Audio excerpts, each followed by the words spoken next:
distinguished ambassadors, Ambassador Trigunath, Ambassador Sajjan Har, Ambassador Sujan Chinoy, Ambassador Anil Vadhwa, Gautam Bambewala, and many distinguished ambassadors and representatives attending this important conference. I would like to begin by considering a remark made yesterday regarding India's current position in the global geopolitical scenario. Some people said that India is a middle power, some said it's a swing state, some said it's just trying to come to the high table. It will take long years of effort, militarily, economically, technologically, to come to the high table. I want to make it absolutely clear. In my view, India is the only single country in the world today which occupies the pole of global cooperation, not global domination. And there's a vast difference between the two. Any notion of hegemony today means that there are powers which, with the help of their resources, military and otherwise, can dominate the rest of the world. The US says in the old colonial times, Britain, and thereafter post-World War II, United States, they made no bones about it, and particularly after the end of the Cold War, that they were the sole superpower which could actually dictate the course of global events in the years ahead. This particular effort at domination, by the way, this world is a mirror, and every time you project some kind of force against that mirror, it's going to come back, that boomerang effect. And again, the United States, to its surprise perhaps, has found wherever they have gone into serious military interventions, starting from Vietnam, then getting into the Middle East, into Libya, Afghanistan, of course, Iraq, Syria, everywhere, and now, of course, Iran, it has been a mass. Post the Pahalgam terror attacks in which innocent people were killed, they were asked to disclose their religion and thereafter shot up. Our Prime Minister very correctly declared that we will now regard an act of cross-border terror as an act of war. And the Operation Sindoor now continues. It is in abeyance, it has not ended. The message is absolutely loud and clear, whether they are proxy terror groups operating from the western border or the eastern border or any other border. India now is not going to take it lying down. And when we say that India is the third largest country in terms of defense purchases, the reasons are not offensive, they are essentially defensive. It was very correctly mentioned by several speakers yesterday that when India tries to augment enhance its defensive capability, it is only to make sure that nobody will dare to actually engage India in warfare in an offensive manner for territorial gain or for other purposes that they have in view. So that is point number one. And India, when it offers its global cooperation, they have gone into the public infrastructure, all the digital infrastructure we have developed, which has been lauded globally, that 1.4 billion people now have digital identity cards, and so many services are now being provided in terms of digital payment systems and all. I believe every single day something like a couple of 100 million Paytm transactions take place.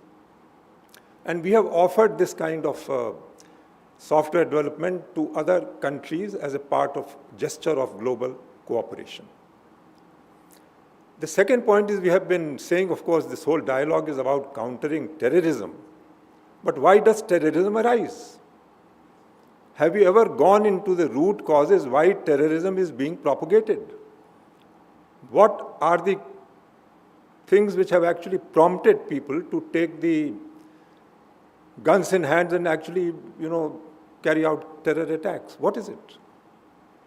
Have you asked that question?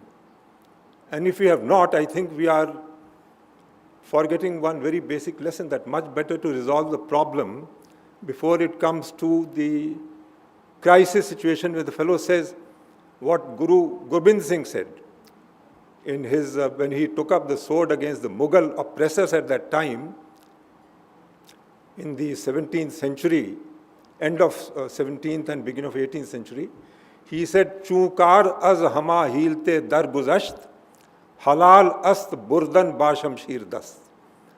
He said, because, in Persian, he said, because so much time has gone by and we have been subjected to constant injustice and violence, it is now legitimate in moral law to lift the sword and fight back. And the Sikh history is replete with the atrocities committed by the Mughal emperors at that time. Whether it was Aurangzeb, he of course, Jahangir, who put the fifth Guru to the sword, Guru Arjan, the Aurangzeb who made Guru Tegh Bahadur sacrifice himself on the conditionality, either he converts to Islam or he has to get his head chopped off. And he agreed to the latter.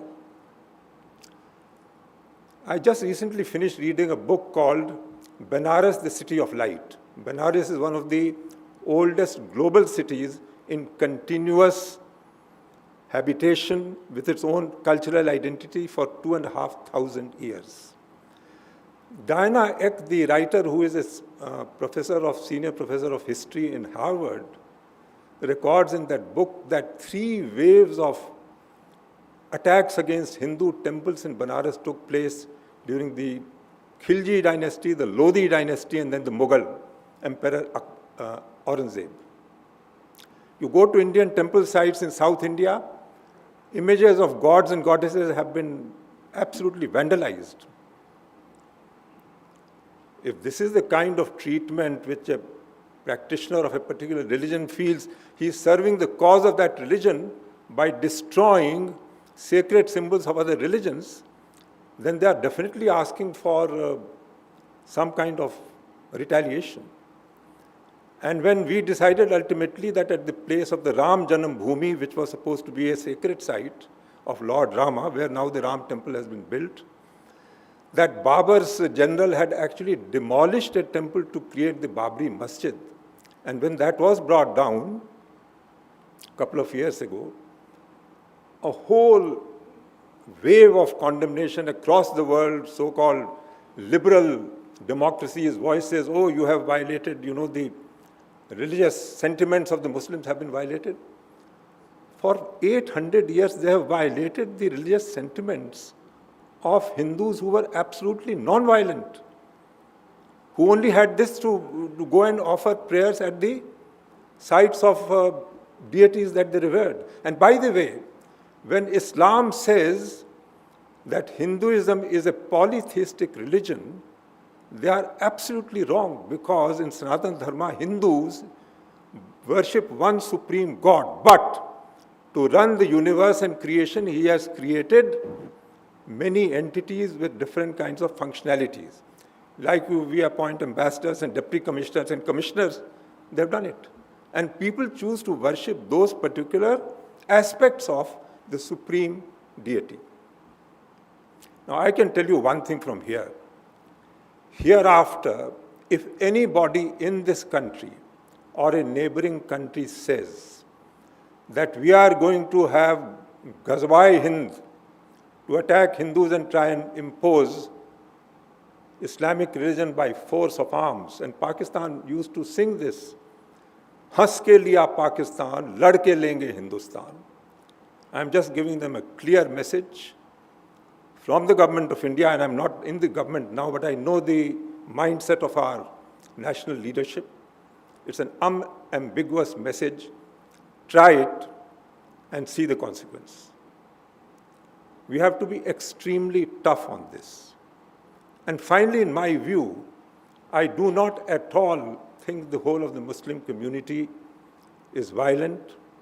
They are as good people in terms of pursuing their particular religious codes. If they offer prayers 5 times a day in a mosque, fine.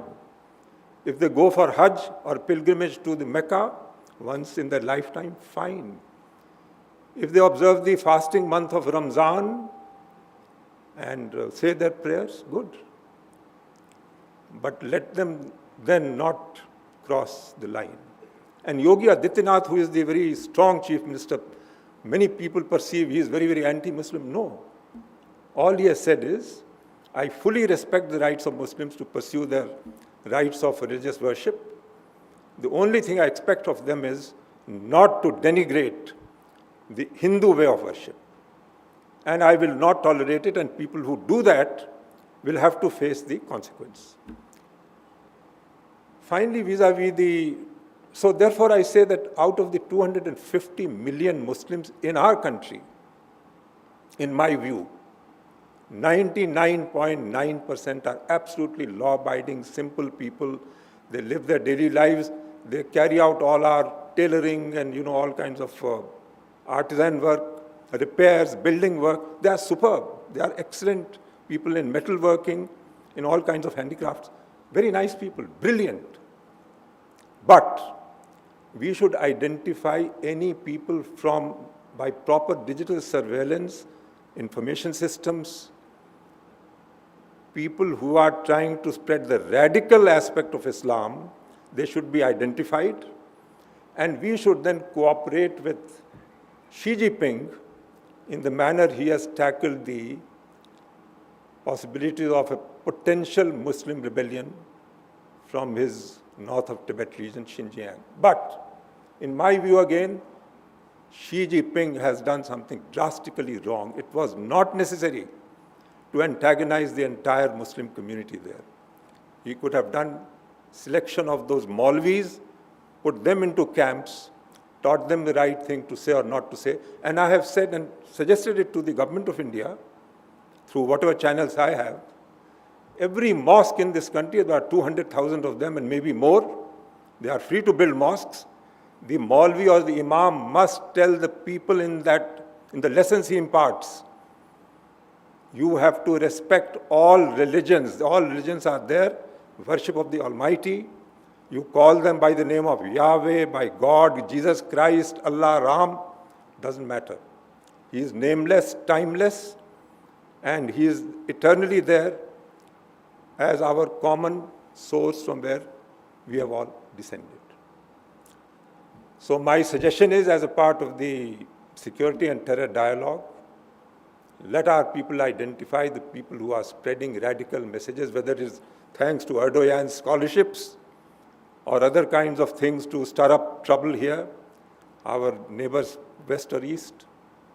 They should be identified, put behind in reformation camps, and then dealt with. Thank you.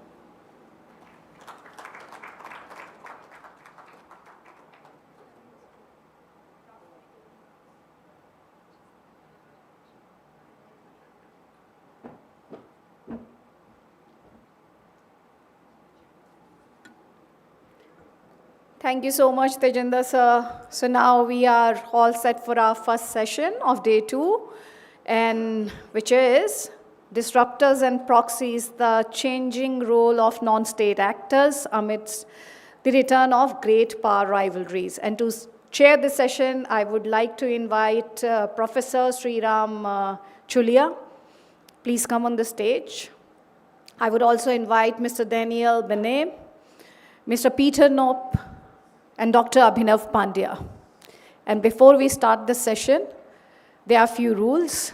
The session would be 50 minutes. As they say, time is money. So we would try to save on time over here. So we will have a 50-minute long session.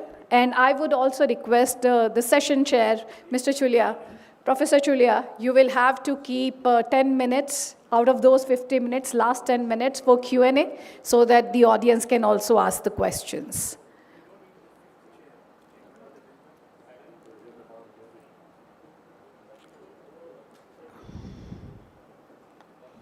So over to you, Professor Chulia.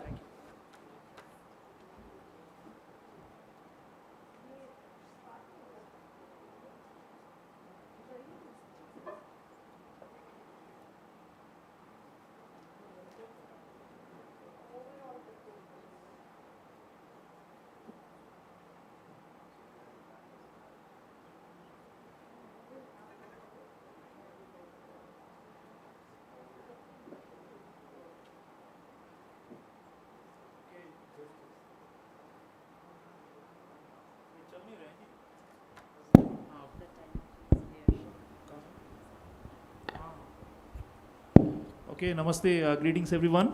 It's good to have a full house on day 2 of this very important dialogue. I just want to start by congratulating Abhinav Pandya and his team for creating a new think tank that is making waves and generating high quality discourse, knowledge and research on security matters in this country. I cannot think of another new think tank that's not based in Delhi and which is doing so well. So congratulations to Abhinav and his team. We are so proud of his work.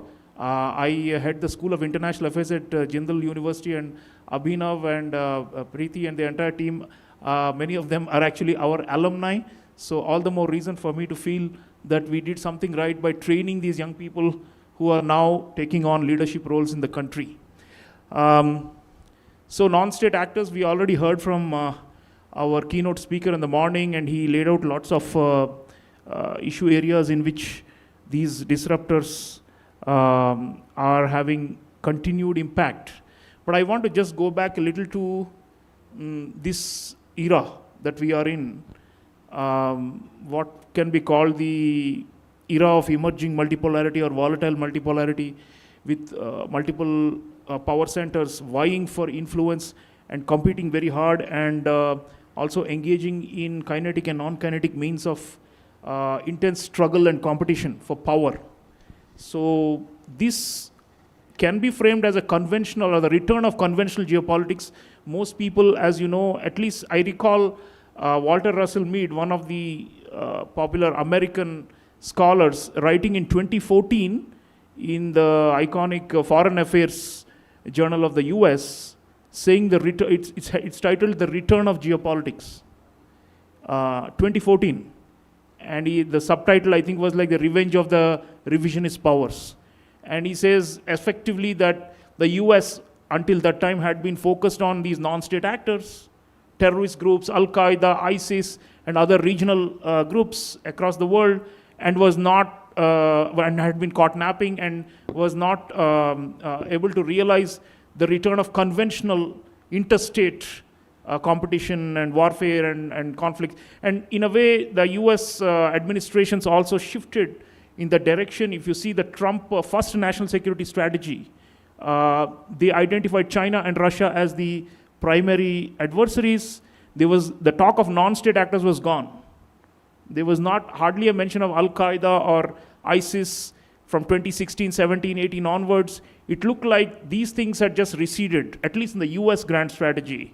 And even now, you don't find that much of a mention of non-state actors as primary threats any longer in the US calculus. But of course, the US is not the whole world, and there are many other power centers in this emerging multipolar era which continue to grapple with non-state actors.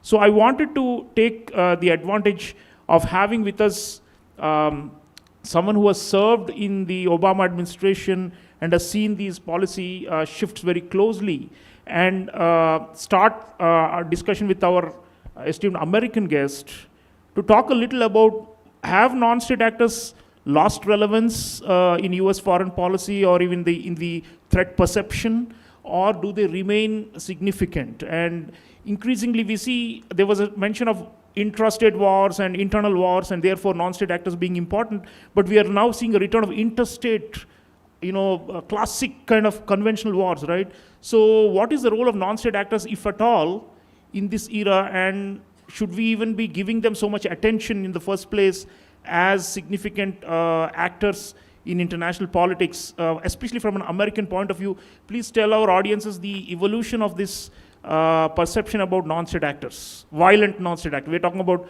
not about corporations or about NGOs, but the violent, the so-called bad guys who seem to be relatively sidelined in the overall global picture.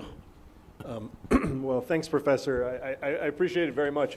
Look, I think the term non-state actor is very fungible, and it takes me back to the post-9/11 discourse of Tom Friedman and this idea of the super-empowered angry man that was kind of dominant in American foreign policy for a while, and then left rotation a bit. And you're absolutely right that the non-state actors that are gaining attention in the US, in many cases, are not only terrorists, but narco-traffickers and hyperscalers and many other centers of power outside the state.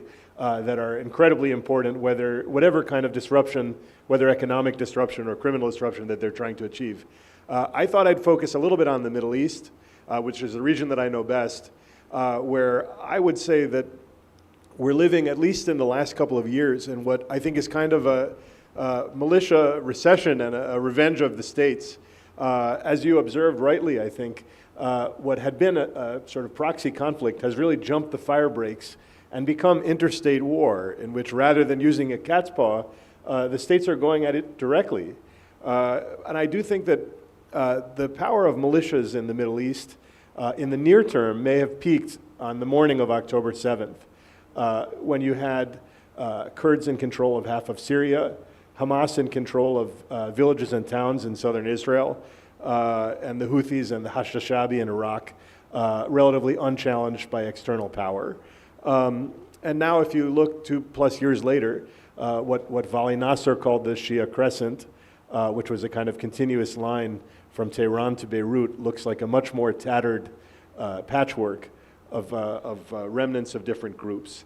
I think you have to ask yourself, where these groups come from, and I think in the Middle East it's about a combination of weak states, grinding conflicts and unmet aspirations, extremist ideology that spreads in various ways, and usually, in the case of the Middle East at least, foreign support, opportunistic foreign funding and ideological support. And to be honest, a lot of those conditions still exist, but I think what you're seeing is that in many places states are reasserting themselves at the expense of militias. And that really comes from each of the main poles of power in the Middle East. It starts with Israel, which since October 7th has kind of gone place by place. In Lebanon, you see Hezbollah is weakened, and although Israeli encroachment into Lebanese territory in some ways reinforces the reason that there was a resistance in the first place, you have an opportunity for the Lebanese government to free themselves of this militia and its kind of extra outsized role in the state that's unprecedented. In Syria, you have a non-state actor that became the state and seems to have enveloped, actually, the other major non-state actors, the SDF, into a part of the state in many ways, in what was kind of ungainly and awkward, but speaks to an idea of statism that I'll come to. In Iraq, you have militia still in a commanding position, but contested. You have ISIS lurking out there. And when you put it together, Iran's network is badly degraded, but it's not just the strength and the projection of power by Israel and the weakness of Iran's network. It's actually another trend that I think kind of is against militiaism, maybe, without necessarily being purely as mapped cleanly onto jihadism, which is that a lot of militias in this region, because of the weakness of states, are not only Salafi jihadists.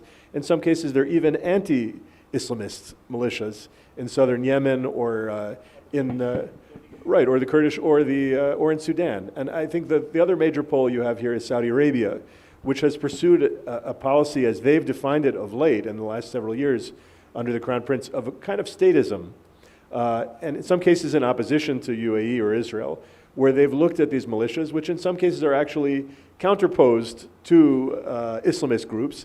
And in Syria, they convinced the United States to support a kind of policy that sought to embrace the entire state, which had a big impact. And in Yemen, you saw some of the militia groups also rousted out of the country. In some cases, they're sort of anti-Islamist militias. And it's in keeping with a kind of state-driven vision of Gulf development that they're looking for. So I think when you have states in interstate war and all of these poles weakening or strengthening in that way, you have a kind of short-term recession. There's one major caveat to this is the Houthis, and I think the big question for many people watching this conflict is, why haven't they entered? What are they waiting for? What are they doing? And I think many people who have watched them have thought for a long time that they're not trying to be an Iranian cat paw, but a mini Iran, their own Iran of sorts, declaring a degree of independence and waiting, keeping their stockpiles of missiles intact, and waiting for a moment when they have maximum leverage over Israel, over Saudi Arabia in particular, whose interceptors and defensive stockpiles will be exhausted, to extract the maximum concessions that they can get financially, diplomatically, and maybe to restart a war inside Yemen. So I think the problem is that the conditions that led to militiaism, apart from the Iranian external funding, are really still there in many ways, in many places. And it's unmet conflicts, unmet aspirations, the massive demonization of large groups of people to deal with small threats. It's these kinds of things that have created this, and it's frankly Israel's awesome military capability, but the lack of any powers in any parts of the region who are really willing or able to build up these states from the bottom up because of the taint on nation building that exists. So I think what you're looking at this point is a militia recession and a state revenge of states, but it could be that we see a militia revival in the aftermath because of the extremism and the kind of revenge attacks that these kinds of wars may create in the future. Thank you, Daniel. Militia recession, that's a very interesting phrase, but maybe there'll be a militia revival or non-state revival given the weaknesses of some of these states, because the non-state actors, especially in the proxy form, are usually the weapon of the weak. So we may see more of these coming back. Do we have Dr. Sagit Yehoshua joining us online from Israel? She's not there. So, okay, my apologies for that. So we already covered the Middle East region to some extent on the issue of non-state actors. And I think the consensus, I think most people in the audience will agree that they are still quite relevant and potent, even though they have been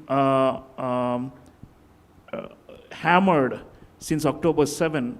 They still have social roots and bases based on ideology and historical grievances and ethnicity and all these things. So they will continue to matter, these proxies or non-state actors. Let me now bring in our colleague from Europe, so that we have Peter Noop is with us, and he heads. He's at the International Center for Counterterrorism, and your institute has been studying these trends for a long time. But given where you are located, it will be helpful if we can move away from the Middle East for a moment and also look at the global picture, and including the European picture, and the usage of non-state actors for terrorism or as supplements to the conventional military forces, and what is happening in the continent. We have seen a lot of these private military firms that the Russians have been using in the Ukraine war. And of course, Prigozhin and the Wagner group was quite notorious, but in some form or the other, many states and many players have been using these non-state actors even now. So let's talk about your perception of the global scene as far as non-state actor relevance goes, violent non-state actors, and with a special focus on the European theater, and what you think are the main trends to watch out for when it comes to violent non-state actors. Okay, that's a lot of questions. I take my time. Okay, I think there's a couple of confusions and a couple of trends. Well, first of all, I think it's important to distinguish terrorism from war, because it's not the same thing. In international legal terms, the definition of terrorism is national. It's not international. So in terms of international law and how we look at war and how we look at terrorism is two different things. And I think it's important to distinguish. What happened in Pahalgam is a non-state actor targeting civilians, random civilians. That is not war, it's terrorism. And it's undefined. We have no international legal definition of terrorism. So terrorism is a national issue and not an international issue. I think that it's important to distinguish the two, because a war is a combatant against the combatant, and there's rules how you do that, how you kill one another. There's rules for that. So non-state actors are, in terms of terrorists, are a different kind of animal. Then the second thing is, I think, what is important for us to realize that privatization is everywhere. We privatize our educational systems, our medical systems, our postal delivery systems, our public transport. And we're also privatizing combat, our security. Now that is interesting. If you go back to 1648, the birth of the modern state. The Westphalian. Remember? We, the people, outsource our security to the state. That is the whole idea of the modern state. Now the state suddenly decides to outsource that same outsourced security to private sector combatants and others. The people at the hotel here that take care of our security is a private security company. There's not the state. This is Westphalia reinterpreted. You know, it changed everything. Now, somebody, I think it was Jenkins, that mentioned intelligence. Our banks, on the basis of, excuse me, but on the basis of some of the legal provisions in the United States, our banks are turned into security agencies, and they call it know your client, which sounds nice, know your client. But it's security, it's financial intelligence, and there's thousands and thousands of people in the banking sector that are tracking our financial transactions out of a private security company, a bank, on the basis of legal provisions from the United States. Now, that privatization of security introduces the question of accountability. Because how do you bring that private sector to... does my bank, when they track my financial transaction, are they accountable? Are they accountable to somebody, to the state, to the citizen? The accountability question is real. If you outsource security, then accountability becomes an accountability, and the privatization comes with deniability, etc., etc. Now, all that is happening in Europe. What is important to understand the present situation in Europe is that the threat of international terrorism, since that came up after 9/11 with ISIS, surged with the Caliphate, the foreign fighters and the return of the foreign fighters, all that is, at least in terms of perception of the security agencies, has significantly come down. So, and something replaced that. There's lots of things happening in the right-wing sphere. There's a lot of things happening in the internet with people that promote violence for any reason whatsoever. So there's a lot of the threat that is replaced. So the original threat that came after 9/11 and the situation in the Middle East is now replaced by something else. So the focus of the intelligence agency, the security apparatus, is on something else. That doesn't mean that under the radar, things don't happen. I think one of the things that happened over the last couple of years is that some of these actors know exactly how to stay under the radar. So there's a lot of things happening under the surface, underwater, that we don't notice so much because they know how to deal with it. They know how to stay under the radar. So that may come out very strongly. May I respond to something you said? Because coming back to the Middle East, I think something that we underestimate is that the Saudis, the Gulf more generally, has never accepted, first of all, public uprising. It's not their favorite thing. They don't like it. And that is, after the Arab Spring and after Sudan, after what happened in Libya, the Gulf showed that civil uprising. We don't promote it, we don't want it, we suppress it whenever we've got the means, we've got the money, we can buy the influence, so we will suppress that. And the second thing is that the tension between Iran and Saudi Arabia, between the Sunni and the Shia issue, didn't start yesterday. It's been there for a while. It's almost existential to some of the actors. Now, the combination of that existential conflict between Sunni Shia, Iran, Gulf, and the nervosity on the side of the Gulf and the Arab states on civil uprising, I think is going to lead to interventionism from the Gulf, from the Arabs, into an unstable situation in Iran and the likes. And using proxies. Of course. Yeah. Yes. Thank you, Peter. Let me now change the theater and go to the author of the Jihad Game, our own Dr. Abhinav Pandya.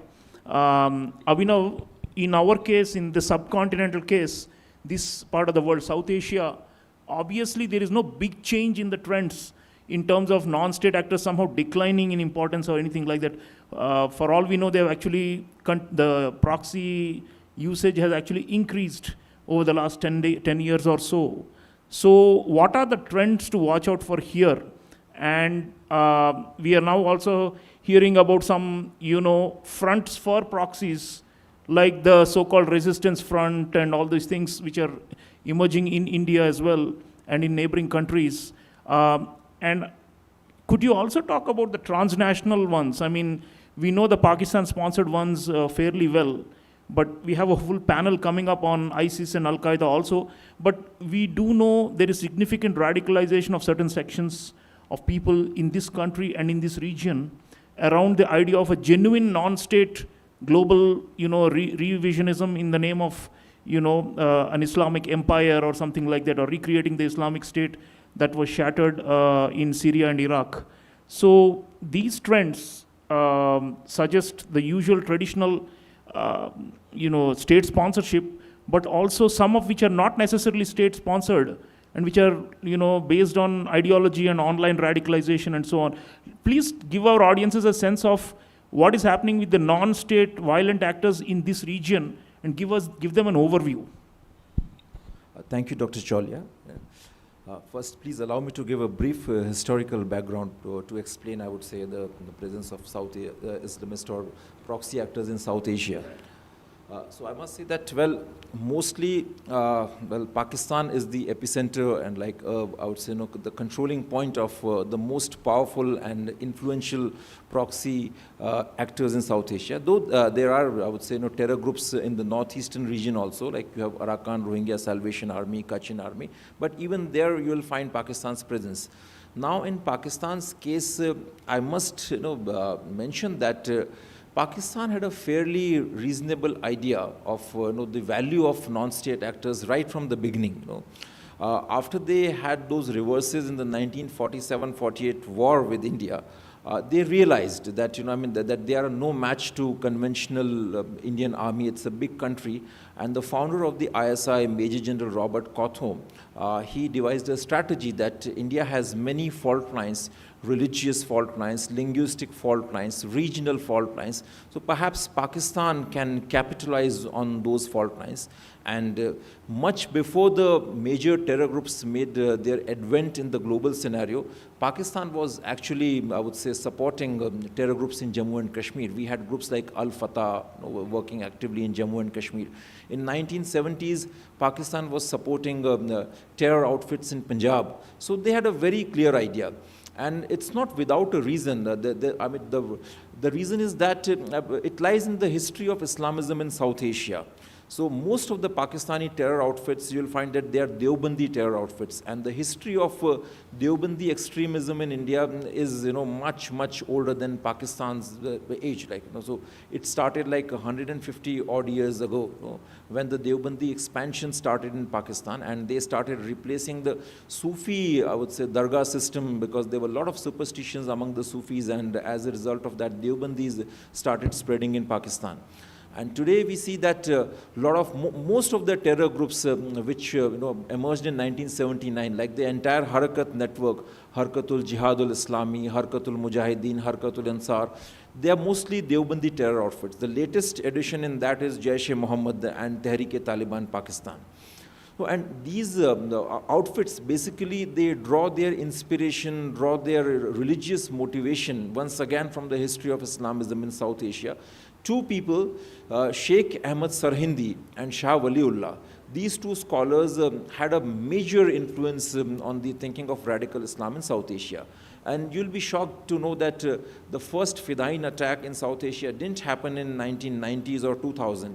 It happened in 16th century, 17th century, when a group of jihadists entered a Christian church, and people were gathering there for the mass and Sunday mass, and they were mostly Portuguese soldiers, and they started stabbing them. So there is a very, I would say, clearly defined history, but I guess not much attention has been paid to that. As in the present scenario, I must say the most powerful terror outfits supported by Pakistan are Lashkar-e-Taiba, Jaish-e-Mohammed, and Hizbul Mujahideen. Jaish is a Deobandi outfit, Lashkar is a Wahhabi Salafi outfit, and Hizbul Mujahideen believes in the ideology of Jamaat-e-Islami, which is an Islamist organization. It was started by Maulana Maududi, and you can call it like a South Asian cousin of Muslim Brotherhood. The way Jamaat-e-Islami functions is very similar to Muslim Brotherhood, like encroaching and penetrating into the universities, governance institutions, administration, academia, and they provide an external cover, like a good fertile ground for the operation of Hizbul Mujahideen terrorists in Jammu and Kashmir. I mean, they help them as overground workers in terror financing, in radicalization networks. So these are the main groups, but among these groups also there are differences. Like Jaish-e-Mohammed is purely religious, like in terms of its ideology. For them, geopolitics comes after the religion. Lashkar is the most favorite, I would say, proxy of Pakistan's army, and we call them soldiers without uniform. And Lashkar is a Salafi Wahhabi organization, but they are in a much better control and grip of Pakistan's army. But Jaish can definitely go against them, because Jaish is like the original Al-Qaeda of South Asia. In fact, Al-Qaeda provided the seed funding when Jaish was formed. Osama bin Laden provided the seed funding. Jaish has organic linkages with Taliban, which is again a Deobandi terror outfit. And nowadays, I mean, they have started running proxies, because particularly after the Pulwama Fidain attack and the abrogation of Article 370, Pakistan was completely exposed, and I mean, the linkages between the terror groups and Pakistan's state machinery, they were out in the open. Government of India also massively cracked down on the terror groups in Kashmir, their terror financing networks. So Pakistan changed the strategy. They generally do that. I mean, it's not the first time that they have done it. I mean, if you look at the history of jihadism in South Asia, Pakistan keeps innovating, and they're really good at that. I mean, sometimes, if they want to strengthen some organization, they will put the other one on the sidelines. If the other one get exposed too much, they will bring the new one.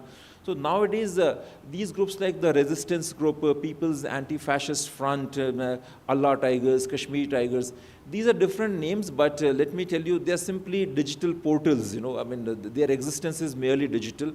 Behind them, it's these three main groups like Lashkar, Jaish, and Hizbul. They are working, and now the new element, the most interesting part of the new phase of terrorism is that they are working in very close coordination, and ISI has a much stronger grip and much stronger influence over terrorism in Jammu and Kashmir these days.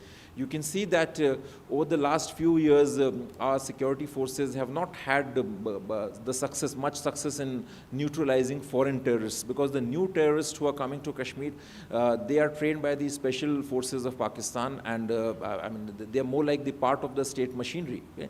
And they use the NVDs and the assault weapons left by the Americans in Afghanistan. So, I mean, I'll leave at that. But yeah, thank you. That's a good overview. But I want to come back to great powers. We've spoken about different theaters where violent non-state actors are still thriving due to various factors. But one country we have not talked about so far is China. Now, US, we already spoke about US strategy, and especially towards the Middle East and non-state actors. But China, interestingly, has managed to avoid facing the brunt of violent non-state actors quite a bit on its home soil.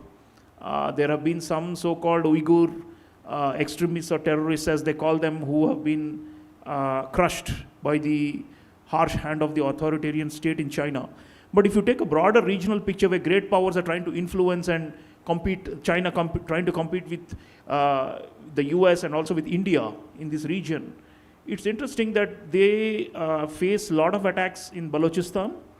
Chinese have lost a lot of troops, a lot of personnel through terror attacks aimed against them in Pakistan, along the Afghan border, both in the Khyber region and in Balochistan. And yet, at the global level, the Chinese go along with the Pakistanis on these matters, and they try to work it out with them, saying, you know, our citizens and our interests should not be harmed. It's not always been perfect. The Chinese have shown frustration when many of their citizens have been killed or attacked and targeted in Pakistan. But still, there is this. So I want to ask all of you to reflect a little bit on China, what you think they are doing. And these not only terrorist group, there are other forms of non-state actors that the Chinese are good at using. For example, they have this whole cyber army and the disinformation and the gray zone and whatnot, a hybrid warfare and all these things in which the Chinese have some ostensible non-state actors or proxies through which they carry out these attacks and information. They've moved from informatization of warfare to intelligentization of warfare. They've used all these concepts in the military doctrines. It's quite clear that they have a broader sense of how non-state actors can be used. So traditionally, China is not seen as a sponsor of terrorism, right? But I would like if you could, all of you could reflect a bit on the great power rivalries and also the India-China rivalry and how the Chinese could potentially be harnessing this disgruntled or unhappy forces to their advantage, or maybe they're actually on the receiving end also, especially when it comes to Balochistan. So where does China stand in this non-state actor maze that we're talking about? Daniel, would you like to? Yeah, sure, I'll start. It's a big question, but I mean, I think for the United States, when we look at China's approach on these issues, on the one hand, there is the Uyghur issue, which from the US perspective, it's very galling because the things that China has done to its Muslim citizens are quite egregious and considered to be genocidal by the United States, you know, in terms of mass relocation, forced re-education, forcing people to eat foods that are against their religion, and all sorts of torture and mass abuses, not targeted at specific separatist groups or terrorist groups. So honestly, like from our perspective, from a US perspective broadly, that's a big issue. It's also an issue that I think we've found that apart from a few countries in the Muslim world, almost nobody has been willing to take on, apart from the United States, because the countries have a hyper-transactional relationship with China, and China in turn has a hyper-transactional relationship with them. So the United States has expended a great deal of blood and treasure to fight against this kind of extremism in ways that we thought would be salutary to global security and intelligence cooperation with almost every country in the world to deal with these kinds of networks. Whereas China has really taken a kind of free-riding approach beyond its own borders. I think about not only what they've done to provide Iran and its proxies with missiles and other things that had a destabilizing effect beyond their borders, but an experience that I had when I was working in the Gulf File, and the People's Liberation Army had taken on a counter-piracy mission in the Red Sea, guaranteeing global commerce, which the United States had the predominant role in, along with Europe and other states. And we watched the PLA watch the Houthis board a ship of Greek shippers, and just watch, like eating popcorn, like just watching the thing with no effort to uphold maritime interdiction and no effort to uphold international security beyond their border. And their vessels have not been attacked by the Houthis. Right, they cut over their the own last 2 deals. years. Chinese have gotten a free pass. No, they cut their own deal. It's very clear. They cut their own deal. But so from the US perspective, I have to say it's somewhat galling because of how many Americans have bled and fought and died in this fight going back to well before September 11th to deal with this threat of Salafi jihadism and extremist terrorism.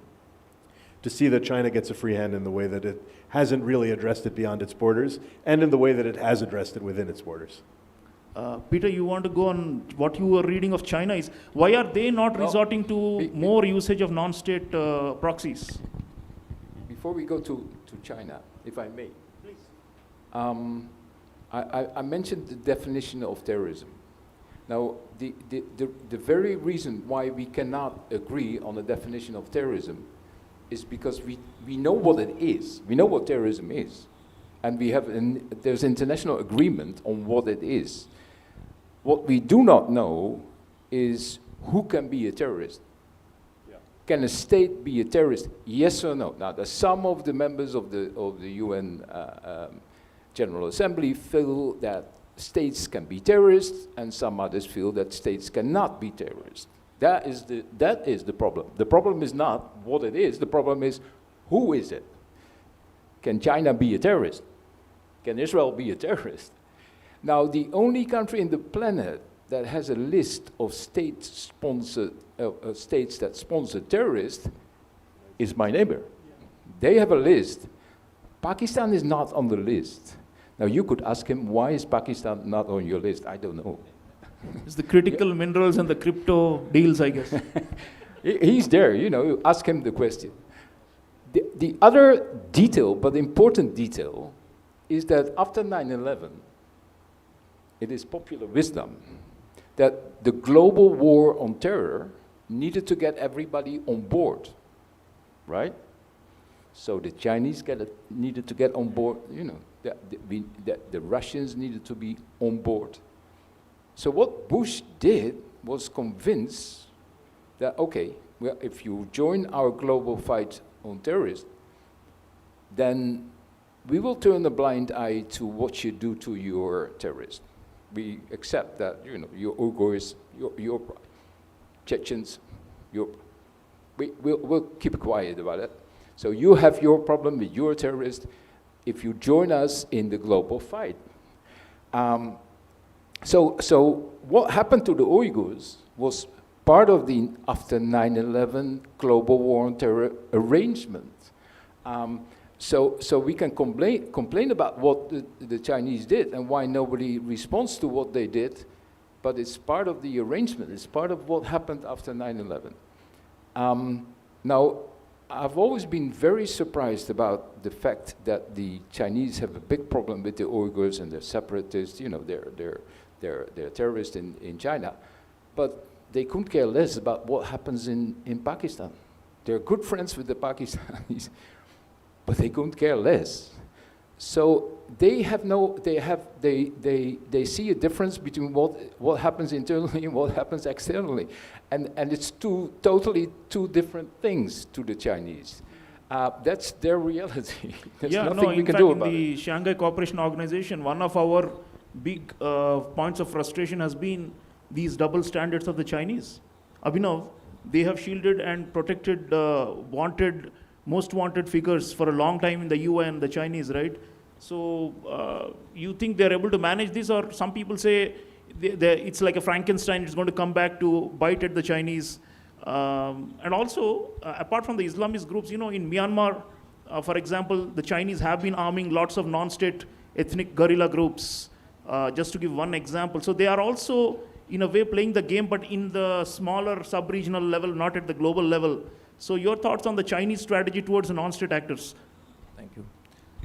So as far as facing the direct heat from the terrorist actors is concerned, I guess China is pretty safe, and on their soil they have managed things well. And terrorist actors also know that they don't have to mess with the autocracies. They prefer to engage the democracies. Okay?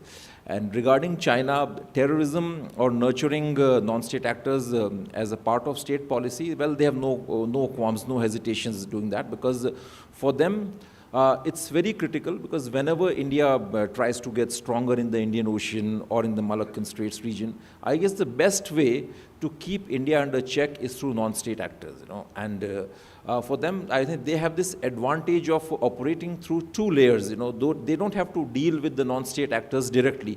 They have Pakistan, and Pakistan has an amazing system of like more than 3 decades of experience running terror proxies, not just in India but across the world. So they have a very expert and the most efficient terrorism running client manager, nursing the global, I would say, Ivy Leagues of terrorism on its soil. So they're perfectly fine with that. And yes, they have shielded very hardcore terrorists like Masood Azhar in the UN several times. And you initially you began your remarks with the great powers and terrorism. So I would like to briefly touch upon some of the other powers also and their relations with the terror networks. Particularly in South Asia, we also need to look at some of the organizations who are not directly operating in the terror business, but they're providing an external cover, creating that fertile environment for radicalization, and Jamaat-e-Islami is one of them. Now in Bangladesh, that entire protest movement against Sheikh Hasina was pretty well orchestrated by Jamaat-e-Islami, and you had a very impressive range of financiers ranging from Pakistan, from Turkey, from Qatar, and most of these, the hardcore leaders of Jamaat-e-Islami, they have robust linkages with Lashkar-e-Taiba, with Jaish, and even with ISIS and Al-Qaeda. And now what really pains the counterterrorism community in India is that such actors are being engaged by the West, particularly in Bangladesh. So Jamaat-e-Islami leaders have visited many Western embassies. I guess their chief, he delivered a lecture in the New York City. And let me tell you, Jamaat-e-Islami has strong auxiliaries and proxy groups working in the US against the US government, like that Islamic Circle of North America, CAIR, Kashmir Canadian Council, Kashmir American Council, an umpteen number of groups. They have linkages with Hamas, they have linkages with the Turkey-based radical Islamist groups. So I think somewhere, I guess the West, particularly the US, needs to, I would say, strengthen its understanding of the South Asian terror groups. Yeah, very good point. Sometimes they say that they are not directly violent, so we don't worry about them, right? I mean, but you're talking about the ideological foundation layers of terror who are not themselves, wielding weapons, but they're poisoning the minds and setting up the ecosystem on the basis of which the recruitment can go on. Okay, we have about 12-13 minutes. We have spoken a lot about non-state actors. So I request people in the audience to please direct questions at any of the panelists or all of them, and focusing on non-state actors. Ambassador Chinoy, please. Thank you. I congratulate the panel for their very enlightening views. Now, this entire discourse so far has been in the direction of conflating non-state actors with proxies generally associated with either terrorism or radical outfits. But there is a whole world out there of the use of non-state actors by major powers as an extension of the state, and that theme has not been explained or analyzed at all, and I'll give you some examples. One is, for example, the United States of America uses Constellis or Blackwater, now known as Academy. These are large groups of 15,000-20,000 armed people, military, what they call private military and security contractors. And they are all over the place, in the Middle East, in Africa, in Somalia, in Iraq, etc. And they're not governed by the rule of law, except a lattice work of domestic law and hopefully some parts of international law. The Chinese have the guardians of the BRI, though they are more tuned to protecting Belt and Road infrastructure and not necessarily militarized like the Americans are. And of course the Russians have Wagner. India does not have any such force. So would you like to, one or more of you, explore this theme so that we move away from terrorism and radicalization to non-state actors used by states? Mercenaries. We will address the mercenaries question. Can we take one more? Ambassador Sajinar? Yeah, thank you very much, and thank you to all the panelists for focusing on this very important issue. I have 2 questions and 1 comment, if I may. One of the questions is to Daniel. You spoke about, I think, Shia-Sunni fault lines in the Middle East, etc. But what we've seen here is that, while Iran has been striking against the Gulf states, there has been no response from there, neither by the states nor by any of the non-state actors.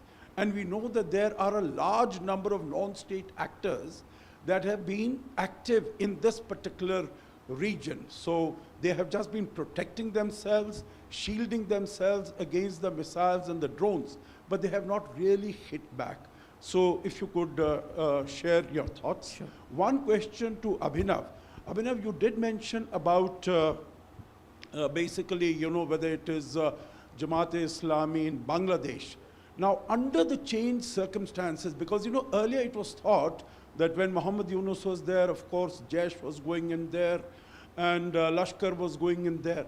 Under the new dispensation, do you find something that, they might still be active? Because Jamaat is quite, risen as a very prominent force as far as Bangladesh is concerned. So Pakistan's role there.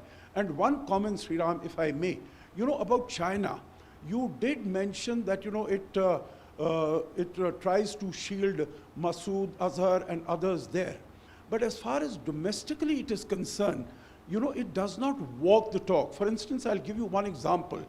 In 2017, when you had the BRICS meeting in Xiamen in China, there were 10 terrorist organizations that were mentioned in the final declaration. In that, Jaish was there, Lashkar was there, Hizbul was there, all of them were there. And they were mentioned that, all the BRICS countries are going to act against them.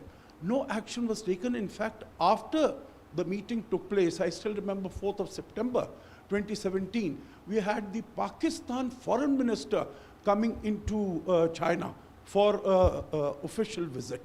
But there was no mention of that. So it doesn't, on the domestic front, it does not walk the talk.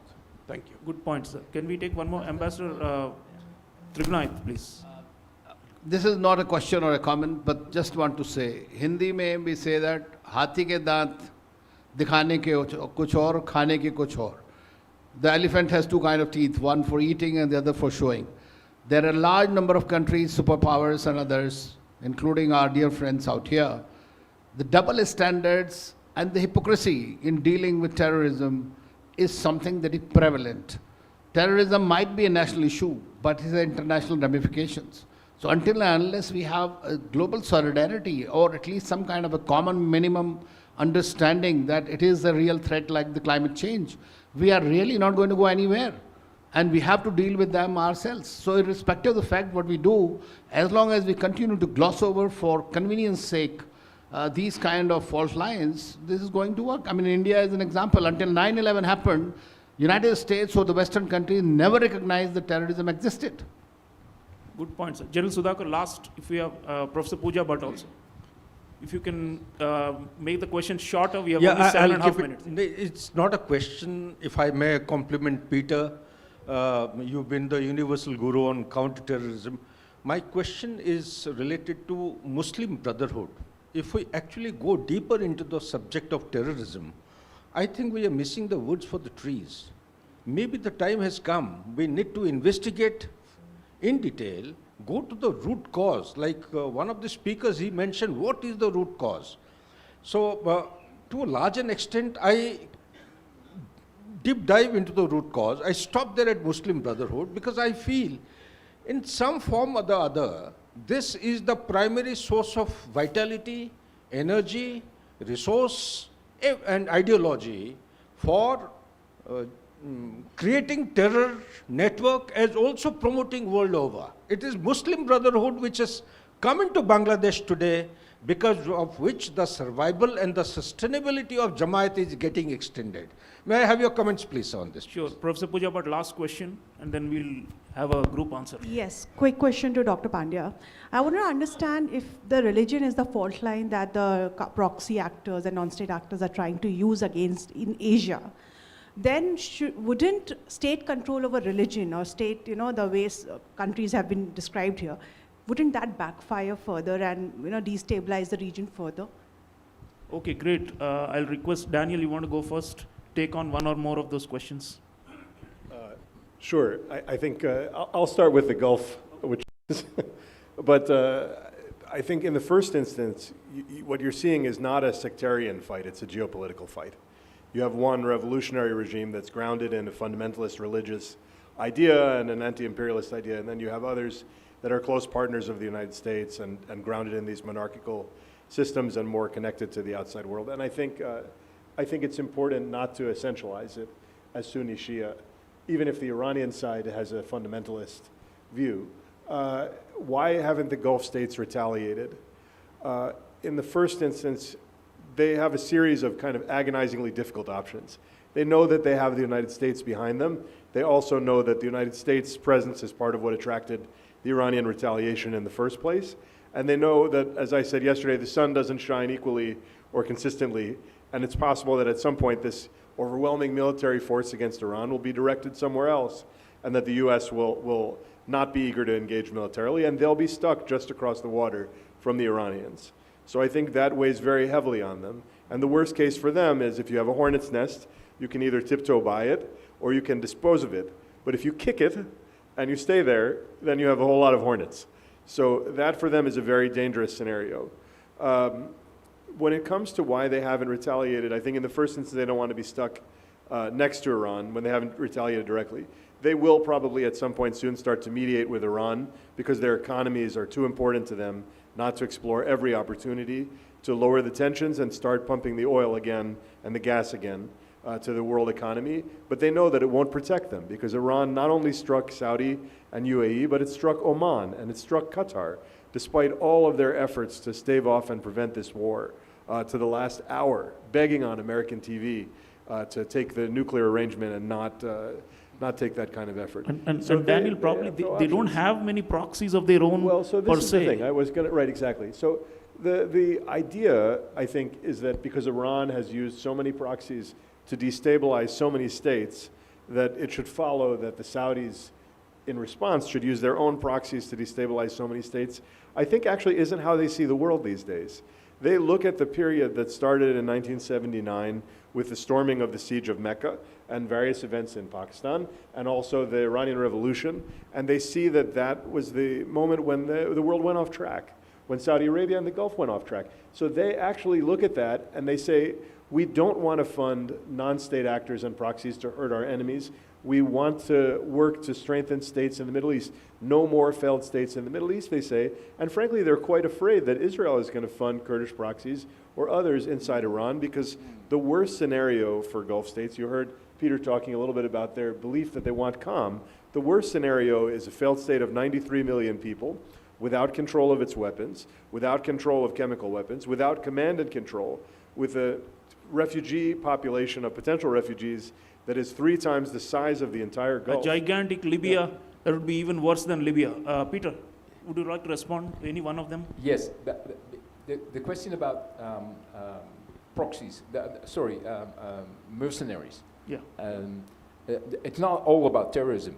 And it introduces, I try to mention it, it's an issue of accountability. Who's accountable for a human rights violation by a combatant that is hired, paid for by a state? How do you organize that? Especially because combatant is not the same thing. Fighting a war is not the same thing as forensics or doing, trying to get proof on the battleground. And if you want to investigate what happened and how human rights violations were how do you say that, done by non-state actors in a combating in a situation where there's a war, then you need that investigation. But investigation in a better. So this is why some states try to push journalists and human rights activists out of the equation, because they don't want witnesses. The deniability is extremely important, and the deniability and the lack of evidence, the lack of investigation is exactly what makes the accountability issue very, very prominent and very important. So that is I think on the issue, very, very brief, one second, I think the mobilizing factor potential of what is happening in the Middle East, in Gaza and beyond, is enormous, and that will happen. The mobilization will happen. Non-state actors will emerge from the conflict. There's No enough. doubt. There's enough fuel for the fire to keep this going. Abhinav, you want to respond to I'll be quick. the question about Yes. Bangladesh? Yes. So, sir, yes, even in the new dispensation, Jamaat will be very strong. It's going to get strengthened in the future for three reasons. First of all, it has a very sound and robust financial infrastructure to fund its activities. Secondly, it has a strong set of international friends ranging from Pakistan, Turkey, Qatar, and even some benefactors from the West. And thirdly, the radicalization at the grassroots level in Bangladesh is very high. The sentiment against India and the sympathies for jihadis is getting stronger at the grassroots level. Lastly, Jamaat's relationship with this new BNP is good. They have formed governments in the past, and in the past when they were together, a lot of terrorists infiltrated into India from Pakistan. The second question, yes, religion is very critical to terrorism as far as jihadi terrorist organizations are concerned. And I'll just end with one example. Now, in this remote, sleepy town of Udaipur, a few years back, a young lone wolf terrorist, he just killed a person, a completely anonymous civilian, just because of on the blasphemy issue. Against the Charlie Hebdo cartoons, largest demonstrations in North India happened in this region. So yes, religion is a critical issue. Yeah. Thank you. Okay, great. So we've actually covered a lot of ground. Our panelists have talked about so many theaters and so many sub-phenomena under the umbrella of non-state actors. I think the consensus view is that they're not going away, and they're convenient as proxies, but some of them have the mind of their own also. And we may see a revival of a lot of these forces in the years to come as a result of the ongoing wars, the interstate wars, and the absolute brutality of these wars and the killings of lots of civilians in different war zones will probably fuel another round. So to go back to Daniel's point, maybe there has been a recession for non-state actors, but we may see their renaissance, which is a very dangerous phenomenon going forward. So a lot of food for thought, not many solutions, but I think going forward we need to apply our mind and not underestimate this phenomenon of violent disruptors who are non-state actors. Thank you very much. Thank you to the panel. Please give them a big hand.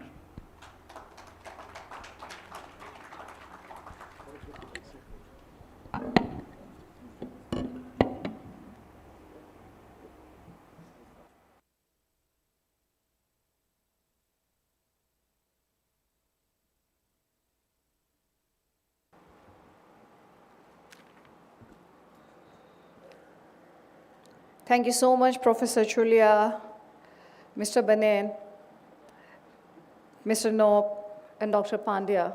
I would request Dr. Pandya and Mr. Nope to stay on the stage, please. And to chair the session, I will hand it over to Dr. Pandya. And the session is Evolving Frontiers of Jihad, Analyzing the Spread of ISIS and Al-Qaeda. I would also like to invite on stage Dr. Vinod J. Bahadir, the Joint Secretary, Counter-Terrorism Division, Ministry of External Affairs. I hope Dr. Michael Barak with us online. Is he there? Am I audible to him? Yes, good morning. Very good morning. And I would also request Ms. Vanessa Pence to come on the stage. So the session would be 50 minutes. Last 10 minutes would be for Q&A, and I hand it over to Dr. Pandya. Yeah, those of you who want to have a break for tea or coffee, that is being served at the back. You can grab your cup of coffee or tea. So please feel free and enjoy the session.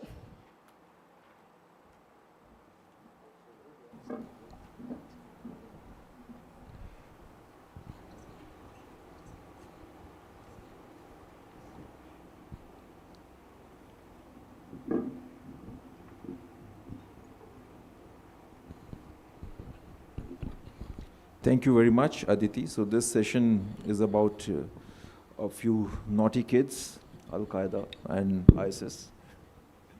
Yeah. We have an amazing set of panel here, experts in their own field, and I guess I'm too young to provoke them, but I'll try my best. From Middle East and South Asia to Sahel and the Horn of Africa, ISIS and Al-Qaeda are expanding their presence by exploiting fragile states, civil conflicts, and socio-political grievances to sustain a global jihadist network. In Africa, IS affiliates are forging alliances with the local jihadist groups, leveraging instability from Sahel to Mozambique to deepen their influence and expand operational reach. A key driver of this expansion is sophisticated propaganda. This session will examine how ISIS and Al-Qaeda are reshaping global jihad through decentralized structures and information warfare. A very warm welcome to all the panelists. Yeah. So first, I'll begin with Dr. Vinod Bahare, who is the Joint Secretary in Counterterrorism Division, Ministry of External Affairs. In fact, it's a very, very important position when it comes to India's policies on counterterrorism, India's stance on counterterrorism. So I guess we have the best man here who can enlighten us about what we think at the official level on counterterrorism. So he's going to focus more on India's broad position on terrorism, including concerns of cross-border terrorism and broad national strategies to counterterrorism and global counterterrorism proxies. Apart from that, he's also going to speak about the spread and the implications of two global terror groups, IS and Al-Qaeda, in the region and India. Sir, over to you, Dr. Bahare. You have about 7 to 8 minutes for your opening remarks. Yeah. Well, thank you. First of all, I would like to congratulate the organizer for organizing this very important and timely session on the ISIS and Al-Qaeda.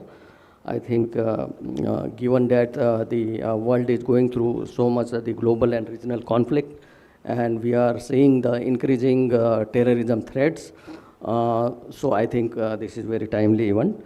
So terrorism, of course, is the grave threat to international peace, security, and economic security and well-being.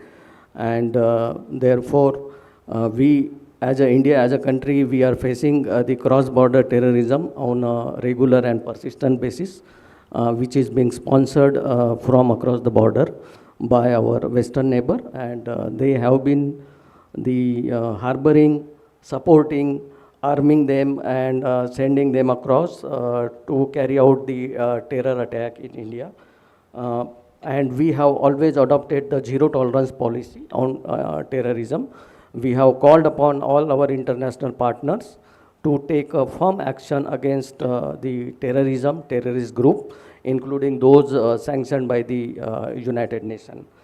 Talking about the ISIS and Al-Qaeda, the global terrorist group, we see a peculiar trend, which is that these groups adopt the policy of transnational nature. They are basically anti-state entities. They do not recognize the national border.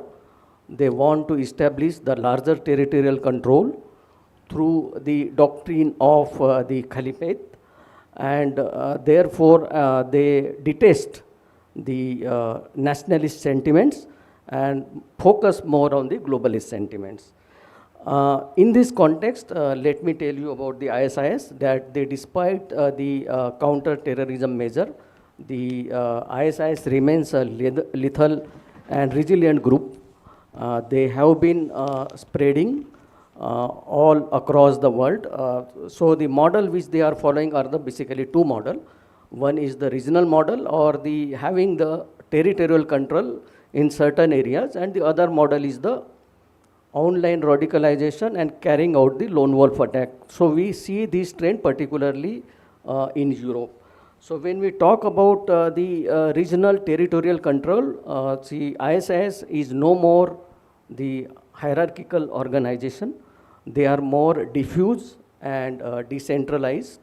They have the concentrated pockets of territorial control, which is being supported and coordinated by the General Directorate of Province. General Director of Province is basically their central organization, which provide overall funding, policy guidance, and ideological support to all the ISIS affiliates all over the country. They are very adept at radicalization, particularly on-ground radicalization. Wherever they have the territorial control, they have been able to radicalize, particularly youth, to carry out the lethal attacks. So we have seen such attacks, for example, in Kerman in Iran, and Crocus City Hall in Russia, also in France and USA in 24 and 25. They are particularly expanding in Africa. We see several ISIS group in Africa. The most major group is the IS Sahel, which is basically operating in Burkina Faso, Mali, and Niger area. They are expanding. They are taking advantage of the withdrawal of the French and UN troops from these areas. They are taking advantage of the weak governance structure, the local grievances, economic exploitation, and recruiting the people from these areas. The other group is the IS Sahel area, IS Somalia, which act as the financial and logistic hub. The third group is the IS West Africa and IS Greater Sahara and JNIM. Apart from that, when we come to the APAC region, there is ISKP, which is increasingly resilient and expanding and lethal group. The UN Analytical and Monitoring Committee has in fact termed this group as the most serious extra-regional terrorist group. The modus operandi of the ISIS through digital radicalization is focused through social media. What they are doing is basically, they are targeting the large number of people through social media. They are sensing the interest which they receive from these groups. After that, they identified the select group from the larger cohort, and these select individuals are then transferred through QR codes to separate alternative platforms. And on this separate alternative platform, they identify those most serious individuals which can be groomed for carrying out terrorist attack. And then complete radicalization happen in a select Telegram groups.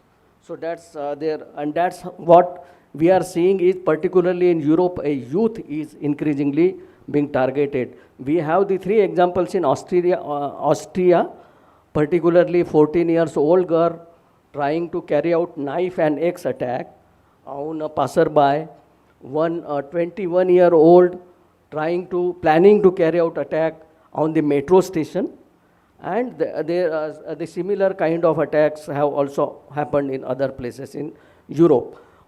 The problem is that first, the radicalization is through the encrypted apps, which is difficult to detect. Then there are also privacy issues, and these are the individuals who never had any criminal history. So it's very difficult to track them and to prevent them from carrying out terrorist attack. Now let me come to Al-Qaeda. Al-Qaeda, again, same decentralized model, but based on franchisee. Particularly, they are in Africa. Their model is that alliances with the local group. So Al-Shabaab, if you see Al-Shabaab, what Al-Qaeda has been doing, that they are getting into alliance with the local group, marrying into the local families, and establishing their network. They are in fact acting as an arbiter. They are governing the areas there, and through that, then they are slowly expanding their territorial control. And one more interesting trend which we see is that the Al-Shabaab is also having alliance with Houthi. So Houthi, they are collaborating very closely with Houthi, where the Al-Shabaab is providing the training to the Houthis, and in turn, Houthis are the Al-Shabaab is allowing Houthi to carry out piracy operation in the Horn of Africa. Similarly, Al-Qaeda in Arabian Peninsula is also collaborating with Houthi. In fact, the AQIS, many prisoners of AQIS have been released by the Houthis. They have been given the full control to operate in the southern part of the Yemen. Then we also see that though in Syria, the ISIS has, and also Al-Qaeda is a little bit present there, because of the city pressure, The ISIS has spread out from them, but recently there was a prison break during the fighting between ISIS and during the fighting between SDF and the Syrian government. The many prisoners, ISIS prisoners, fled from northeast Syria. They were able to capture some of them. Some of them are still missing. Where they have gone, we don't know. So there are the sleeper cells also acting there. I will just come to South Africa, the APAC region, particularly the ISKP. So you see the ISKP is collaborating very closely with LET. Recently there were the media reports that the commander of the ISKP is handing over pistol to commander of LET. So they are already closely collaborating. What we see, the particular trend of attack of ISKP, they are not attacking they are not carrying out the major attack in Pakistan. They are carrying out attack against Baluchi groups, carrying out attack against Taliban, TTP, and they are carrying out attack against India. In fact, through the magazine called Yalgar, they have targeted Pakistan, Kashmir as one of the main area where they are going to focus on. Voice of Khorasan is another their magazine through which they are carrying out the propaganda in various languages, including Hindi, Malayalam. Malayalam, in fact, they have given the literature in Malayalam for carrying out the jihadi attacks. Then they also have spread their the linguistic publication in Assamese and Bengali and other languages. The IS also is spreading to Bangladesh. They have IS Bangladesh network active there. Likewise, also the IS has been focusing on the Maldives. In Maldives, of course, they have said that it is one of the first country to pay allegiance to ISIS, but on ground, I think we have not seen any attack. So that is from the that is in Maldives. Myanmar, Bangladesh, their main focus is that not to carry out attack in Bangladesh, but to train them to carry out the cross-border attack into India. Similarly, in Myanmar also they are focusing on Rohingya. So we see this whole trend of the fusion, the diffusion and decentralization of this group. The trend is that they are no more concentrated at one place. They are diffused and decentralized. They are more lethal and resilient despite the city pressure. They are more adept and more wise in using the new and emerging technology such as cryptocurrency, social media, encrypted apps like Telegram, Rocket Chat, Elements, etc. And they have developed a network of financial and funding network, including through Al-Qarar office in Somalia or Al-Furqan office in Chad Lake Basin. So that is how the trends we see in terms of their global spread. Thank you. Thank you. Thank you, Dr. Bahare, for giving an extensive overview of these transnational jihadist organizations. Now I'll move on to Dr. Michael Barak before he has to run to shelter. Dr. Michael, what do you think, like amidst all these wars going on in West Asia with Israel's heavy action against Hamas and Hezbollah, what's the current status of these transnational jihadist groups like IS and Al-Qaeda in West Asia? And after that, can you briefly discuss a bit about their connections with the Houthis, Hezbollah and Hamas? Okay, good morning, everyone. Actually, I wish I could be with you now, but because of the security situation in Israel, I could not fly, as you know.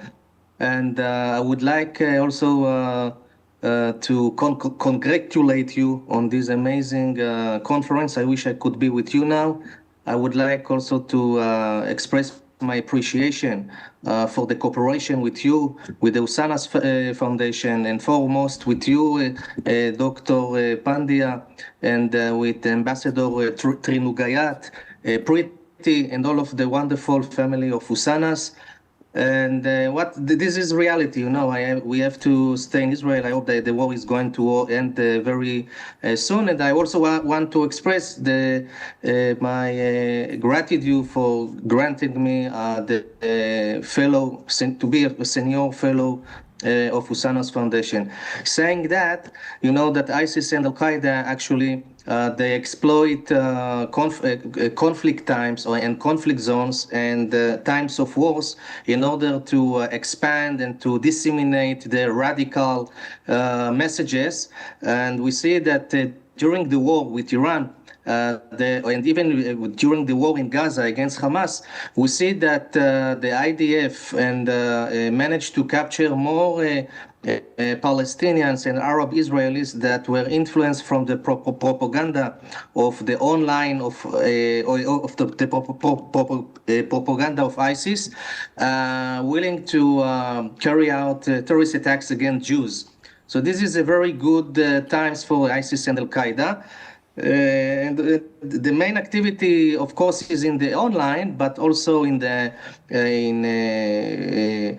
society, in the mosques, and other places.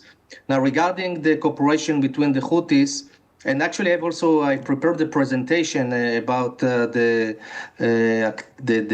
activity of ISIS and Al Qaeda. If you want, I can also share with that the presentation. The Houthis and the cooperation between the Houthis and Al Qaeda is not something new. If we take, for example, Saif al-Adel, the leader of Al Qaeda, that is sitting today most probably in Tehran for many years. He is actually the one that cultivated the ties between, he sent his son to Yemen to cultivate the ties between AQAP to the Houthis, and both of them are helping to each other, the Houthis and the AQAP, in smuggling weapon, funding channels. It's not something new. And Iran, of course, is also behind that. Iran is supporting factors that can contribute to its goal to undermine the stability of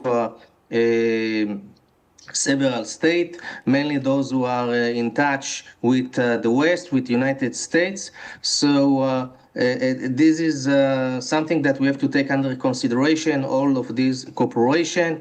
And Al-Shabaab al-Mujahideen is also part of this network. So this is not something new.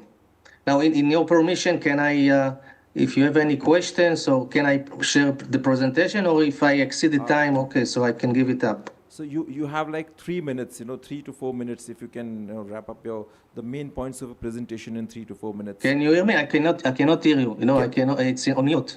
I think. Can you hear me now? Can you hear me, Michael? Yes. So you have about 3 to 4 minutes to show the main points of a presentation. Please feel free. Yeah. Okay, I will do it very fast. Second. If it's possible to mute again the Zoom, so I can, because I hear echo. Okay, so I will try to stand in time. So, can you see the presentation? Yes, yeah. Okay, so as I said, ISIS and Al Qaeda managed to expand in vacuums where there is no governance presence, in ungoverned territories, conflict zones. I would like, and of course, the state sponsor of terrorism is very important, like Iran, that is funding some of these terrorist organizations. Climate change is very important, and I would like to focus on the population factor, which is extremely important, mainly to Al Qaeda. Before that, if I mention the conflict zones, Sudan, for example, Al Qaeda and the ISIS are disseminating messages to recruit the people around Africa, as it was mentioned with the speaker before me. Africa is indeed the most flourished arena of the Al Qaeda and ISIS. After that is Afghanistan, and the conflict zone, the civil war in Sudan is very very convenient for ISIS and Al-Qaeda to recruit people. Now, if I say that I wanted to focus on the population factor, speaking about Al-Qaeda knows that in order to expand its power in the region, it needs to expand its popular support. So if you look, for example, in 2012, Abu Drukdal, the leader of Hakim, said that it was very important to recruit the support of the people by not exposing the real intentions of Al-Qaeda to imply Sharia, the Islamic law. How to do that? To show to the people, to the local people, that actually Al-Qaeda is sharing similar and the same interest, fighting against grievance, fighting against corruption, against the oppression of the people. So Al-Qaeda is actually trying to portray itself as a friendly to the people in order to recruit them. If you see, for example, in 2016, one of Hakim members said that actually they managed to build a network of warriors, not only in the north of Mali, but also in the south, forging ties with tribes like Fulani and others. And if you look, there were several documents conducted by media, Western media, with the local people, why they chose to join to Al-Qaeda. So we see that some of the Fulani tribe, for example, they decided to join to Hakim because they were frustrated and not satisfied with the local regime, identify them as corrupted and oppressing the people. So I think that the most important document that Al-Qaeda published was in 2013, which is called by the Al-Qaeda leadership, Ayman Zawahiri published the General Guidance for Jihad. And in this document, he actually explains how to forge ties with the local population. So for example, he said that the main focus is to target the American presence in the Muslim lands, and also its allies, but if it's carry weapon against the Al-Qaeda and the Muslims. And he also send a message to his people, to his members, please don't target even Shia, and don't target Christians unless they don't carry a weapon, because if we do that, then we can lose our strength, and our main power should be focused on targeting the American presence in the Muslim lands. So this is, and also, for example, he also warned his people, members, please don't target the enemy inside mosques and markets. In other words, Al-Qaeda tried to portray itself as an actor that is interested in the favor and in the interest of the local people, showing that he is fighting next to them against a common enemy. And we see that AKIS, the TTP, and also AKAP, all of them actually followed the steps of Ayman Zawahiri steps. Very important, it's also the Afghanistan, the cooperation and the alliance between the Taliban in Afghanistan to Al-Qaeda. We see that actually after the Taliban managed to conquer very fast Afghanistan, Al-Qaeda published a very important article in 2022, which explained the new role of the Taliban, explaining that now the Taliban must build a strong jihadi army that will help in the near future to the other brothers, the Muslim brothers that are found in conflict zones, like the Palestinians, like in the sub-Indian continent and other places. And in spite of the promise of the Taliban not to shelter terrorist organizations, we see that Al-Qaeda and also the TTP and other jihadists, also in foreign fighters, actually they found shelter and safe haven in Afghanistan. And unfortunately, we see that there is an expansion of Al-Qaeda infrastructure structures in the Afghan soil. Regarding ISIS, okay, I will skip it, but let's say that the ISIS and Al-Qaeda actually are using the social media networks in order to disseminate its extremist narratives and to recruit people. We see the activity that ISIS is managed to also to recruit people from refugee camps like the El Haul refugee camps in northeast Syria. Many children have been indoctrinated by ISIS ideology. Another arena that ISIS and Al-Qaeda are trying to recruit people is from prisons. A very interesting phenomena is like we see that small local networks like families are involved in, that have been radicalized, are involved in recruiting. If we remember the Bondi terrorist attacks against the Jewish community in Australia, this was a father and a son, a family, and this is something that is very difficult to monitor by the security agencies. But this is interesting to see that families have been radicalized by social media networks, by Al-Qaeda and ISIS and extremist narratives. And of course, religious events. ISIS is not only active in social media networks and also Al-Qaeda, but they are trying to recruit people also by using mosques and other religious events. You mentioned here, the speaker before me mentioned the platforms that online platforms that Al-Qaeda and ISIS are using: Facebook, WhatsApp, Rocket Chat, Telegram. These are very important platforms. And I'm going to finish. Sheikh Abu Musa Basuri, one of the most important strategists in Al-Qaeda, actually already in the end of 2004, when he published his Global Islamic Resistance, he said that today you don't have to be, you don't need an organized organization to mobilize the Muslims around the world to conduct terrorist attacks. You just need to use the internet. And he said that there was a need to decentralize jihad by using the internet. He is actually the godfather of lone wolf attacks, small and also small cells in the West. And he said that it's very easy to use the internet to disseminate the messages. Please, wrap it up fast. I'm going to finish. Yeah. Yes, to disseminate these extremist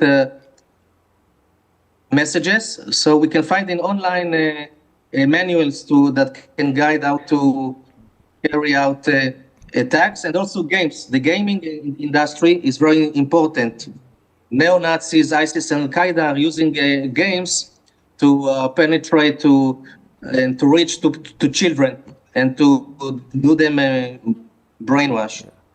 Thank you. Thank you, Michael. Okay, so as long as there is a vacuum, ISIS and Al-Qaeda are exploiting it in order to expand. Yeah. Michael, okay. Please wrap up. Thank you. Thank you. Thank you, Michael. Thank you. So now I'll come to you, Peter. 3 quick questions for you. How do you look at the trajectory of ISKP's expansion in Central Asia and Europe? I mean, do you see the possibilities of ISKP getting active in Europe? And second, can you just briefly throw some light on the dynamics of the relationship between the Islamic State and Al-Qaeda in the present context? And the last question, the IS expansion in Africa. Yeah, Africa. Yes. Africa. I think my neighbor mentioned it. Africa, Africa, Africa. It's our blind spot. We simply ignore it. There's no African in the room. Africans are never part of these discussions, but it's Africa, Africa, Africa. And we like to start in Mali and then go to Al-Shabaab in Somalia. But don't forget, Al-Qaeda in Mali is trying to expand west into Guinea, into Senegal, and they take their time. They're moving to Benin, Togo, Ghana. They're moving to the coast in Africa, and they take their time. I did research in Ghana and Togo some 6-7 years ago, and I warned that something was cooking there. And it's happening today. They take their time. They're going south, and then they're in the Lake Chad region, and in the Lake Chad region, they connect to the DRC, Whoever would have thought that DRC, the Congo, would be invested by some of these jihadi groups, and then into Mozambique. So if they've reached the coast in Mozambique, and all they need to do is exactly what you said, is jump into the Middle East. So that connection all the way from Senegal into the Middle East is happening. Now one thing that is extremely important that we do not realize maybe, but there's a lot of people from Mali in Paris. There's an enormous diaspora of West Africans in the European capitals. These people have traveled to Europe, and the financial flows from the diaspora into some of these, some voluntary, some involuntary, some because they want to, some because they need to help their families. The families pay it to the terrorists to buy themselves out of the coercion. So there's a lot of connectivity between those diasporas. And it's, again, it's under the radar. We don't see it happening. We don't realize what's going on. The second issue that I want to stress is the nexus. Terrorism, organized crime. When you're kidnapped in Nigeria today, you don't even know whether that is Boko Haram or some criminal gang. And they're connected. They work together. So, and some of the corrupt elements in the governments in Africa work together, get a profit from organized crime, get a profit from working together with the jihadist groups. So it's a mixture, it's almost a mafia type of mixture of organized crime, diaspora connections, corrupted elements in governments, and the jihadi groups. And they're losing their inspirational feathers, can I put it that way? Some of the older terrorist organizations get, the less they're ideological, because they're in it for the power, they're in it for the they want to survive, and they have to feed their people, and so they're having practically having their caliphate, but to organize a caliphate, you need the money and you need to stay in power, and that is no longer inspired totally by the ideology, but it's inspired by other factors. So all that matters. I don't know if I'm answering any of your questions. You are. Yeah, but just, I would want you to throw some light on the relationship between the IS and Al-Qaeda in the present context. Okay. Yeah. It's on and off. Sometimes they work together, they cooperate, and sometimes they don't. Don't forget, ISIS is a sectarian organization, is sectarian in nature. Yes. And their strategic approaches are different, the way they operate is different, their target is different, their speed is different, they have a different speed. They want the caliphate tomorrow. And they have a caliphate, and you mentioned this, they have territory in Africa that they control 100%. But they don't call it the caliphate because they know that if they call it the caliphate, they call it their own land, then some of these powers will come and put an end to it. Now there's one other element that I want to mention because I think it's important. The Russian presence in the Central African Republic that expanded from Bangui into the full range of African countries has pushed out the United Nations, has pushed out other international presence, and it sort of reduces our information position. So we do not necessarily always know the way we knew 10 years ago what is happening. And somebody mentioned root causes. If you want to understand root causes, if you want to understand the dynamics of recruitment, if you want to know to understand why people join these organizations, what are the recruitment bases, what are the narratives, then you need that information. But if the Russians are blocking you for getting that information, if they dominate the environment then we're in the mist. We don't know what is happening in large parts of the African continent. So we know it's a risk. We know that there's connections with organized crime and with the diasporas, but we don't know the details because we have limited access because of the Wagner presence all through Africa. Thank you. Thank you, Peter. I'll come back to you, but before that, I'll invite Vanessa Paines. She works on the cyber aspect of terrorism issues. So Vanessa, can you just focus a bit on the use of cyberspace with a particular emphasis on radicalization, recruitment, and financing networks and the current trends? Yes, sure. Thank you, Dr. Pandya. Hi, everybody. I'm Vanessa from the Philippines. Unlike our colleagues here who are from the academe, the diplomats and policymakers, I am more on an online operator, so I would just like to have that distinction. So I'll be able to share with you some of the trends and online behavior currently of members of the Islamic State and Al-Qaeda. But very briefly, as my role, I worked as a trainer for US DOJ project in the Philippines, where I was able to train law enforcement into identifying extremist content. So I'm not sure if everybody have seen that online. I'm not a hacker though, but I do access hard to reach private groups of terrorists so that we'll be able to gain intelligence and report it to countries or targets so that we could stop attacks from happening.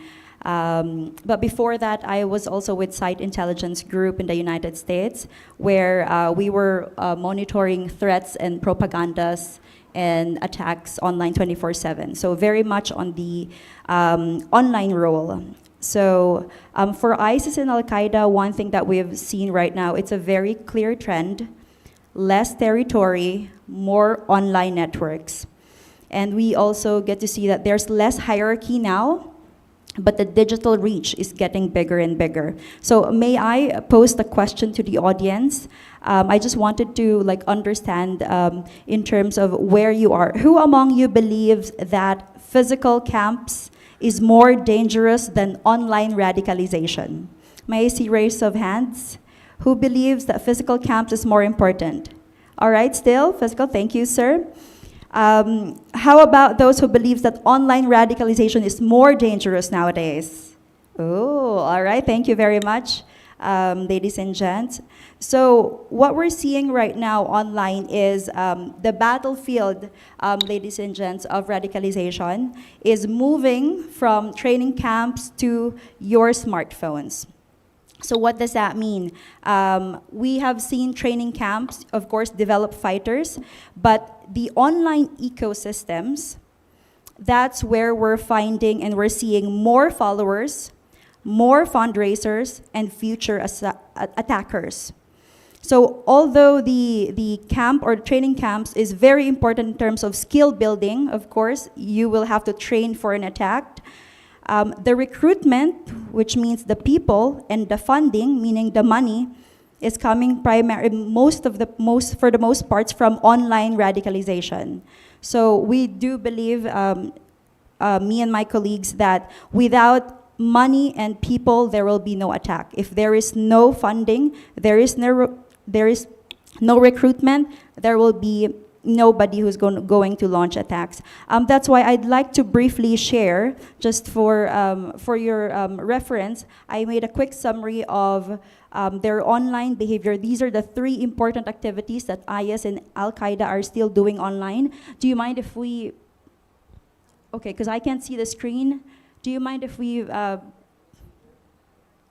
yeah, please let me know if it's on screen. Is it already on screen? So their online activities summarized into 3 parts. Basically, that is the branding part, or that's where you see the propaganda coming from both official and unofficial media of the Islamic State and Al-Qaeda. I'm saying official because these are the ones that are coming from the dark web. And unofficial media, these are the ones coming from the supporters and sympathizers of the Islamic State and Al-Qaeda. Number 2, you get to see also the recruitment. So there's a lot of narratives that are coming out online, and that's very commonly seen on social media. And of course, the fundraising. For the fundraising part, it is often framed, as we have seen online, it is often framed as humanitarian assistance, wherein you'll see sympathizers of AQ and IQ posting and asking for money, saying like, oh, we will have to support the widows of, of Muslims in Mindanao, for example. But if you look at the users, they are actually very connected to fighters and members of terrorist groups. And of course, a lot of online campaigns already was mentioned by my colleagues here, the crowdfunding, crypto, and online transfer, use of digital payments to transfer funds to fighters. And yeah, so that's for the first part. We can already take down the slide, please. Thank you. So Dr. Pandya, I think we also want to quickly tap on if the encrypted technology made it harder for, made jihad harder to track and dismantle, right? Sorry. So we've seen that right now it is harder for us to track jihad activities, of course, because they are operating in encrypted spaces. Not only that, we are also monitoring one source. It's very decentralized because you have to monitor the official medias and then the supporters. So there's so many information. But despite that, it has actually given us, people in the intelligence space, given us more information, collect more data from the fighters and sympathizers. Because once you are able to access this encrypted space, you get to see them, like, and terrorists and fighters do post about their whereabouts, their plans, shares about manuals in these encrypted spaces. So without this, we won't have any idea where they are planning to do their next attacks. Without these encrypted spaces, we also won't be able to know like how many operational activities have they done in a month. So very quickly, I'd like to flash the second graphic. Is that okay? Let me just check very quickly if it's already on. Yeah. All right, please let me know if it's already on. Okay. So for the second graphic, I think I would like to briefly explain this. So I've created this demo. I'm a very visual person, and I thought that this would be very helpful. So this is the dissemination pathways of mostly Islamic State media. So where does it start? It starts on the dark web. So this is what you call the primary release.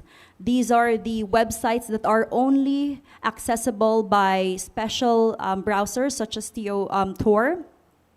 And then from the primary release, for example, on the left side, you will see an example of an official Islamic statement that was released. So usually dark web, and then after that, it goes to preparation for distribution, and this is the most important part. Preparation for distribution includes translations, and the Islamic State is translating their propaganda in at least 15 languages.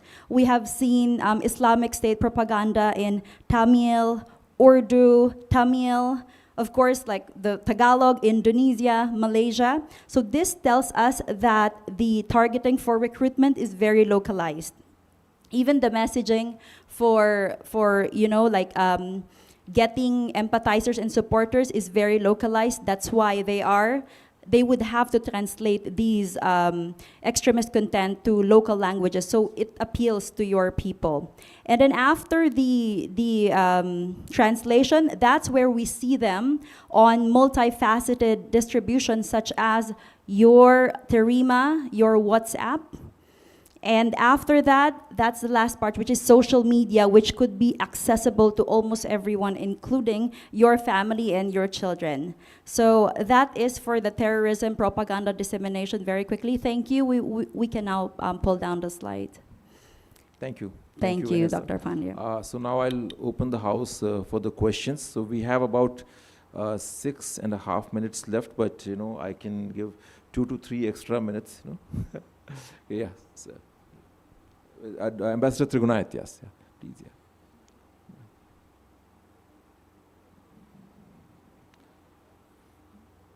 Recently, Trump announced that he gives 30-day waiver to India to import the Russian oil. So I just thought that maybe we can start with 2-3 extra minutes. Thank you very much. Very interesting and informative discussion. And my question is to Ambassador Bahade. Superb presentation, but at the same time, since 1990s, we have been hearing that there are a very large number of sleeper cells in India. Now, how serious that problem grown over time? I'm sure our agencies are keeping a tab on it, but at the same time, how do you see how serious that problem is? What we know in the public domain, in social media, the real actions, but the real threat remains those sleeper cells. And also we had heard about 2 years back or 3 years back, I think, that Al-Qaeda was planning to open an office in India. Now, is there some information on that? Thank you.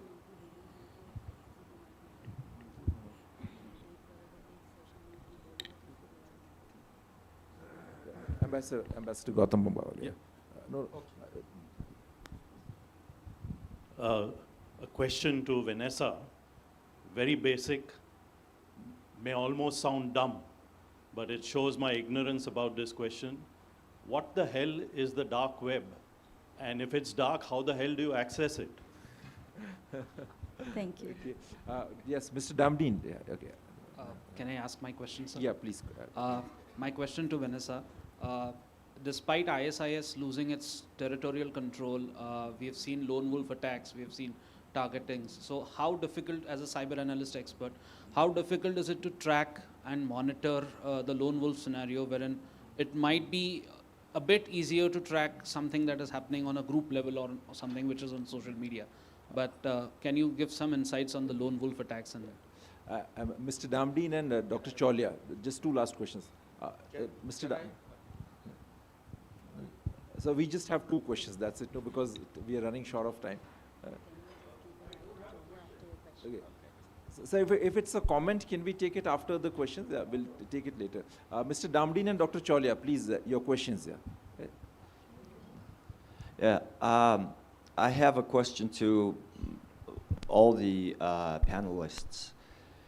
Now when we're talking about terrorism, we're really talking about just, it naturally goes into religious sects activities, but all of the religions, especially the monotheistic religions, when they, came about, when they were born, they brought civility to very savage communities. In other words, all the religions are for peace. So what are the strategies? Now we're always talking about how the governments are going to fight against these, terrorist groups which have gone mosaic. But what I want to ask is that how we can use religion itself in the fight against terrorism so that, because the religious philosophy is being hijacked by sects. And do we have enough international conferences where all the religious top leaders come about and say, religion is not about terrorism, it's not about jihad, it's not about sacred wars, but it's really something else? Are there strategies to do this global scaled up forums of really enlightened religious leaders to talk back against these terrorist cells? Thank you, Mr. Damdeen. Last question from Dr. Cholia. Okay, thank you. Sir, please, we are running short of time, sir, please. Okay. What I'm going to share is going to make a value addition to the final takeaway. But first, let us take the question. Dr. Cholia, please. Okay, for Vanessa, the fundraising part, earlier Abhinav had also said that autocracies, dictatorships have a way of crushing these terrorist groups, but democracies are more vulnerable. So, when they say charities, like, this is for supporting families or for zakat, which is a very accepted principle in Islam, just to give to the poor and to the needy. How do we crack down on these charities as democracies? The Philippines and India, we have this problem where under the cover of charities or humanitarian activity and foundations, they're raising money. And when we shut them down, there is an international so-called pressure saying that, these democracies are becoming autocratic and are, crushing NGOs and civil society. The left always says that this is not counterterrorism, this is a authoritarian power grab by democratic regimes. In the name of countering terrorism, what they're doing is crushing civil society. So how can we detect the good charities from the bad charities? Thank you. General Sudhakar, you just have 1 minute, military style, 1 minute. Fine. You see, what I'm going to share is that ISI and ISIS, they have collaborated in the year 2019, post abrogation of Article 370 and 35 alpha. Why has it happened?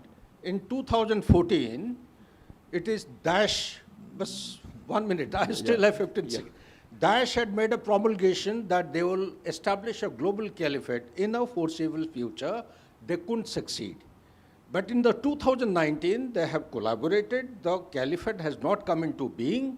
It's coming up in regional, small little caliphates, one in Jammu Kashmir, one in near the Siliguri corridor, one is cutting across Bangladesh, across Southeast Asia to Australia and New Zealand. This is a very important facet because behind ISI of Pakistan, there is Muslim Brotherhood, there is Qatar, there is Turkey who are sponsoring and financing. Thank you. Thank you, General Saab. Dr. Bahare, I'll start with you. Sir, on the issue of the sleeper cell in India, of course, it is a serious issue, but if you see after the formation of the ISIS and Caliphate in Syria,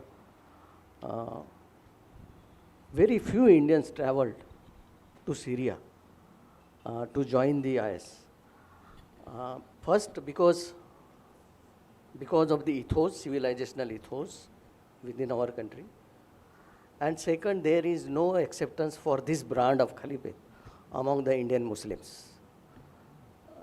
So that was the thing, but in spite of that, I would say, the sleeper cell issue remains serious and persistent issue. Whether this is happening through IS, there have been some news report that there are some few individuals who got inspired through IS or through Al-Qaeda is to be seen, but particularly with the formation of women wing of JEM, I think the online radicalization and extremist network within India is becoming more entrenched and more, it's expanding among among the society. On the Al-Qaeda, I think there have been certain pressure from Taliban on the Al-Qaeda within Afghanistan. It has to certain extent helped to curb the activities of Al-Qaeda, but Al-Qaeda is reinvigorating. They are re-energizing themselves. They have shifted their focus to Africa, but they still maintain, like in case of ISIS, you see the strong central leadership, like General Directorate of Provinces, providing overall oversight for global operation. We don't see that kind of the central leadership in Al-Qaeda. Al-Qaeda Central, which we used to call it, it's on downslide. It's not that strong like Al-Qaeda. But Al-Qaeda also has the Indian chapter, Al-Qaeda in Indian subcontinent, through which they are promoting online radicalization and the doctrine of Gajwa-e-Hind. Its Gajwa-e-Hind doctrine is basically was propagated by the Al-Qaeda only.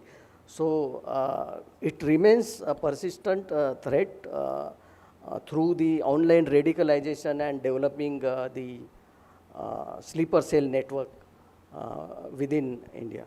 But as far as if we see the catching up with the emerging and new technology, social media, encrypted data and everything, ISIS is far ahead than the Al-Qaeda. That's what I see.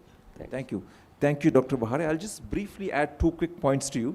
So regarding the number of Indians traveling to Syria to join ISIS, I must admit that there were a large number of people who were actually stopped at the last minute by the intelligence bureau through its Operation Chakravyuh. And secondly, India has its domestic jihadist theaters like Jammu and Kashmir and various other places. So, I mean, they have the battlefield available right next to their house. So that's also one reason why they didn't travel. But yes, I mean, their ideological affinity is very strong. In Kashmir also, you can find people, I mean, who would boast of traveling to Syria, fighting on the behalf of Shia militias, and the entire resistance literature is very famous. Thank you, I'll stop here, but I'll invite Peter, you would like to take the question, and then Vanessa. On the religious element in prevention of radicalization and de-radicalization programs. That is done in many different places, especially on the de-radicalization side. So where people have been arrested and they're in prison and they need to be rehabilitated, they need to be brought back into society. The religious element and the religious argument is always used, and it's a powerful way of telling people, listen, you're misinformed, you didn't get it. Your religion is not preaching violence, but it's preaching peace. So especially in de-radicalization. Now, in the prevention to a certain extent, but you need to be early. One of the elements is that if you're not intervene early enough, once somebody has crossed a line and is under the influence of the recruiters, then it gets really difficult. So it's either early or in the very later stages when somebody needs to be rehabilitated, brought back into society, where the religious argument is effective and is being used in many different environments. Yes. Thank you, Peter. Thank you for being real quick. So last is Vanessa. Please enlighten us on the dark web. Thank you, Dr. Pandya. So 3 questions. 1 question on the finance, lone wolf, and the dark web. I'll address the finance part first. It is very important that we differentiate between financial institutions or fundraisers that are legitimate to support our Muslim brothers and sisters, and to differentiate those that are funds that are being raised to support fighters. And one of the things that we were doing that in order to help take this down is to basically keep evidences, records, digital footprints of their engagements with IS-linked or AQ-linked personalities or accounts, which you can right now, in my understanding, you can take screenshots, and those screenshots can already be used in cases if you want to take down a certain. So they can tell us like, oh, you're just being, I don't know, you're just taking us down with no evidence. Like, if you can collect online footprints, that is enough reason to send to your financial institutions and used in cases. Next question would be how hard it is to track lone wolves attacks. Very, very hard. That's why online radicalization is very, very dangerous, because unlike groups, you can, focus on the groups and you'll be able to see the fighters and supporters. So for lone wolves attack, one of the things that we can do as countries, as individuals, is counter-narrative messaging, so that we basically counter whatever is being put out online.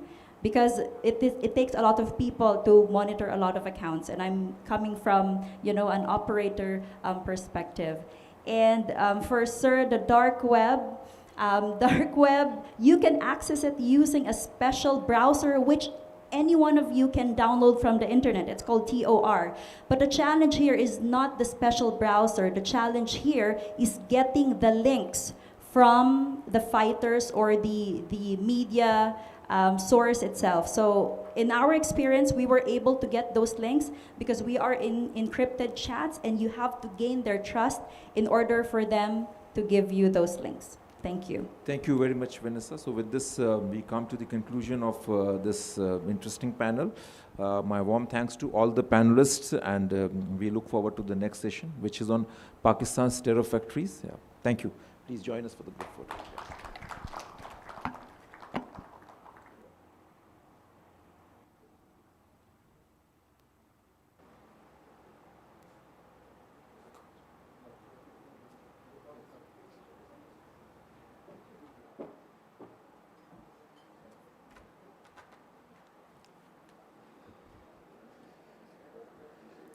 Thank you so much, gentlemen and the lady. And probably I can request Dr. Pandya to make it more gender balanced by inviting women speakers. Dr. Pandya, this is for you, so that we get to hear voices like Vanessa. I really enjoyed it. And in a world where we are talking about gender equality, that would be quite something if Usana's foundation can also achieve in their sessions. So moving on to our next session. And it reminds me of a dialogue from a Bollywood movie, which goes, मैं तुम्हें भूल जाऊं ये हो नहीं सकता और तुम मुझे भूल जाओ ये मैं होने नहीं दूंगा. So just to translate it for those who don't follow Hindi, it goes, I would never forget you, and you forget me, I won't let that happen. So how Pakistan does it? They run terror factories, and this is one session I was really looking forward to. So to session the chair, I would invite the man who has his name etched in history, because he's our last High Commissioner to Pakistan, Ambassador Ajay Bisaria. If I may invite you on the stage to talk about our neighbor, Pakistan. They can't forget us. We try to forget them, but they make sure we remember them through Jaish, through Lashkar, through Hizbul. Now they have come up with some fancy names like TRF. So Ambassador Bisaria, I would invite you on the stage. Thank you, sir. I would invite Shiv Murari Sai, sir, former IPS officer, and I heard, because I travel often to Kashmir, so even the thelewalas, the hawkers in Kashmir had his number. They wanted to speak to him, and they wanted to tell him something that's happening on the ground. So that's the reputation he has in Kashmir on the ground. Thank you, sir. Thank you for joining. I will invite Vicky Nanjappa, correspondent, internal security. And I would invite Mr. Sam Westrop, Director of the Middle East Forum's Counter Extremism Project. A warm welcome to all of you. And I would hand it over to Ambassador Bisaria to session the chair. To chair the session. No, I'm here. Thank you, Aditi. And to your last point about gender parity, we are also a gender unbalanced panel, but fortunately the whole business of terrorism is also gender unbalanced. So imagine the situation if you have lots of women taking up to this profession. Okay, so very good afternoon. Welcome to this panel. In a sense, a continuation of the exciting issue of this morning, and also perhaps a reflection of Dr. Abhinav Pandya's passion of addressing this issue of terrorism, and we've had 4 sessions doing it. We're going to be talking about Pakistan's terror factories and radical Islam in South Asia. And really speaking from an Indian standpoint, no conversation on terrorism is complete without getting our favorite country in the name of the subject. And in many ways, the kind of conversation we will have about Pakistan reflects the end games of many of the wars of our times. So for instance, we have been having a lot of conversations about the Iran war, which really started with a spectacular act of terrorism on the 7th of October 2023. And this is really the end game of the West Asia conflict, which was triggered by that Hamas attack. And for India, we saw the reality of terrorism last year, in Pahalgam, almost 1 year to that spectacular act of terrorism on the 22nd of April, which led to a series of events, including a changed doctrine in India after Op Sindoor of a assured response to any act of terrorism. And we heard this morning Brian Jenkins talk about what he called was a choreographed violence for effect. So, you know, in Iran, what led us to this moment, the Hamas attack on Israel, was choreographed violence for effect, for drama, and we saw that in India as well. So we have a stellar panel to unpack many aspects of that, so I'm not going to make too many comments, but I just wanted to briefly talk, and Abhinav has not asked me to do it, on the jihad game. I bought the book yesterday and went through some of it, and I would say it's a brilliant kind of updated look at the whole issue of terrorism from an Indian standpoint, and I really, anyone interested in this issue should dive into this book. And what struck me, I don't know if Abhinav's in the room, but what struck me in the book was the starting premise that we often talk of the start of this latest phase of terrorism from the late 80s in Jammu and Kashmir. But Abhinav's point, I think, is that it really started in 1979. And 1979 in many ways was that seminal year with three major global developments which in a sense triggered terrorism. And this was, of course, the Islamic Revolution in Iran, the Afghan invasion, which led to a series of events of the CIA and the ISI joining hands for a jihad against the Soviet invasion, and of course the attack in Mecca that year by the Wahhabis, which led to the siege of the Mecca mosque, and then a policy after that of an appeasement of the Wahhabis using basically the Saudis promoting Wahhabi Islam globally to appease the Wahhabi sentiment. And we also saw this come to Kashmir, where very syncretic Sufi Islam was sort of challenged by this Wahhabi version. So hopefully we'll get into conversations about all these issues. And let me start with, do we have online Mr. Chaudhary from, oh, he's not in? Okay. So we'll be in person rather than online, and let me go to Sam Westrup. First question for you. So how would you, as an external observer of South Asia, or looking at it at least from a distant perspective, how would you look at South Asia, the terrorism rising, and what kind of Western support do you see there, and particularly in the context of the newer incubators of terrorism, Afghanistan, Bangladesh, their growing role there. So how do you see it from your perspective? Well, thank you. I study networks in the United States, Islamist networks. And unlike a lot of the wonderful speakers we've had so far, my focus is not the violent, but the non-violent. However, there is a thin line between the non-violent and the violent. And that line tends to be crossed by humanitarian aid charities, raising money for acts of terror abroad, but also, perhaps more importantly, the welfare arms of overseas terrorist groups. Now, I track about 8 networks in the United States. One is the Muslim Brotherhood, or rather what remains of the Muslim Brotherhood since its collapse in Egypt 10 years ago.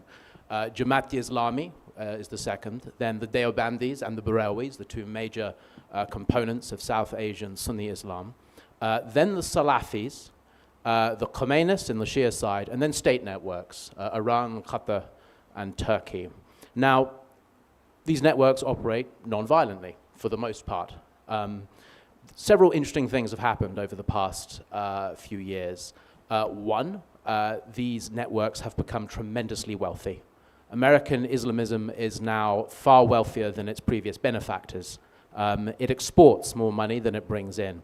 In fact, Western Islamism is now a hub for the export of Islamism worldwide, not just money, but ideology as well. They are shaping global Islamist development. And I'll come to a few good examples of that in a second. The other big change that has happened has been what we call modernism within the Islamist movements.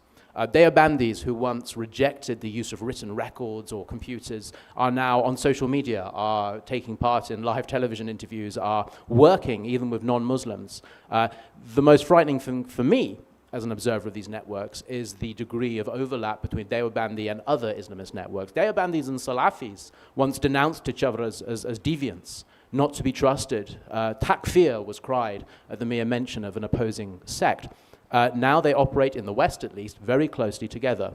Now, they do this with a certain level-headed approach. They understand that Islam is not to be imposed in the West anytime soon. Some may think it's centuries off, for all they know.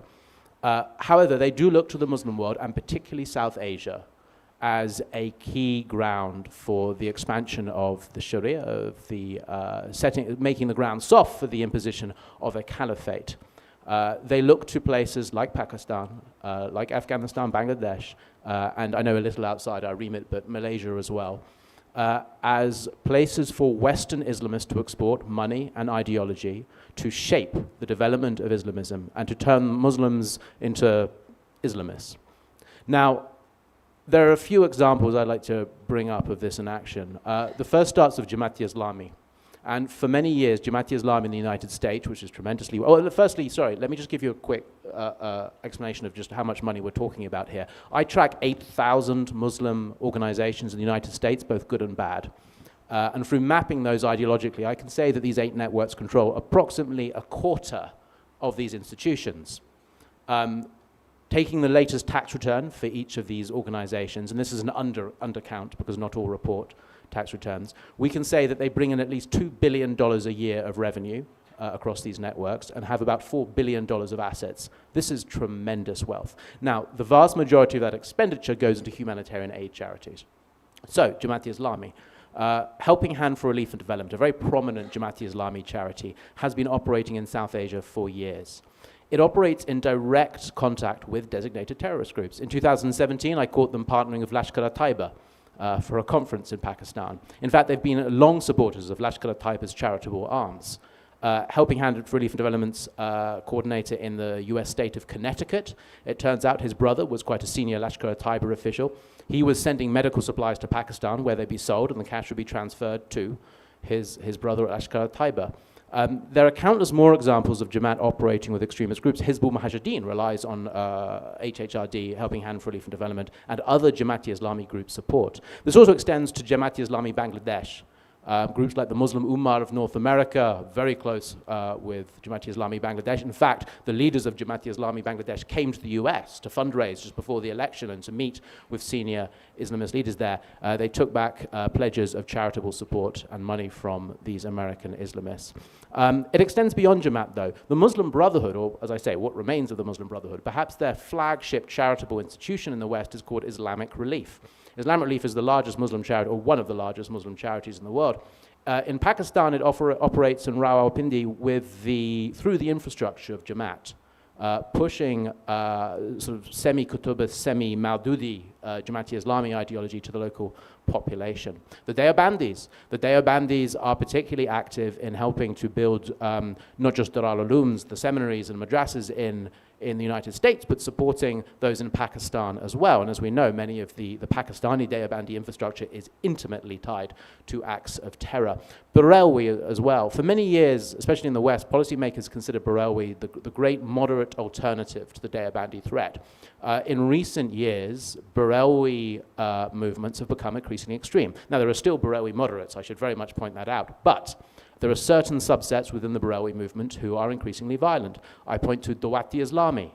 Some of their members carried out a stabbing attack in Paris in 2021 outside Charlie Hebdo.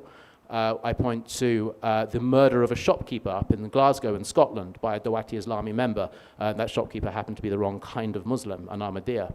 Similarly, Khatme Nubuwat, a very important Pakistani group dedicated to the eradication of Ahmadiyya Muslims, operates very across the United States, particularly in the United Kingdom as well, where they raise money for the prosecution of Ahmadiyas back in Pakistan. This easily translates into violence, as you might imagine. Tehrik-e-Labbaik, another Barelwi organization, is fronting the anti-blasphemy efforts in the UK. The UK government has warned about this.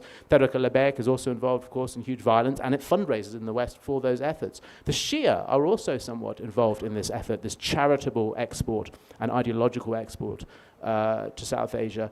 Communist South Asian Shia groups in the US fundraise for a group in Pakistan called the Ash-Shahid Foundation, which is a major Khomeinist institution that forwards money both to Hezbollah in Lebanon, but also supports Shia militancy in Pakistan as well. This is, these are the examples we know about. There are plenty more. Okay, so these are great global examples of, the mosaic of these international networks.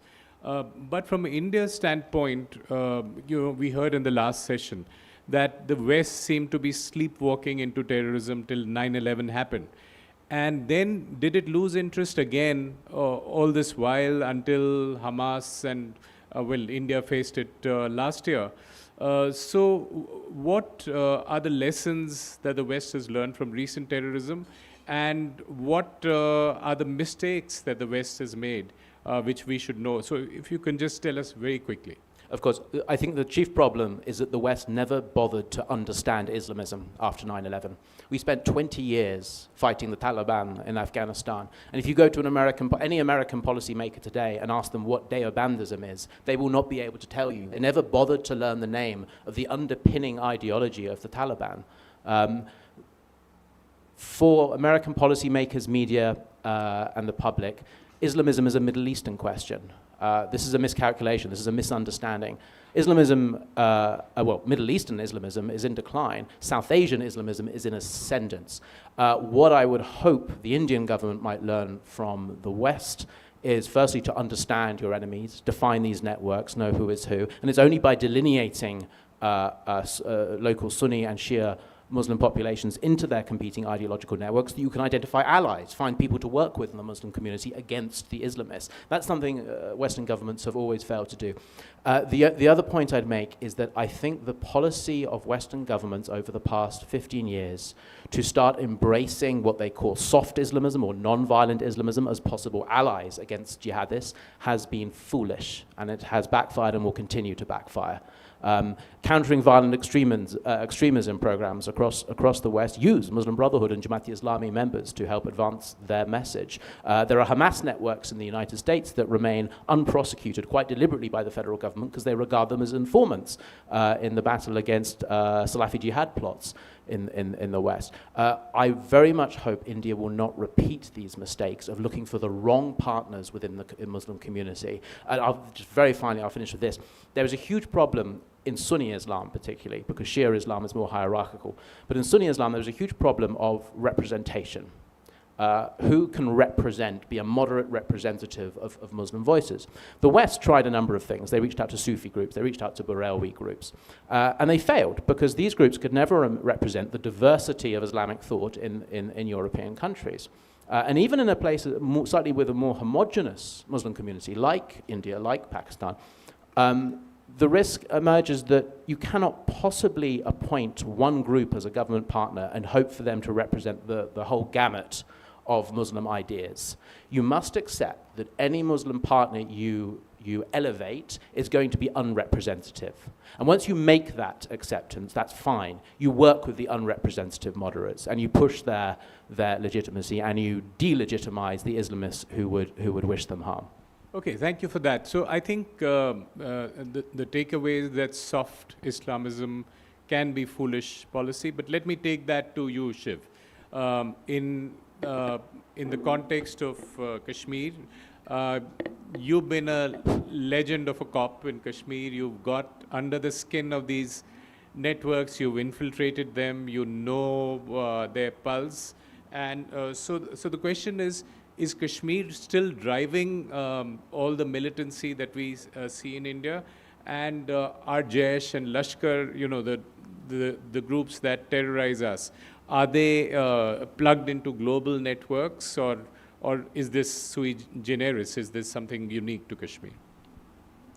I think before we get into that discussion, I think there's a need to understand where it actually starts. I think in India, what happened was that, I mean, if you want to go back in time, of course, you can go back to the Garden of Eden.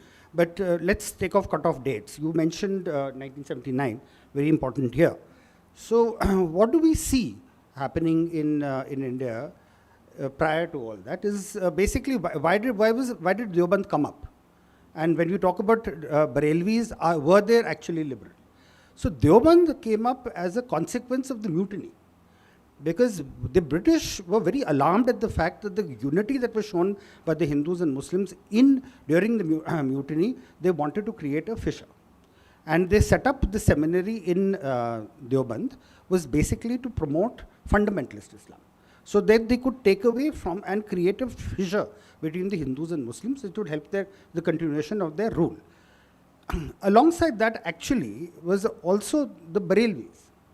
Now Ala Hazrat was basically again created at the beginning of the 20th century to again create that schism, but because of the Muslim community around his area, who were largely believers of what would be called quote unquote shrine worshipping. He did not want to move too much away from that, so he didn't actually get into a discussion, but his writings were very radical. And when those writings went to Pakistan, then they were interpreted in the right way, and then you see what happens, that is Dawat-e-Islami comes back in a more radical form. So there is never an attempt, and that whole thing about Sufism, we must remember that Sufism, brand of Islam, is what actually started the Kashmir movement. JKLF, I mean, if you look at it, the cleansing of the Kashmiri Pandits from Kashmir was not done by the Hizbul Mujahideen.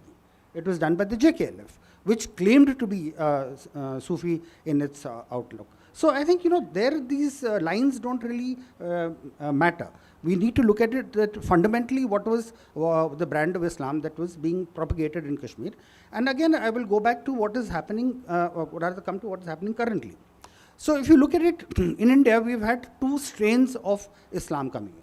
One came through the trade route through the south, when it came unadulterated from the Arab world, and the other came following the armies from Central Asia and from Turkey and through Afghanistan. So there were very two different strains, and those strains you can see even today. Now currently what is happening is that whatever radicalization takes place in the Arab world, and a lot of that is happening, because we should not get confused as to what the regimes want. We should also try and understand what the people want. And there is a lot of radicalization taking place there. Again, I'll take you back to the event of 1979, the siege of Makkah. There was this 17-year-old boy who was observing the events at the siege of Makkah. And he went to the king of Saudi Arabia at that time and said, we need to throw the Westerners out. Because to counter the siege, the Saudi army couldn't do it, and they had to get in the French army, who wore Saudi uniforms, and then entered the holy site. Now, so this was being observed. That 17-year-old boy was then sent by the CIA to fight the Afghan war. And who is he? He's Osama bin Laden. So you see, this is the whole intermingling of issues, geopolitical and religious, that create the current environment. In Kashmir, the whole issue is, as usual, related to Pakistan. Now, Pakistan has never shied away from using non-state actors, starting from the Kabali raid in 1947, followed by the 48 war. Operation Gibraltar in 1965, when again they sent in regulars, again followed by the war in 1965. Then they got an opportunity again in the 90s. So you see, it's a generational thing. Every 20 odd years, they will make that attempt. So in this 1990s, using an opportunity of some of the political miscalculations we made by using that entire dismissal of Farouk's government in 84, they again incited insurgency in Kashmir. And then, of course, the attempt came in 99 again during the Kargil war. So this opportunity will keep happening. Currently, the situation is that post-Operation Sindoor, the mood in the valley shifted. Prior to that, there was a mood thinking that the separatist elements there, that Pakistan was over and that they needed to make some kind of peace. But post-Operation Sindoor, the perception, and I'm very clear that the perception that went around was that China and Pakistan today are operationally combined, which we did not see earlier. Secondly is that whatever happened, whatever conflict, whatever attrition took place on their territory. So they saw it. So this gave again a fillip to the separatist elements who began to believe that this is a game again. And now what is happening is that the recruitment in POK has again started. And the areas of Palandri, Ravla Court, where the population is a little rough, they are finding recruits and training them to keeping them ready. So you will see in the days to come that there will be not extensive infiltration, marginal infiltration just to keep the temperature up so that people don't forget about the militancy. You have them operating and surviving in the mountainous areas of Jammu and Kashmir, and they will from periodically time to time carry out attacks just to keep and remind people that they're not over. The important thing I think we have to understand is that Lal Killa blast. Now the Lal Killa blast is significant because this is the first time we are seeing an operational alignment between elements in Kashmir and from UP. Now that was something that never happened earlier. If you go back in time and see all the attacks that took place in outside Jammu and Kashmir, they were all done by elements from Jammu and Kashmir. But there was no local support. This is the first time we are seeing a local support. So this can become a little dangerous. If it is read into the context of what is happening in Iran now, then I think there is also, we need to observe that who are the people who are now supporting the Iranian cause in India. And you will see that it is cutting across the sectarian lines. The Sunnis, the Jamaat-e-Islami, they're all coming out in support of the Iranians right now. And the fact that the Iranians have put up a black flag, which many will dismiss as a sign of mourning, but it is also seen as the sign of the Mahdi, the coming of the next prophet. So you see, this narrative is now building up as we speak. And we'll have to see in days to come how it will So just coming back to Kashmir for a moment, there was a lot of conversation during Op Sindoor after it that there are about 70 to 120 sleepers in Kashmir and they can be activated very quickly by the Pakistanis for Pahalgam too. How serious is that threat? Is this something that can happen? Well, as I was mentioning earlier, that you have groups who are in the mountainous areas. They're difficult to flush out. You will keep reading news of operations in Kishtwar region, for example, Rajouri, Poonch, for example, because it's a very difficult terrain and requires a lot of manpower to flush out these people. And they usually don't engage. So they avoid contact and therefore they survive and they will carry out the attack based on what is Pakistan's strategic interest. So I think, but the other part which is there, which is from the lesson that we have to learn from Lal Killa, and that is that people have begun to understand, or at least believe, that in one spectacular attack, either in Jammu and Kashmir or in the rest of the country, is enough to bring India and Pakistan to war. And once that happens, the purpose is served. So there is no point in doing these small actions and keeping Kashmir on boil. You bide your time, you wait for that opportunity, carry out that spectacular attack, and then see what the two countries do. Okay. So Vicky, let me come to you. You watch this space closely. What do you think the global jihadist groups are telling their counterparts in India, and what is driving radicalization in this region?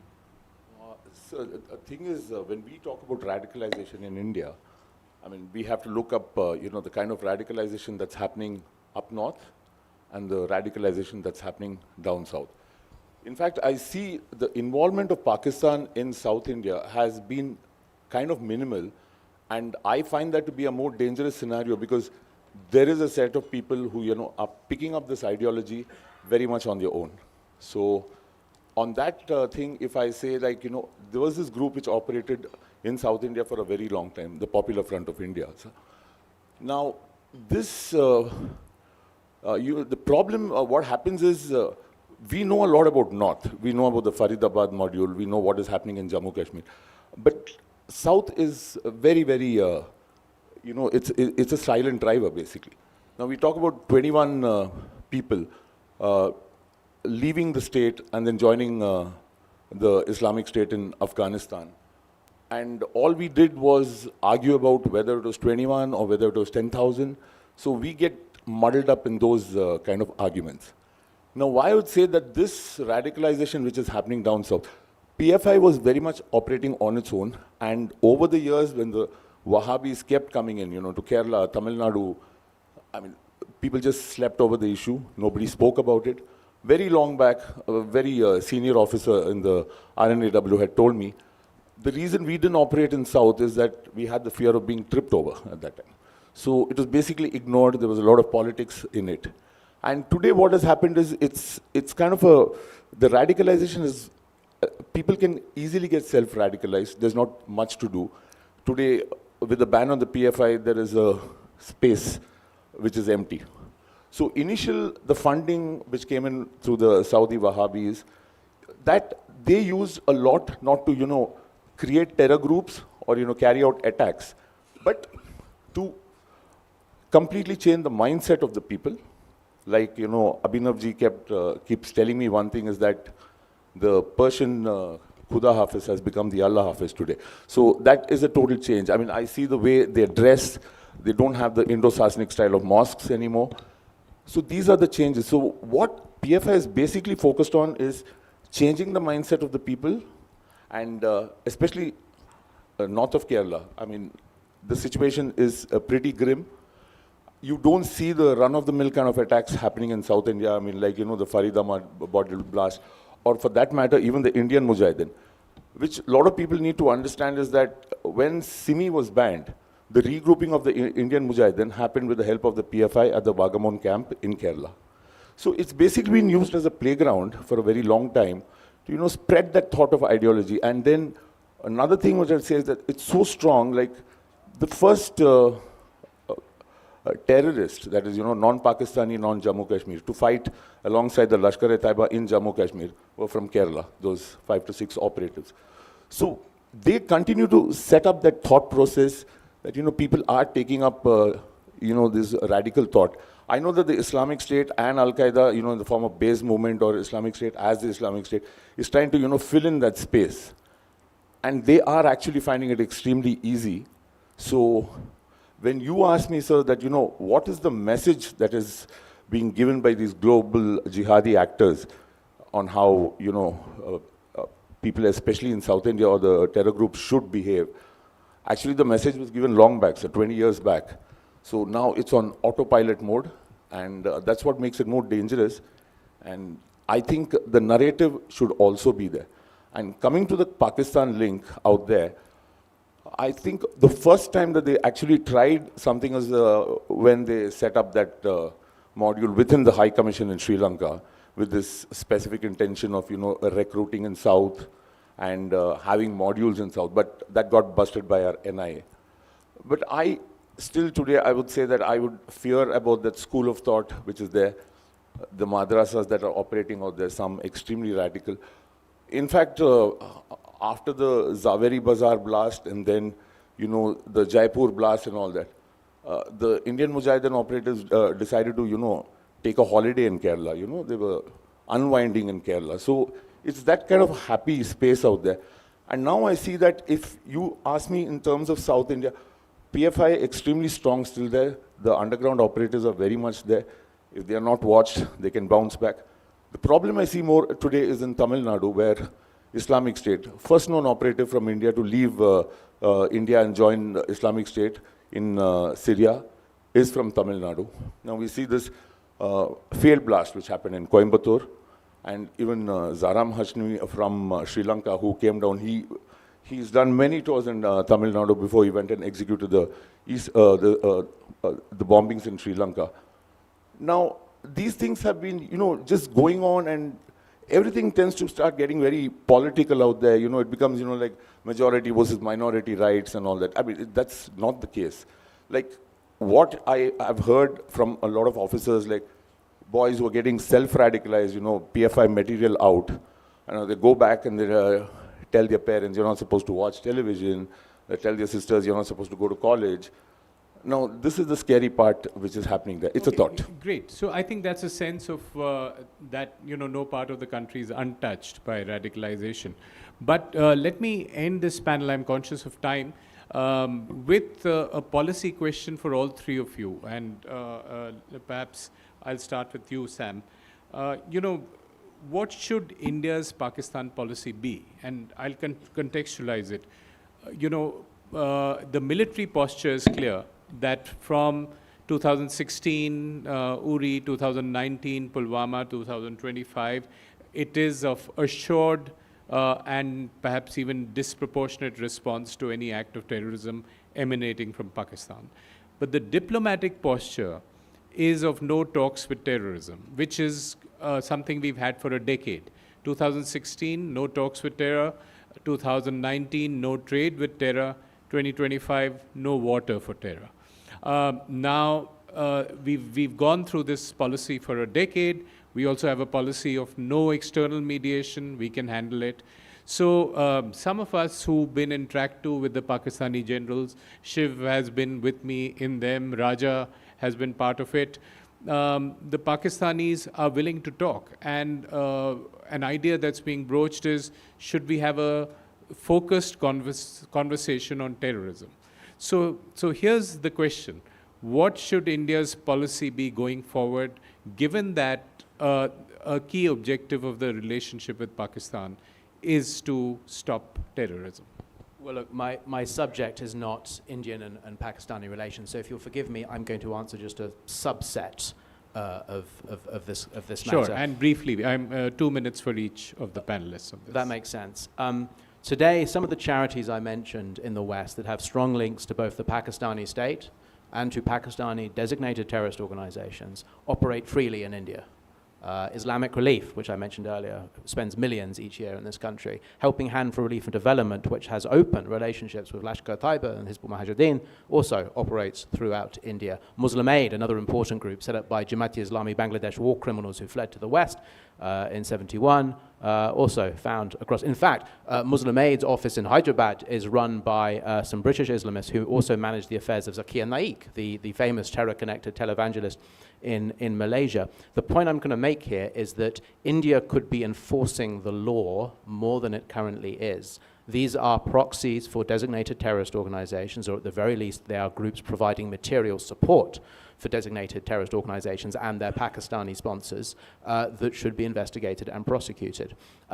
India can also be doing more as it relates to Pakistan regarding Pakistan's foreign influence efforts in the West. One example I didn't mention earlier was the enormous Pakistani network down in Houston, in Texas, where Jamaat-e-Islami, Dawat-e-Islami, and Kashmiri jihadists, including the representatives of the late Syed Gilani of Kashmir, openly work to not just move money into the American political system to push anti-Indian and to encourage the delisting of some of these terror groups from the US state and treasury departments' own designation lists.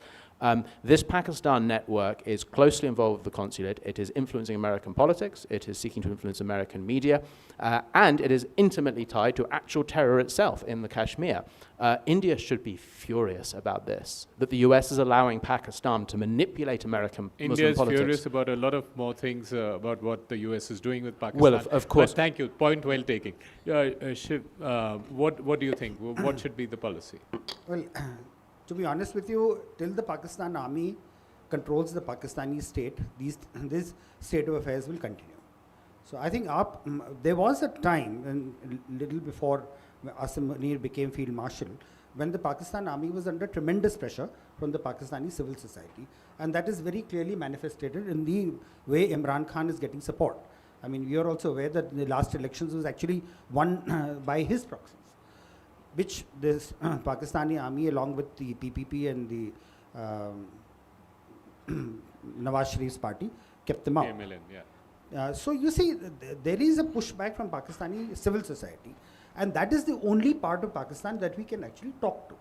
So how do we encourage the Pakistan civil society to ensure that the Pakistan army is pushed to the barracks? Should we achieve that? Then I think the conversation. So can the tail wag the dog? That's the question. So Vicky, what do you think? Yes, on the Pakistan front, I mean, the thing is, I just keep recollecting. Our Prime Minister did reach out to Nawaz Sharif, and then we got Pathankot after that, just barely 10 to 15 days away. I think what we could do, going to war is, it can get chaotic, to nuclear nations. I think we need to keep the borders more secure and keep the narrative in Jammu Kashmir more controlled. so that, Pakistan is not able to implement that narrative out there. And of course, take a lot of action where all these launch pads are there in, I'm saying, strikes to, just destroy these launch pads, but they keep coming up. But just to conclude one thing, that's one part of Pakistan, but again, sounding very repetitive. Let's keep the radicalization ideology under control in South India also, because it can spread. Okay, so nobody is advising talking to Pakistan here. So let me take it to the audience. We have 10 minutes. Yes, sir. Ambassador Chajanhar, and then we'll go to the general. And any mic, please? Just hand over a mic to Ambassador Chajanhar. Thanks.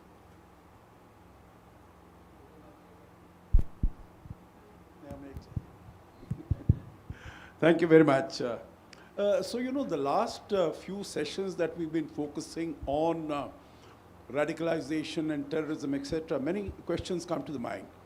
One is that, from Africa to West Asia to Central Asia, India, and Southeast Asia, all the countries are battling this menace, this scourge of terrorism and radicalization. So one question, has any country been successful in dealing with this, whichever way, either through force or through education or through narrative building, or what was said, that this is not what real Islam is, what real Islam teaches you? Has any country been able to succeed even to a little extent? Secondly, meaning, is there a case for different countries to collaborate? Intelligence sharing or some other tactics, narratives, whatever it is. Because we've seen that, as far as, let's say, Indonesia, that has been able to do something in terms of creating some sort of a non-radicalized Islamic narrative. And one question to shift to you would be, as far as the Pahalgam terror attack, all those who were involved, we have still not heard whether they have been traced, whether they have been apprehended. What does this tell you? Thank you. Okay, so we'll take 3 questions. General Saab, you, and then Ambassador Chinoy. Now my question pertains to the entire, all the panelists. This is with regard to the arc of instability. If India has got a golden objective looking at $30 trillion by 2047 or earlier, I think this arc of instability, which includes Afghanistan, Pakistan, and Iran, they have to be looked at with newly oriented approach. And particularly Pakistan, there is nothing permanent in international relationship. Like the way we had interaction, sir, today during the breakfast. Hasn't the time come? Shouldn't we actually play the game of going in for a dialogue? Maybe a little calculated, calibrated approach, and without compromising our national stance and the interest. That's okay. Ambassador Chinoy. So my question is to Sam. Speakers seem to suggest that a lot of the funding comes from countries like the United States of America, perhaps UK, elsewhere, for all these radical organizations, terrorist organizations, some of them proscribed by multiple countries that operate in South Asia, particularly in India. To what extent is the West then complicit in such terror attacks? Do they do enough to actually investigate the links and to stem that sort of terror financing? Okay, so let's get these 3 questions. Sam, would you like to take the question about the Western encouragement? And to add to that, President Trump feasting with the Pakistani general a month after Op Sindoor. So how do you explain that? Complicity is an interesting word. At its most generous, the Trump administration and previous administrations have been blind to these extremist movements, to these terror organizations, and to the involvement of American public money and also American private institutions in sustaining these terrorist movements and radicalization processes. President Trump in his first administration, I became a little unpopular in certain conservative circles, increased funding to domestic Islamist groups from the federal purse by 4 times. 4 times that Obama did. While we've seen the funding cut in the second administration, we have seen continued work and partnership with Islamist movements. Trump, you might remember, was particularly close to Imran Khan, a man he felt was imprisoned on similarly spurious charges to his own, the own allegations against him.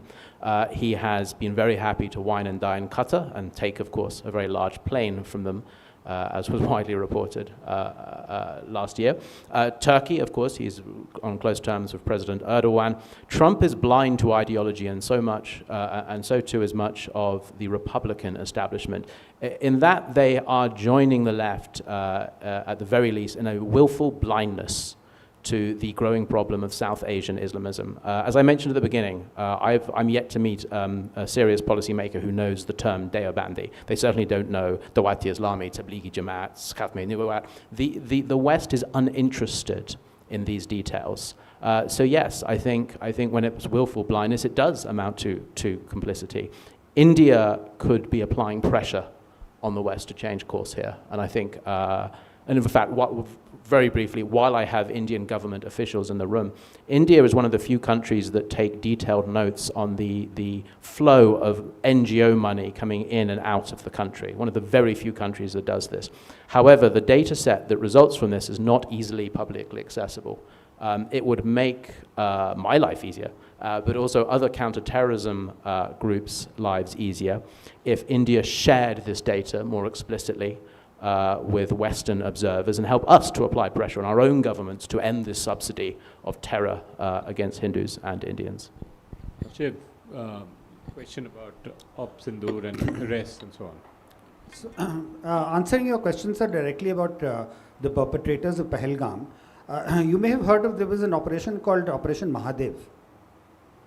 So some of the perpetrators of Pahalgam were killed there, and I think the Home Minister did make a statement in Parliament, which is, of course, shrouded in a little bit of controversy, but the fact is that some of the elements from Pahalgam attack they were killed the morning of the statement. Morning of the statement, but that was, I think, just opportune, because I am aware of the details of the operation. It is a fact that they were killed. So that is answering your question about Mahadev. What was the other one? There was another question on the arc of instability, whether we should have a dialogue with Pakistan. Well, I'll repeat my earlier statement, and that is we can have a dialogue with Pakistan based on the fact that we need to get their civil society into a position where they are out of the control of the army. And that is perhaps the best opportunity we'll have. You can keep talking to them, but as I think what Vicky said was that after the outreach made to them by our Prime Minister repeatedly, it's not just one, that you always get stabbed in the back. And I think that is what the Pakistan army game is. They will not allow that dialogue to take place, because if they allow it, then what happens, what cause does the Pakistan army have to exist? Because they are not going to find a conventional war with any other country except us. Vicky, anything to add? Yeah, the last point, sir. On insecurity, instability. We've had it in Sri Lanka, it's been sorted out. And then we saw that in Bangladesh, we saw a lot of Pakistani activity. Things are changing. Now, Bangladesh will be a test case for us, and it remains a challenge. I think it's looking positive now, relations. Although there's a Jamaat spread, it's looking positive. But how successful we will be in keeping the Pakistanis out of Bangladesh is going to be our challenge. So we'll keep that as a test case. And about Pakistan, I would say less said the better. I mean, I'm very sure talks will not work because the generals are going to mess it up. Okay, last word to you, Sam. I'm sorry, I forgot one very important example that I would really like to get on the record. Over the past few months, the US State, this is going back to the complicity question, the US State Department has been conducting extensive outreach of Jamaat-e-Islami in Bangladesh, as well as other Islamist parties. This is a horrifying echo of the Obama administration's terrible decision to embrace, or at least reach out to the Muslim Brotherhood in Egypt from 2009 to 2012. Convincing the US State Department this is a bad idea is key, and that will come not just from my organization and similar organizations, but also, please, from the Indian government as well. Okay, so the message from this panel is to not underestimate the challenge from Pakistan, not underestimate the global dimension of this problem, and in terms of diplomacy, to continue working with Western partners, and particularly the US, to keep educating them on this huge challenge that India faces. Thank you very much.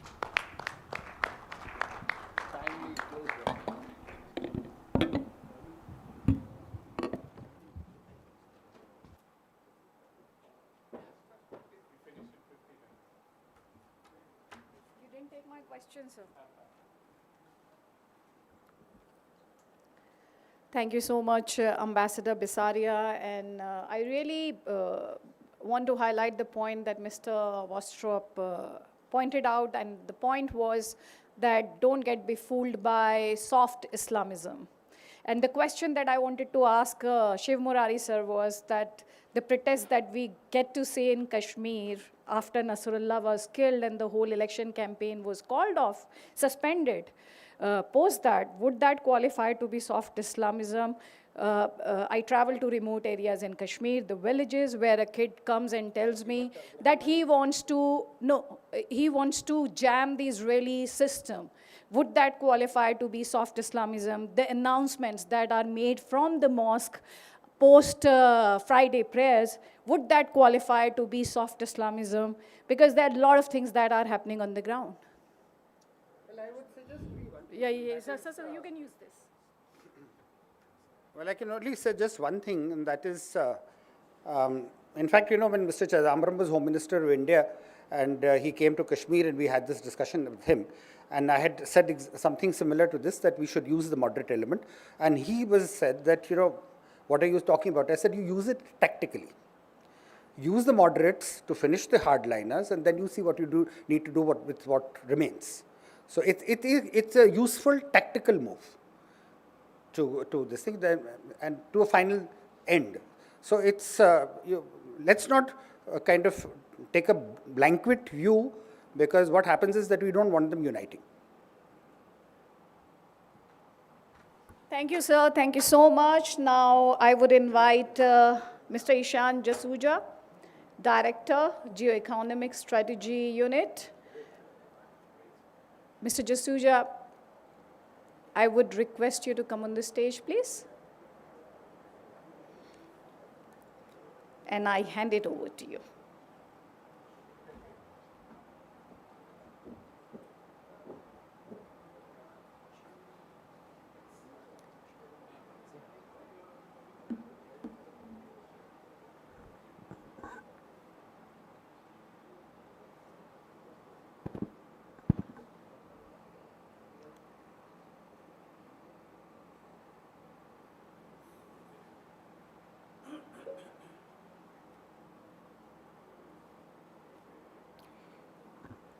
Greetings, ladies and gentlemen, your excellencies and distinguished guests. Now, I don't know if you've noticed, but the energy in conference rooms tends to drop close to lunch. That's why seems like the organizers have very appropriately given me this pre-lunch session so that I can draw that energy back. Now, in a room full of diplomats, policymakers, and scholars, I wanted to take a different approach, slightly different than what we have seen over the past day and a half. Rather than speaking about geoeconomics as a theory, because that's what the GSU is focused on, geoeconomics, I want to speak about geoeconomics as a tool of decision making. At the GSU, we are interested in a simple question. In an era of volatility, fragmentation, and strategic competition, something that all of us have been speaking about for so long, how do governments, firms, and institutions identify where real opportunity lies and exists? And just as importantly, how do you price in the different risks that have been highlighted throughout the session today? That is the key question behind our work. Now, as you can see, the key challenge that is that geoeconomics is no longer just the background of geopolitics. It is now one of its primary instruments, even impacting stakeholders who have nothing to do with politics, really. As you can see in the second graph down there, tariffs affect a rising share of world merchandise export. In fact, they've skyrocketed. They have expanded, especially in strategic sectors such as food, fertilizers, and essential inputs. Policy uncertainty has become a structural feature of the international economy these days. and not a temporary disruption, as many people expect the state of Hormuz crisis or cite it as. For a country like India, which remains deeply connected to trade flows and highly exposed to energy imports, these shocks transmit very quickly, and they affect everything from costs, prices that exporters and importers pay, and supply chains. So the challenge before us is this: how do we even move beyond reacting to volatility and instead build frameworks that help us position ourselves within it, essentially acting more proactively? Next slide, please. This is why we propose an integrated approach. At the GSU, we felt that there was a research gap in this space. A great deal of strategic commentary remains descriptive. It explains the world well, but it does not always help a decision maker act. Our model was built to bridge that specific gap, and we worked through 3 verticals. First, research. We prioritize executive-oriented analysis on economic opportunities, regional risks, and trade corridors over the theory-based approaches that are often associated with legacy institutions. Second, the proprietary risk-adjusted opportunity index, which I will, of course, talk about a lot more in detail. But what we do with the RAO is create a proprietary tool for data-driven market screening and economic opportunity analysis across 115 nations, and it is now being expanded further to the 115 already. And the third is strategic advisory, where we translate this analysis into partner-specific research and recommendations on market entry, supply chain exposure, crisis response, and complex strategic ideas that we have all been deliberating over the past day and a half. Next slide, please. An output of this philosophy is our flagship quarterly research, the Geoeconomic Risk Barometer. Its purpose is to map where capital and power are likely to move next. We track the business climate shapers that increasingly define strategic outcomes in key markets. Trade and industrial policy volatility, corridor disruption, financing condition, and energy transition processes, critical minerals, and the resilience of supply chains. This allows us to shift the conversation from abstract geopolitical risk that mainly scholars and practitioners understand to identifying areas of specific opportunity clusters. In our last edition, which was released at the end of December, for example, we found the greatest amount of opportunity concentrated in defense, given global rearmament and export controls, energy transition, mainly due to critical minerals, raw material refining, and supply chains as a result of friendshoring and compliance around non-tariff barriers which have become so prevalent. Our next edition will be released at the end of this month, so let's see how this graph changes. But across markets, the key is clearly visible. Resilience. Resilience is no longer a buzzword for reports. It is something that stakeholders are considering as a source of comparative advantage in today's highly contested world. Next slide, please. The same logic applies to our commissioned research. We begin not with generic analysis or templates of papers, but with partner-specific policy or investment questions. We then design a tailored methodology, deploy proprietary tools such as the RAO that I'm going to introduce to you now, structure the findings into decision-grade briefs, and measure the impact against the outcome the partner is trying to have. Our firm belief is that in today's fast-paced global political economy, research should be usable, not just readable. Next slide, please.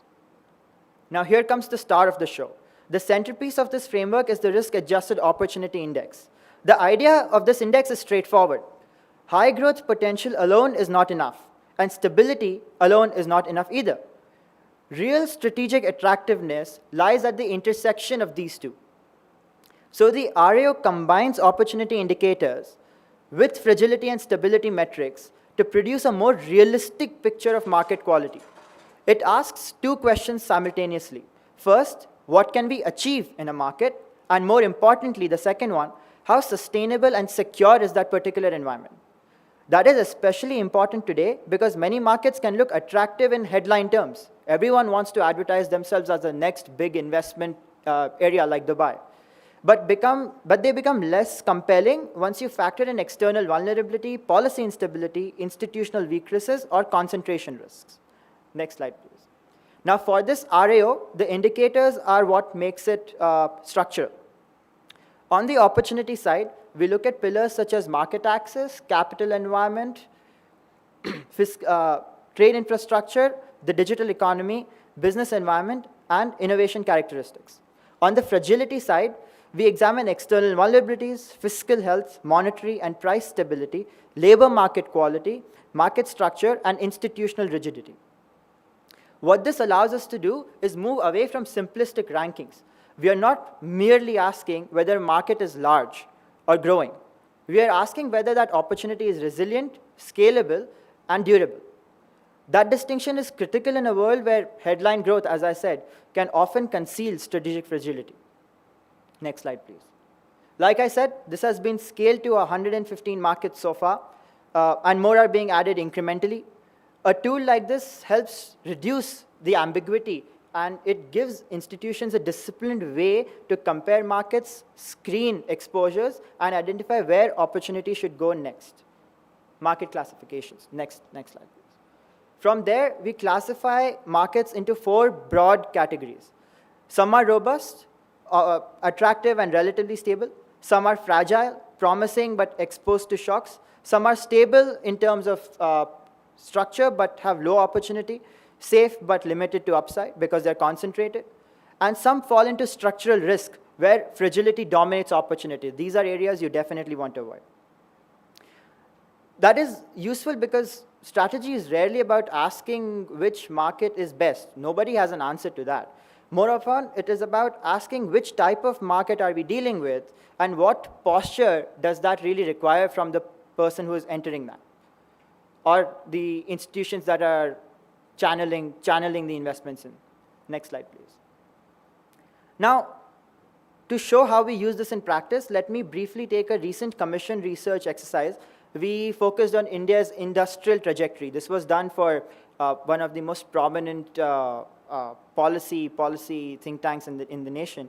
And the core question that we were trying to ask is whether industrial growth without sufficient domestic manufacturing depth could leave India vulnerable. In other words, whether scale without value addition risks creating an assembly side trajectory rather than a resilient industrial base. Our findings were pretty clear. Trade openness by itself does not equal risk-adjusted strength. Institutional depth and stability matter more than trade alone. Several assembly-led peer models appear attractive on the surface, like I said, but become more fragile when they're stress-tested, which is what we did in this study. That is precisely the kind of distinction that we emphasized in this case. So the role of our analysis here was not merely to rank economies. It was to diagnose the quality of industrialization and identify where long-term resilience need to be built. Next slide, please. Our peer comparison reinforced that core analysis. As you can see, India is already quite competitive in this landscape. You're looking at the RAO scores for the countries that were part of this study. The deeper value of this exercise lies not in the number itself that you're seeing. It lies in the understanding of what is driving competitiveness, where the bottlenecks are, and how the country can improve its economic quality and just its scale. That is why we think where strategic research should go next.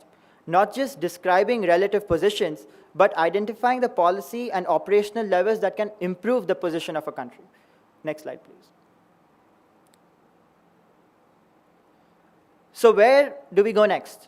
For India, it means thinking tactically about logistics frictions, improving capacity utilization, insulating exporters from the raging tariff and non-tariff barriers, and significantly strengthening research and development spending. That is something that I see quite lacking over here. And if our objective is to create indigenous technology, this metric really has to increase. But what about stakeholders? Acknowledging that governments alone cannot carry the next phase of the strategic adoption is important. That is where high-energy, specialized organizations can work with established institutions. Legacy players like our hosts, the Islamist Foundation, and the research divisions in foreign ministries bring the convening power, intellectual credibility, and strategic depth. Upcoming organizations such as ourselves, in my opinion, we can bring and complement that with niche expertise, such as ours in market screening, applied geoeconomics, sector-specific analysis, and decision-oriented tools. That, to my mind, is the future of strategic research in India. Theory should be informed by practice, data should be translated into action, and collaboration must be induced between generations and across institutions. Thank you.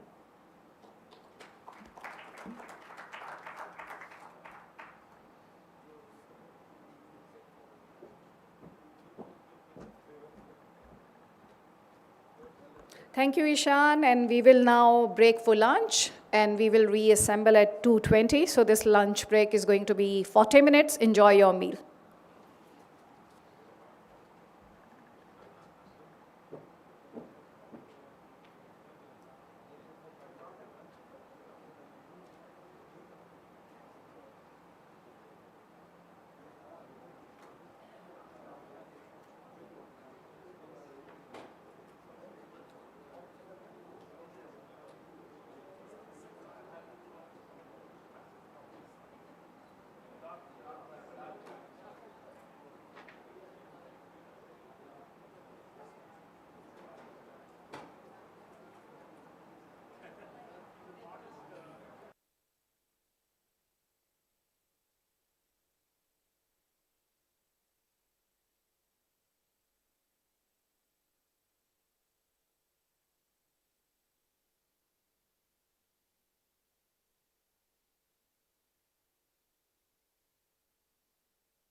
I would invite Dr. Panda, and I would request Ambassador Ashok Sajjanha to come on the stage, please.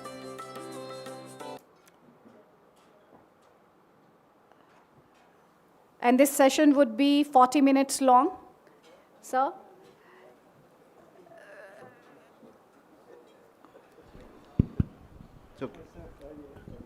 And last 10 minutes would be for Q&A, sir.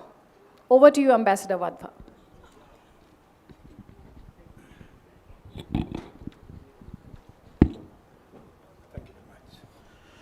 Thank you.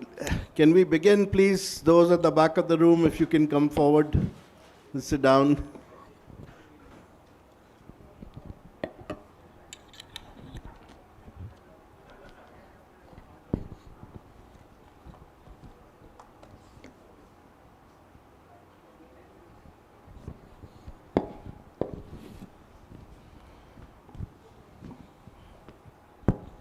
Good afternoon, and it's always a difficult time to be speaking about navigating currents in the Indo-Pacific after lunch, but we will try to do that. The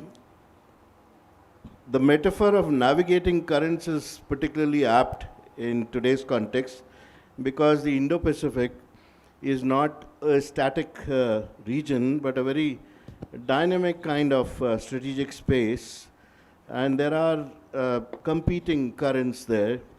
There's geopolitical rivalry, that's the number one. Dependence, technological competition, and also institutional experimentation. So the fundamental question, which has always been asked, is what exactly is the Indo-Pacific?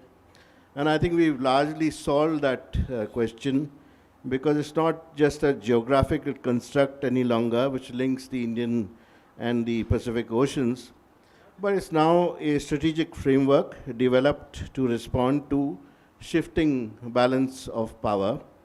And it has now evolved into a geopolitical reality that structures how states think about their security, about connectivity and economic resilience across this maritime expanse. So over the past decade, as most of you know, the Indo-Pacific has clearly moved from concept to policy. So there are countries across Asia, Europe, and the Americas, and they've all adopted their Indo-Pacific strategies. Naval deployments have, of course, increased in the region. Supply chains and digital infrastructure have become strategic issues, and maritime spaces from the Indian Ocean to the South China Sea have become central to global economic and security debates. And at the heart of this evolving regional order lies the ambitions mainly of three powers. We include India in it, but it's the United States and China mainly. So the United States seeks to preserve what it calls a free, open, and rules-based Indo-Pacific, which ensures freedom of navigation, strong alliances, technological leadership, and also the United States would actually prevent the emergence of Chinese power dominating the region. China, on the other hand, seeks to consolidate its position as the central economic and strategic actor in Asia, by expanding its maritime presence, strengthening its connectivity networks, and also shaping regional institutions and trade linkages in ways that reflects its interest. And then we come to India, of course. India's approach is somewhat different. India advocates an inclusive, multipolar Indo-Pacific, one that safeguards maritime commons, strengthens regional connectivity, and avoids rigid bloc politics while allowing India to expand its own role as a maritime and diplomatic actor. So in other words, India needs a space also in this region. So these three actors are not the only ones who are shaping the Indo-Pacific because if you look at the countries of the ASEAN, they've been cautious but very pragmatic. They welcome the strategic attention and economic opportunities that the Indo-Pacific framework brings, but they remain wary of being drawn into great power rivalry. And their emphasis on ASEAN centrality reflects a desire to maintain regional autonomy and ensure that emerging Indo-Pacific frameworks complement rather than replace the existing institutions. Then we have the Quad. The Quad partners, as we know, are Japan and Australia, along with India and the United States. And fundamentally, the Indo-Pacific, as they see it, is about stability to secure sea lanes, resilient supply chains, technological cooperation, etc. In terms of what the other actors in the region are concerned, well, of course, there is Taiwan, which views the Indo-Pacific stability as existential, given rising cross-strait tensions and military pressures from China. South Korea supports the elements of the Indo-Pacific framework, especially those linked to technology and supply chains, but it's also balancing its economic relationship with China and its alliance with the United States. And Russia approaches the Indo-Pacific with skepticism, often viewing it as a US-led strategic construct, while simultaneously seeking to maintain relevance in Asian geopolitics through partnerships with China and selective engagement with the regional institutions. So the Quad, since it was revived in 2017, has evolved from what we would call a consultative dialogue into a platform of cooperation across a wide range of domains. So it has a number of working groups, and these working groups now address issues such as maritime domain awareness, critical and emerging technologies, cybersecurity, climate change, infrastructure, and global health. In fact, the Indo-Pacific Maritime Domain Awareness Program aims to enhance transparency and capacity across the regional waters, while cooperation on semiconductors, supply chains, and digital standards reflects a shift towards economic and technological statecraft. So I think what has happened in the meanwhile, which we should talk about, is also another layer of complexity which has come into the region. And that layer of complexity comes from the emergence of unilateral arrangements, such as AUKUS, and various trilateral partnerships which involve the United States, Japan, Australia, and India. And these arrangements raise an important question, which we will discuss. Are they strengthening the strategic ecosystem around the Quad, or are they complicating the regional architecture by creating overlapping frameworks with different priorities? And hovering over all this is the broader trajectory of US-China relationship. So there's an anticipated summit, which we know is going to happen between United States and China later this year, and that is widely seen as an attempt to stabilize a relationship which is marked by deep strategic competition, but also profound economic interdependence. And this summit, while it may produce mechanisms for crisis management and limited economic cooperation, it is unlikely to fundamentally alter the structural rivalry between the two powers. In other words, we may see managed competition rather than genuine strategic convergence.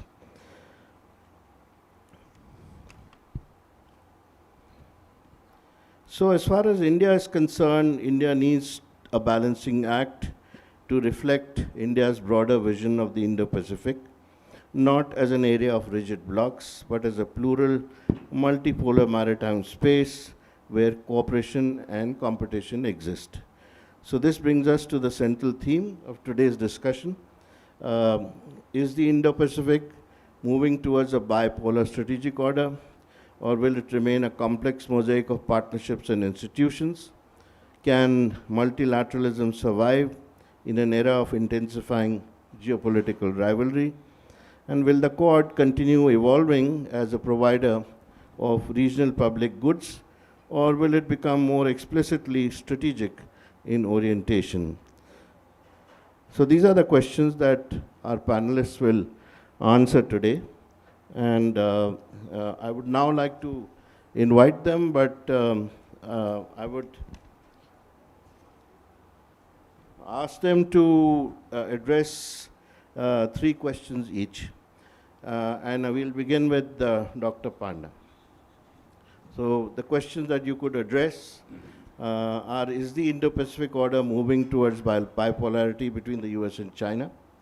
Is the US committed for a long haul in the Indo-Pacific, which is a very fundamental question? And what, in your view, will be the future direction and indeed the fate of the Quad under the Trump presidency? And if it does survive, what direction will the US want it to take? So if you could weave these answers into your 7-minute presentation. Thank you very much. These are really interesting questions, and I wish we have specific answers to these questions. But let me share my thoughts about it. When it comes to Indo-Pacific, I think just US-China rivalry is just one dimension. There are more into it. There are, unilateral politics, as you rightly mentioned.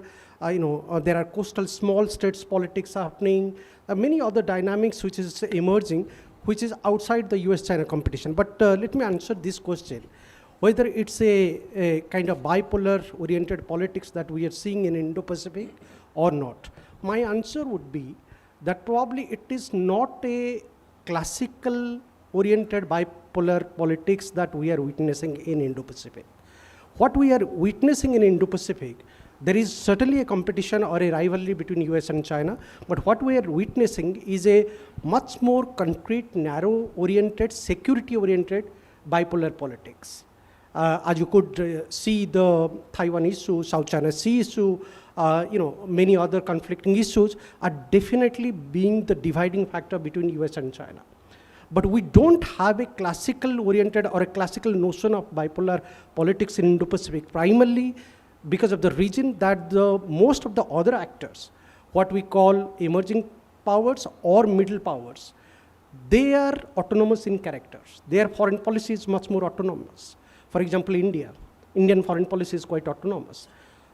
Japan and South Korea, even both Japan and South Korea are alliance partner of the US, they hold a kind of autonomous foreign policy today. As you could see in the Japanese foreign policy, there is a drive of military modernization taking place, securitization, upgradation happening continuously, and the new Prime Minister is very keen to take Japan to a new level when it comes to the security mandates, comes to Australia and ASEAN. They also have their own autonomous thinking. So each of these powers in the Indo-Pacific regions, they have their autonomous foreign policy which falls outside US and China binary politics. The other aspect that actually makes me feel that this is not a classical oriented bipolar politics in Indo-Pacific we witness, because there is a lack of consensus. If you could see, sir, over the last 10 years, the way Indo-Pacific has come up, Indo-Pacific is not based on a ready-made agreement. It is not a classical oriented agreement that we have signed on Indo-Pacific. It is more of a narrative. And this narrative was based more on a consensus. And Trump coming to power again and showing all this withdrawal approach definitely indicates that there is a lack of consensus. So it's not necessarily, it's a classical notion of US-China binary oriented or bipolar oriented politics. There are two other aspects which also makes me strongly believe that it is much more narrow and security-oriented bipolar politics in Indo-Pacific, which is one of the important reasons, and India should be very mindful about it. There is a return of raw politics in Indo-Pacific, and that's one of the driving factors for many countries, including Japan and South Korea, who are actually thinking much more autonomously and bringing drastic changes to their foreign policy. And this return of raw politics, the way President Trump is behaving, the way President Xi Jinping is behaving, it's like it's about minerals, it's about marine resources, it's about land resources. So the return of raw politics is going to make each of these countries in the regions thinking much more autonomously, looking at their national interest. One last factor also, I would add to the debate by saying, if you see, this is not necessarily linked with US-China politics, but again, this is one factor which is also going to shape increasingly the Indo-Pacific politics from here on, is the return of nuclear debate. And I think there probably President Trump exposed himself when he said that the world politics is actually returning to that nuclear era again. That means he is actually, in a way, in my opinion, and this is based on my almost daily exchanges with I'm having over the last 1 year or so, or a couple of years with the Japanese and Koreans under my projects, that the Americans are actually giving a clean sheet to the South Koreans that go for nuclear. Go for nuclear, and particularly President Trump is giving a clean sheet that go for nuclear. And on the other hand, the South Koreans are actually reaching out to India to learn how India actually overcome the sanctions, how India overcome the economic difficulties after the nuclear test. So there is the nuclear debate race has started again. Obviously, it has a link with Iran, it has a link with Turkey and many other issues. So all of this politics indicates that there is an autonomous power of thinking is emerging, and it falls probably outside of the US-China narrative. Your second question is very interesting. This is about, sir, US power politics in Indo-Pacific. You know, I was writing something, in fact, under our project, what we are carrying out in Stockholm. We are trying to map out how the Chinese are actually building up their influence in the entire Indo-Pacific regions. And the Chinese way of building influence operations is not really India-centric or as a response to India or any other country. It is very much American-centric. So the Chinese game plan is very much to prepare a deterrent strategy to the Americans over the next 1 decade. So therefore, it is interesting to note that whether the US would be that critical, stable, permanent actor in Indo-Pacific or not. And therefore, we have to look the US presence much more in a holistic point of view. And I was just trying to note down few statistics I would like to share, and these are from open sources, and probably we are carrying out the study which will be towards the end of this year we'll be releasing it, is that if you see the American presence in Indo-Pacific, it's actually a permanent presence, and it's a huge presence. And so therefore, we cannot really say that Donald Trump is going to withdraw from Indo-Pacific, despite of the fact that he and his administrations are not necessarily talking so much about Indo-Pacific or showing a increasingly withdrawal approach from Indo-Pacific. And the facts are actually revealing. There are around 120 plus overseas military bases that the Americans are having in 49 countries worldwide. And some of these countries are from Indo-Pacific. Then if we take into account big and small American facilities, including the military facilities, then there are above 700 installments in 80 countries. And some of these countries falls under Indo-Pacific. When it comes to specifically in Indo-Pacific, if we talk about Indo-PACOM, they have almost 6 to 7 major military facilities. And when it comes to Indo-Pacific theater, the Americans have 375,000 American military soldiers deployed in different parts. And so therefore, it would be impossible for them to withdraw overnight or over the next few years. It's not about Iraq, it's not about Iran, it's not about a particular conflict. It's about American grand design, American long-term interest. So even though Donald Trump is showing a very kind of a cold approach and withdrawal approach, the American presence in Indo-Pacific is a permanent one. So I don't necessarily see that there. But then it leads to the last point about the Quad that you raised. My take here would be that if we see the trajectory of Quad, this is very interesting. We talked about in 2003 and 2004 during the tsunami incident. Then we started talking about 2007. And then in 2017 we met. So there has been a gap of 4 to 5 years and then 10 years. But the beginning of the Quad was in such a fashion that the narrative was already evolving when the late Prime Minister Abe Shinzo talked about in Indian Parliament about confluence of the two seas. That in a way gave a trajectory to the thinking process of the Quad. So my point here would be that even though Donald Trump is going to, and his administration is very much going to have a very slow and a kind of cold approach towards Quad, and as we were supposed to probably hold the Quad summit and we didn't held it, so that indicates that there has been a cold approach, a slow approach. the very fact that it has evolved all this year, and after a gap, it is going to continue. And probably we have to buy the time, probably another 3 to 4 years, the whole process will be slow, but then we should not really write that it is going to be permanently end. As you rightly mentioned, the hub of the Indo-Pacific politics is about unilateral politics. Even though multilateralism is nothing new, but Quad is a kind of unilateralism which has its own merits. You know, four big militaries, which has competent militaries in the Indian Ocean regions. They have capacity building, setups to look at in future. And also they look at the regions which are actually critical to American interests. So I will hold my last point by saying that Quad would not be dead. It might be on the ventilator during President Trump 2.0's period, but it would never be the end. Okay, thank you. So that was very interesting perspective, and I think you clearly answered the question that I was seeking from you about the future of the Quad and Trump 2.0. But one interesting point before I turn to Ambassador Sajanar is about the nuclear issue that you raised about countries in the region seriously thinking about the nuclear option. And you talked about South Korea and Japan in particular. Is there any other country that you see would be perhaps interested in going for that option? And if so, what are the drawbacks that they will face? I very much feel probably Turkey. Turkey is one of those countries which is critically thinking in the nuclear way.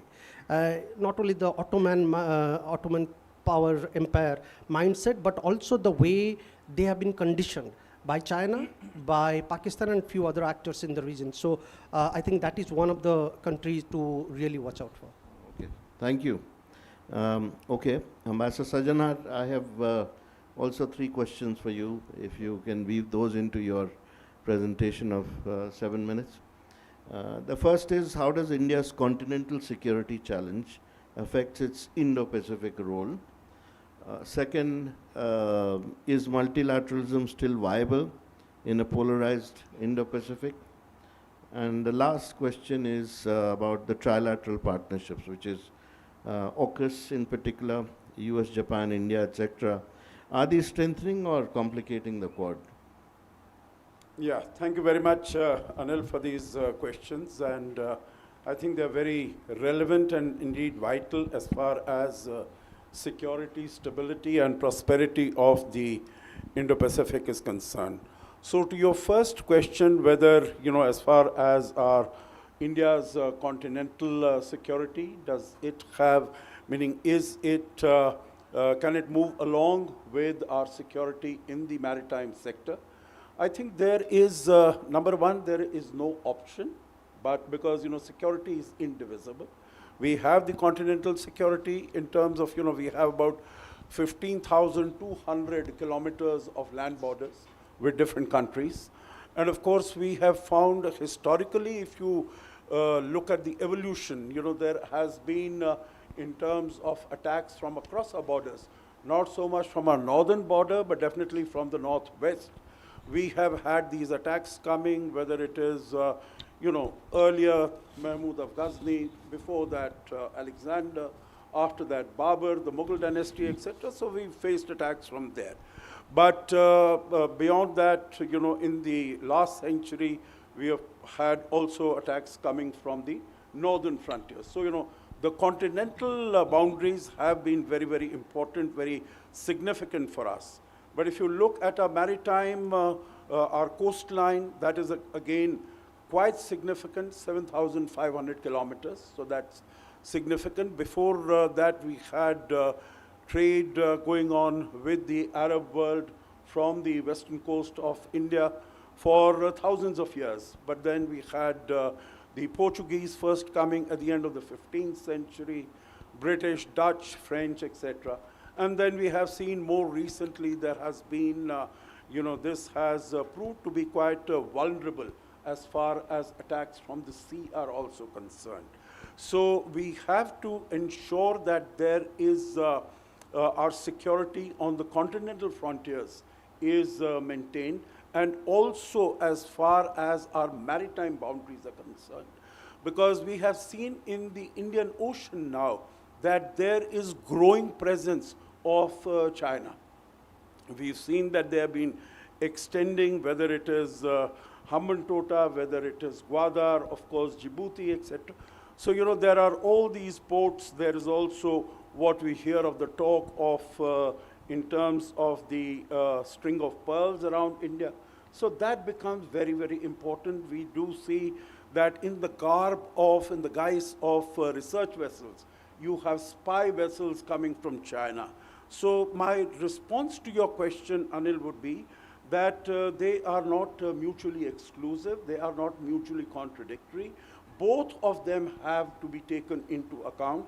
And I think as far as our northern borders, as far as our continental security is concerned, we have been doing a lot of things in terms of building the infrastructure, in terms of building roads, highways, tunnels, bridges, airfields, etc., and also getting more equipment, whether, even in the recent past, whether it is the Apache, it is the Chinook helicopters, it is the Rafale aircraft, etc., which we've been stationing there. And of course, in terms of the Atmanirbharta, getting more defense equipment manufactured domestically.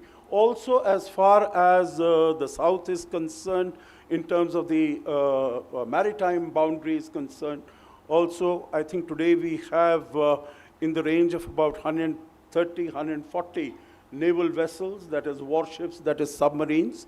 And of course, we are planning to increase that to about 160 by 2030 and about 230 or so by 2035. So, that preparedness is also going. And in terms of more sophisticated equipment, whether it is the P-8I in terms of the Sea Guardian, surveillance aircraft, etc., all those things we are getting. So the point I would like to make is that they are not mutually exclusive, and the security, both in the north and the maritime sector, is indivisible.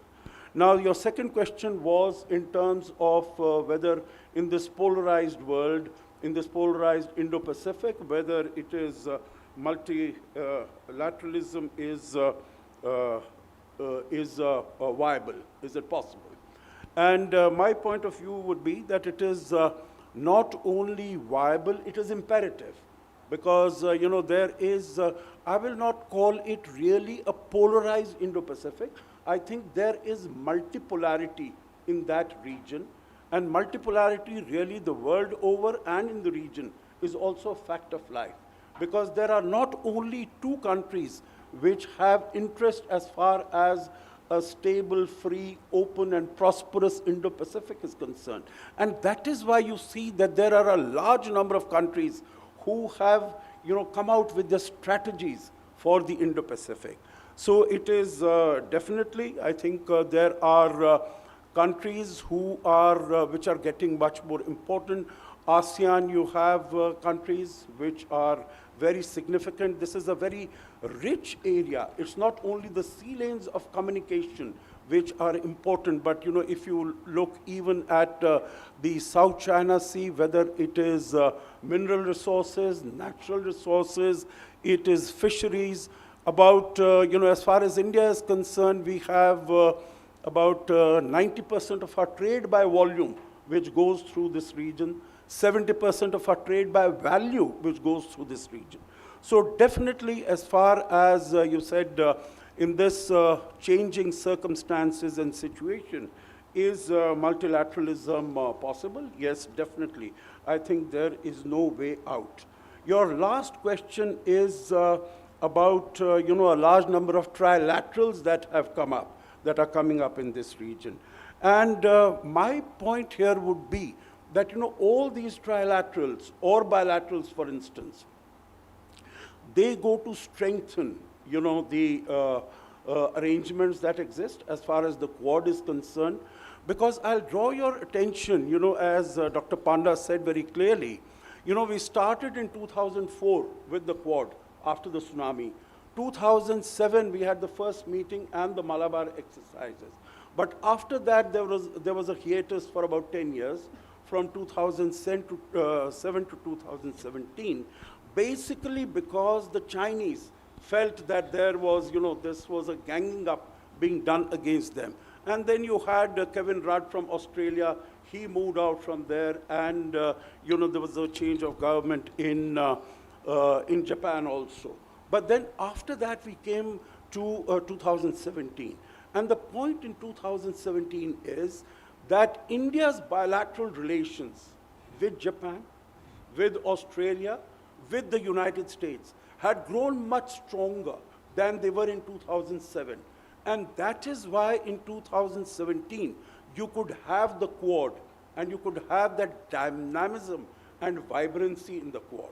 And we have been able to sign, we have been able to establish, these trilaterals, whether it is supply chain resilience, whether it is critical minerals with Japan, with Australia, with the United States. And you also mentioned AUKUS. So I think all these arrangements go to really give additional strength and vibrancy to the Quad. I mean, I have, as far as the continuity of the Quad is concerned, I think there will be a fillip to that. We had high hopes because the first meeting after Mr. Trump took office on the 21st of January last year was of the Quad foreign ministers. After that, we have not really had any of the summit engagement that should have taken place in India. But I'm hopeful that that will come. But in any case, I think these trilaterals, at least within the region, India, Japan, India, Australia, India with ASEAN, I think they will all tend to go to strengthen the Quad. Thank you. Thank you, thank you. So I have just one follow-up question for you, and that is about the fact that Quad works on a number of, in working groups, a number of subjects right now, and there's been criticism to say that it's working on too many fields, whereas it's not really achieved anything which is really concrete. The closest it came to was on the vaccine issue, which got delayed because of distribution problems, etc. So it can't really be called, an achievement in that sense. So what is your advice? Would you like to see the Quad working on fewer subjects, concentrating on a few topics, or just keep working like they've been doing in the past? Yeah, I think, what I understand is that while the scope has been expanded, the scope has been widened, because when it started, the first time the meeting that took place, and particularly in terms of the first summit that took place virtually when Mr. Biden came to office in April of 2021, and that was on 3 issues. That was on critical emerging technologies, that was on climate change, and that was on vaccines. So, but after that, of course, you had the next summit in September of that year, and then every year you've been having in-person summits. So I think the scope and the expanse of the functioning of the Quad has increased. What maybe the countries need to do is to be able to come out and tell the people as to what has been achieved. I think as far as maritime domain awareness is concerned, that is very good. There have been scholarships that have been involved.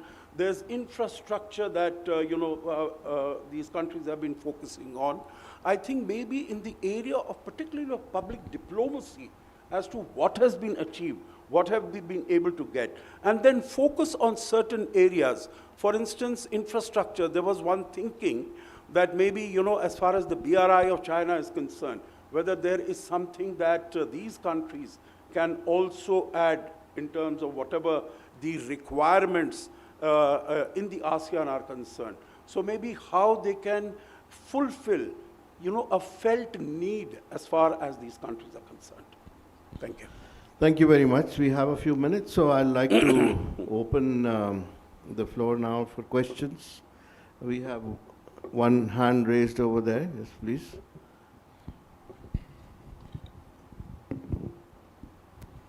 Thank you, Pooja Bhatt from Jindal Global University. Thank you for your excellent presentations. I would agree with Dr. Pata when he says that under Trump administration, we have seen securitization in Indo-Pacific, and we have focused towards more on the security issues under the administration. My question to both the panelists here would be, now when one of the language of commonality with the US was maritime security and maritime domain awareness, and all these languages were used, rule-based order. Until recently we were talking about it, and now when we see US has been approaching Middle East in a certain way, Taiwan, the language has completely changed. We see INS Dana being attacked just in our backwaters. The question one would ask here is, does US really need India in terms of maritime cooperation in the Indo-Pacific? Or if not, would India like to reimagine how it would want to define the rules-based order in the Indo-Pacific region without keeping US as the main character there? So I think both of you can have an attempt, but Okay, Mr. okay. Dr. Thank Panda. you. Thank you. I think that's a very interesting question, but I think let me answer it very objectively. Whether US really wants India, I would say yes. They need India. They need India in the longer term for many other reasons, for rise of US, returns, for the facilitation of American powers stamping out or helping the American powers in the longer run. Immediate context, I'm not sure, primarily under Trump, and I will go with that narrative probably yesterday that Professor Mohan was giving, that the Americans, they want to restamp them. They want to rebuild their strength in the regions, and also domestically they want to rebuild a lot of things, primarily economically. But I think if we try to see this question more from a bigger point of view, there are two bigger issues that we need to really touch upon. One is that what the American has done, that we should draw this distinction, that they need us in the longer run, but probably not in the shorter run. One is that I think what they are doing right now is that they are intentionally destroying the kind of normative credibility that they used to offer or they had built in association with other partners. I think they are intentionally trying to destroy it under President Donald Trump. The second thing is that where I do see that Americans are making this change is that probably, and this is where I wrote in one of my pieces, is that probably there is a transformation which is taking place from a kind of universal rule to contested rules. And this is where they're posing a contest to other minor powers, which normally we don't really see. We haven't seen China posing a contest to a weaker power, or America posing a contest to the weaker power. But this is for the first time we are seeing that US is not really hesitating to put that contest towards India, contest towards many other countries through tariff measures, through military means, insulting presidents, insulting top leaders. So it's a contest they want to provide and they want to put out. So they're trying to disrupt the existing what they built over the last 10 years or let's say 15, 20 years. I think this is where they are trying to disrupt and bring the change we should be mindful about. But in the longer run, I think there is no way out. They need, as I mentioned, they are a permanent actor in Indo-Pacific. They might not prefer to use the Indo-Pacific narrative in the official term, even though the recently released all the official papers of US government does indicate about Indo-Pacific. It shows the trust they want to give, but they might not really be that serious, or so there is a coldness in their behavior. So in the longer run, they cannot deny the fact that they have stakes here. And they need India as a partner because we are one of the critical countries in Indo-Pacific and Indian Ocean region. Yeah, thank you very much for that question. You see, I would take you back to, as I mentioned earlier, 2007. What was the raison d'etre of bringing the Quad into existence? And that was basically in terms of the rise of China and basically an attempt to push back against it. And that went into hibernation for some time, for a decade or so, but 2017, it again came up. And you would remember that, at that time, what China had mentioned this, China has always viewed it as something that, as far as it's a pushback against China. And at that time, it had said that it is, like a froth on the sea, on the surface of the sea. It's a bubble, which it will disappear very quickly. But very soon after the summit meeting started from 2021 after Mr. Biden came to power, then it started saying that it is an Asian NATO, that, it is becoming, of course, it's not a NATO, everyone knows it, but, it's trying to amplify, the sort of threat that it posed. And so what has it been able to achieve? I think it has been able to achieve this pushback against China, because we have seen, as far as China is concerned, the 9-dash line that it had created, 2,000 kilometers, about 90% of the South China Sea belongs to it, in terms of, militarizing all these islands that are there, occupying the oil islands which do not belong to it under the UNCLOS 82, creating artificial islands and militarizing. The point I'm making is that the assertiveness and the aggressiveness of China is increasing. So irrespective of what that might be, China will always constitute the most formidable challenge as far as the United States is concerned. And if the United States has to stand up, has to push back against China, there is no other country that it can collaborate with, that it can rely with, because of the geographical positioning, because of the fact that India is not dependent, India is not an ally of the United States. India is autonomous in terms of taking care of its security and being a net security provider as far as the Indian Ocean is concerned. Because of paucity of time, I will not address your question about Iris Dana, but that is something different. But here the point about the Quad is that both India and the United States will have to cooperate, will have to collaborate. Maybe at the level of, the trust elements might have diminished significantly as a result of what Mr. Trump has done over the last 1 year plus. But I think there are a large number of issues on which the countries need to work together, and definitely the Quad will be one of those. Sir, can I add one small point to that? Yeah. I think it's very interesting in the context of the question. Also, one of the reasons what the Americans are really holding the grudge against us, particularly the Trump administration, is our increasing association and affiliation with all of those institutions which we partly call alternative institutions, which are outside the Bretton Woods institutions. If you see, in the Trump 1.0 period, 2017-18, that time we were still new to AIIB, and still, BRICS was really debating coming up, even though BRICS was 10 years old by that time, and our membership to SCO. So all of this while, our association with the SCO, even though we haven't really gained much, but that gives a confident building platform with Russians and with the Chinese. Similarly with the AIB, since 2016 onwards, we have grown up and we have been the largest facilitator. And also in the BRICS, even though BRICS has not really changed the world order, but is still progressing to make a change in many critical areas where Americans were dominating. So there is a long-held grudge that the Americans hold, not only against India, but also a range of emerging countries. So in the longer run, there won't be any escape plan, because these countries will keep on meeting.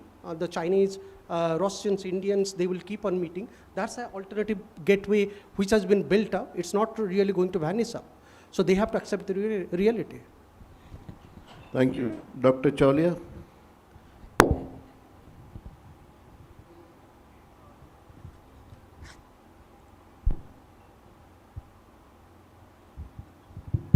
Yeah, just a quick question about US leadership or lack thereof.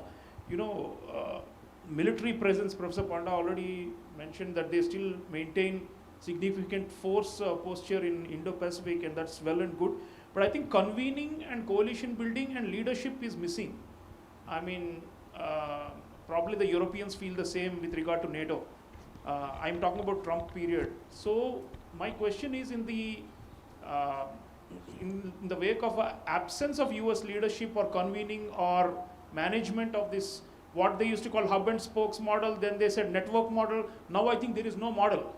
It's just one-on-one, right? Trump deals with each country. So what is the role of the rising and middle powers? Can we do a Can we do an Indo-Pacific minus the US in certain areas where they're not willing to put in the money, not willing to be generous, and not willing to do infrastructure or be fair on trade? So can we create our own system? And could we look at the Japanese, the way they salvaged the Trans-Pacific Partnership during Trump's first term? Because then also Trump withdrew, and then Japanese managed to sustain the TPP through their convening power. So what is the role for India, Japan, Australia, and Indonesia, Vietnam, all of these countries, in your view, in the current scenario where at least for 3 more years, I think there is no system as far as the US management of Indo-Pacific is concerned? Thank you. Who would like to answer that? Yeah, okay. So, yes, definitely, I think what all the countries are really doing, Professor Cholya, under these circumstances, is that they are hedging their bets. Each country is diversifying. You've seen that. You know, whether it is the weakening of the transatlantic partnership, or it is the weakening of NATO. It is as far as the European Union is concerned, Japan is concerned, South Korea, ASEAN, all of them are hedging. All of them are, creating coalitions between themselves. And I think this will definitely happen. The other point, very briefly, that I would like to make is that Mr. Trump has been pushing the envelope. And, he's been pushing it forward slowly, but, at every step. And we find that after that, he's been meeting success in every, most of the cases, except for the most recent one, and except for the tariffs that, the Supreme Court has struck down. But that also, he came back with tariffs under Article 122, now under, Section 301. He is trying to impose. So he will try to keep on pushing. But I think we'll really have to wait as to how the markets respond, because that is something that, that could force him to have a rethink. What is going to be, we might not have to wait for all the 3 years.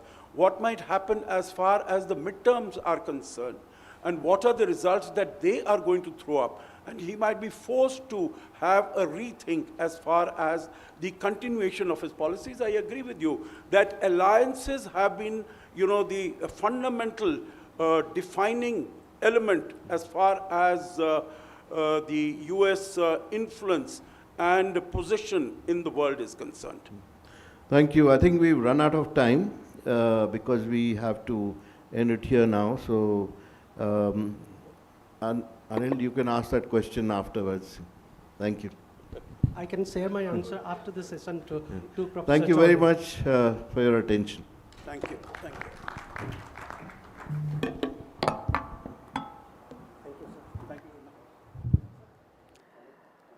Thank you so much, Ambassador Wadhwa, Dr. Panda, and Ambassador Ashok Sajjanarji. Thank you so much.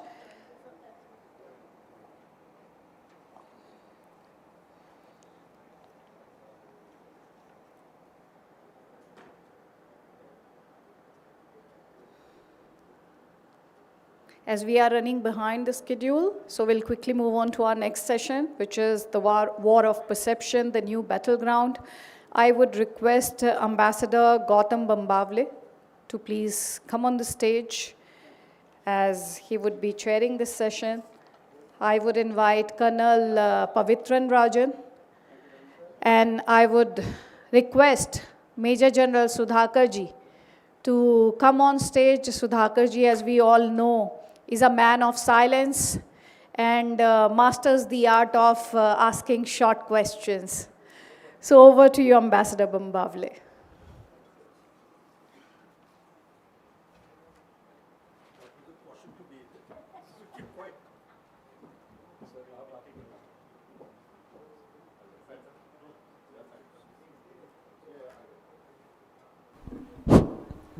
Thank you very much. So there's the good news and there's the bad news.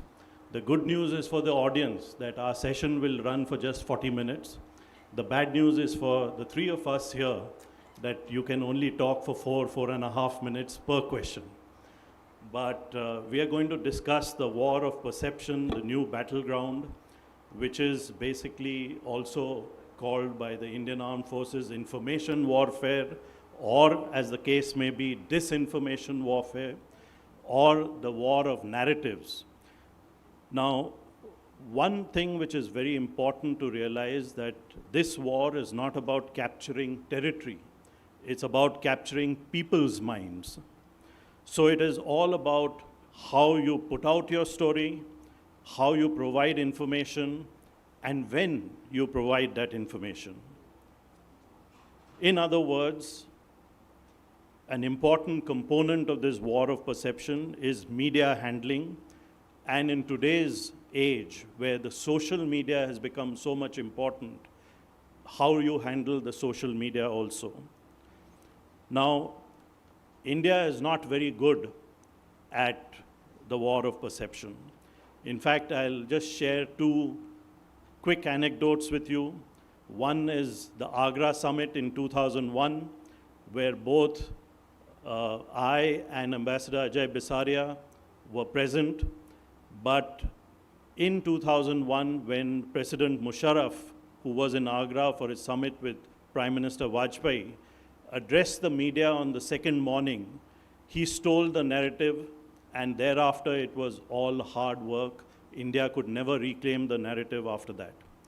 The other is more recent, which is Op Sindoor, where in my opinion, India won that war, but we completely lost the war of narratives. We completely lost the war of perception. So what I'm going to do is I'm going to focus on this sort of case study on Op Sindoor, but I'd also like to start by asking one question to each of the gentlemen. So I won't ask you 3 questions in one go. What I'll request you is I'll ask you one question, and if you could provide the answer in 4 minutes or 4.5 minutes, and then I'll do a second round of questions, and then a third round of questions will focus on how India should handle the media, how India should handle the war of narratives, how India should handle the information war. So my first question would be to Major General Sudhakarji. Is the war of perception a new phenomenon, or is it that it is just more visible today? Certainly not. It's a age-old phenomena, and if you look back in time, talk about Sun Tzu in his book called Art of War, he made a very significant statement. He said that war is nothing but deception. And go behind that timeline. In Arthashastra, what did Kautilya say?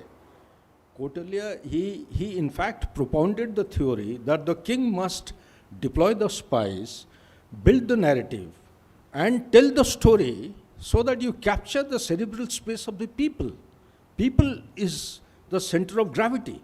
So that is what, if you look back in time, I feel that it's an age-old practice, and it is being done very significantly by non-state actors. In 2006, if you take your mind back to Hezbollah, they applied this perception war very significantly against the Israelis. They succeeded to a large extent. Thank you, General.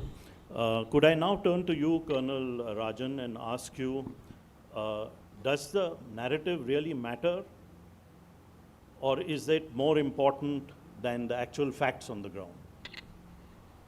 Okay, so firstly, sir, I would like to just, take you back a little bit. When you said that Indians historically have not performed well on narratives, that's not true. Actually, when you think about it from a historical perspective, Indians are some of the best narrative builders of the whole world. Like, for example, although the surviving civilizations of China and India, when you look at it, China had to have, absolute bureaucratic control, and it was centrally, had to push it down a particular narrative. But the Indian way of doing it, in spite of not having a continuous number of emperors pushing down a particular narrative, India as a civilizational state has created particular stories which have resonated throughout the Indian subcontinent.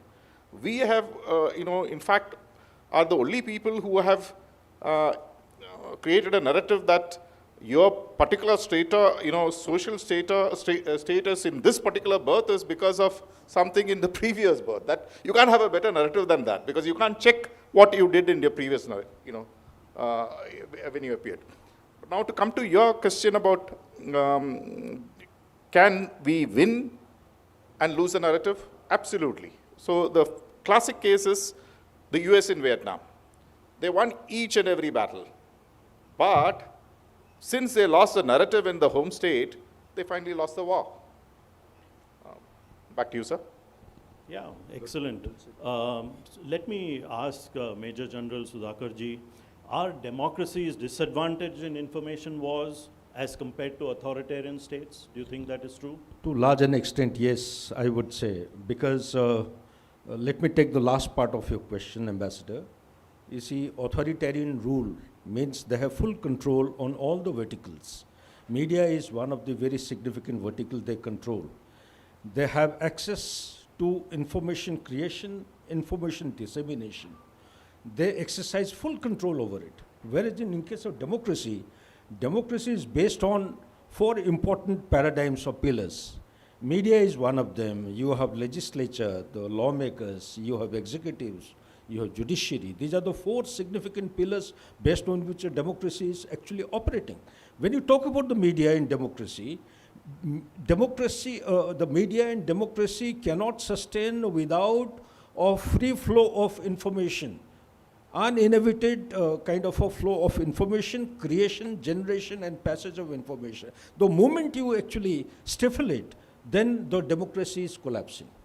That is the justification as to why democracy will have a suffering. But then to add to what Colonel has said, if I may, our country is actually not bad in perception management, because I tend to agree with, not that we enjoy the DS and the student relationship, but there is a lot of depth in what he said.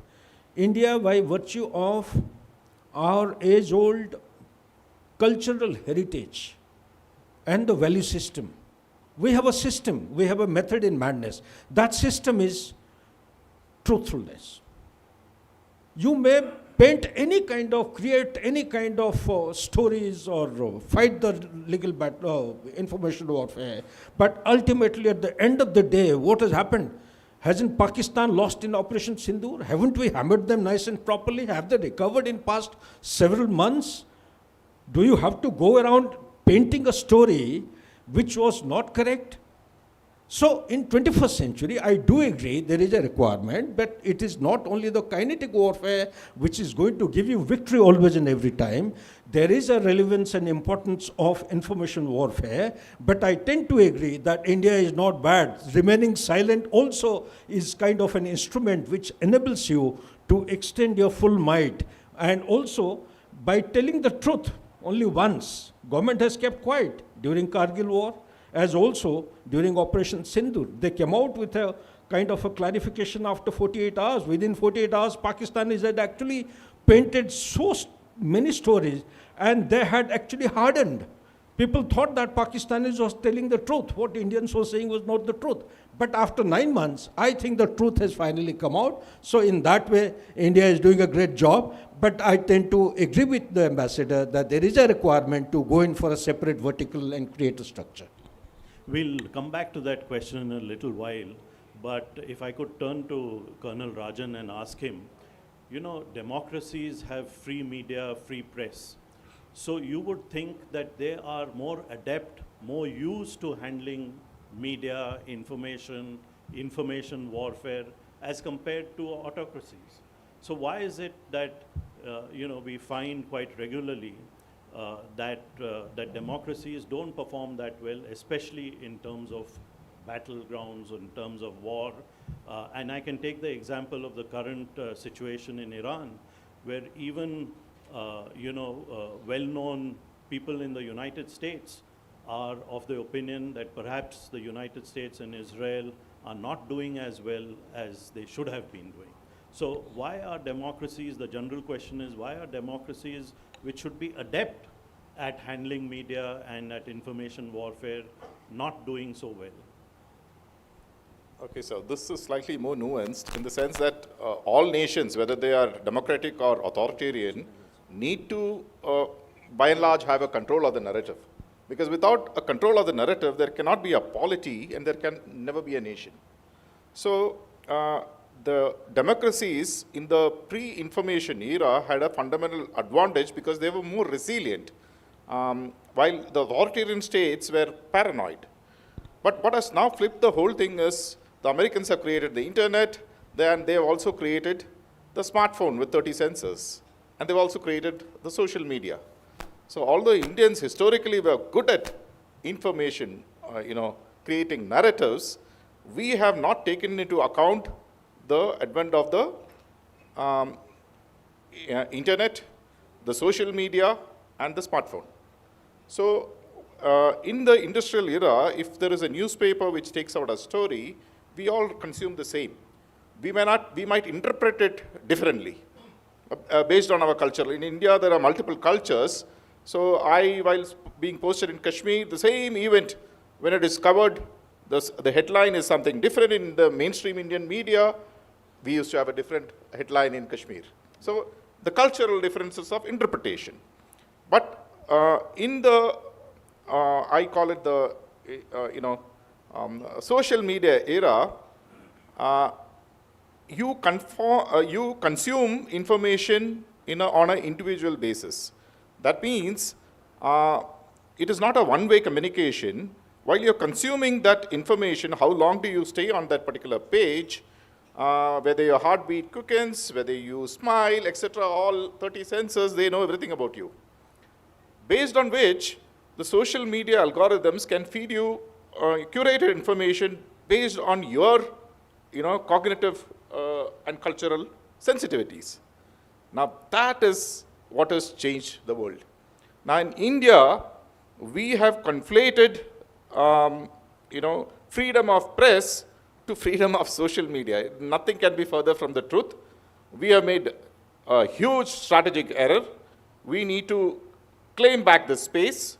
If you do not control information and communication technologies, no nation, not only India, no other nation, can preserve itself as a, viable political entity. But India is slightly more vulnerable than the rest of the states, because when you take a look at the size of our nation, we are the largest nation by population. We are self-sufficient in food. We also are geographically at the center of the entire trade routes, the Indian Ocean region. So a nation like this, if it rises, is a threat to the rest of the big powers. And they will never allow you to rise beyond a certain point. And I was so very happy because finally the American Deputy Secretary came here to India and said, we'll never allow you to rise like what we did with China. Now you have no excuse not to change your policies. We have made a mistake strategically, and I always used to wonder, how can a civilizational nation of 1.5 billion people for 3 decades be strategically wrong? But maybe we'll rethink after this. Let me turn to General Sudhakarji and ask him, absolutely right, there's this new animal called the social media.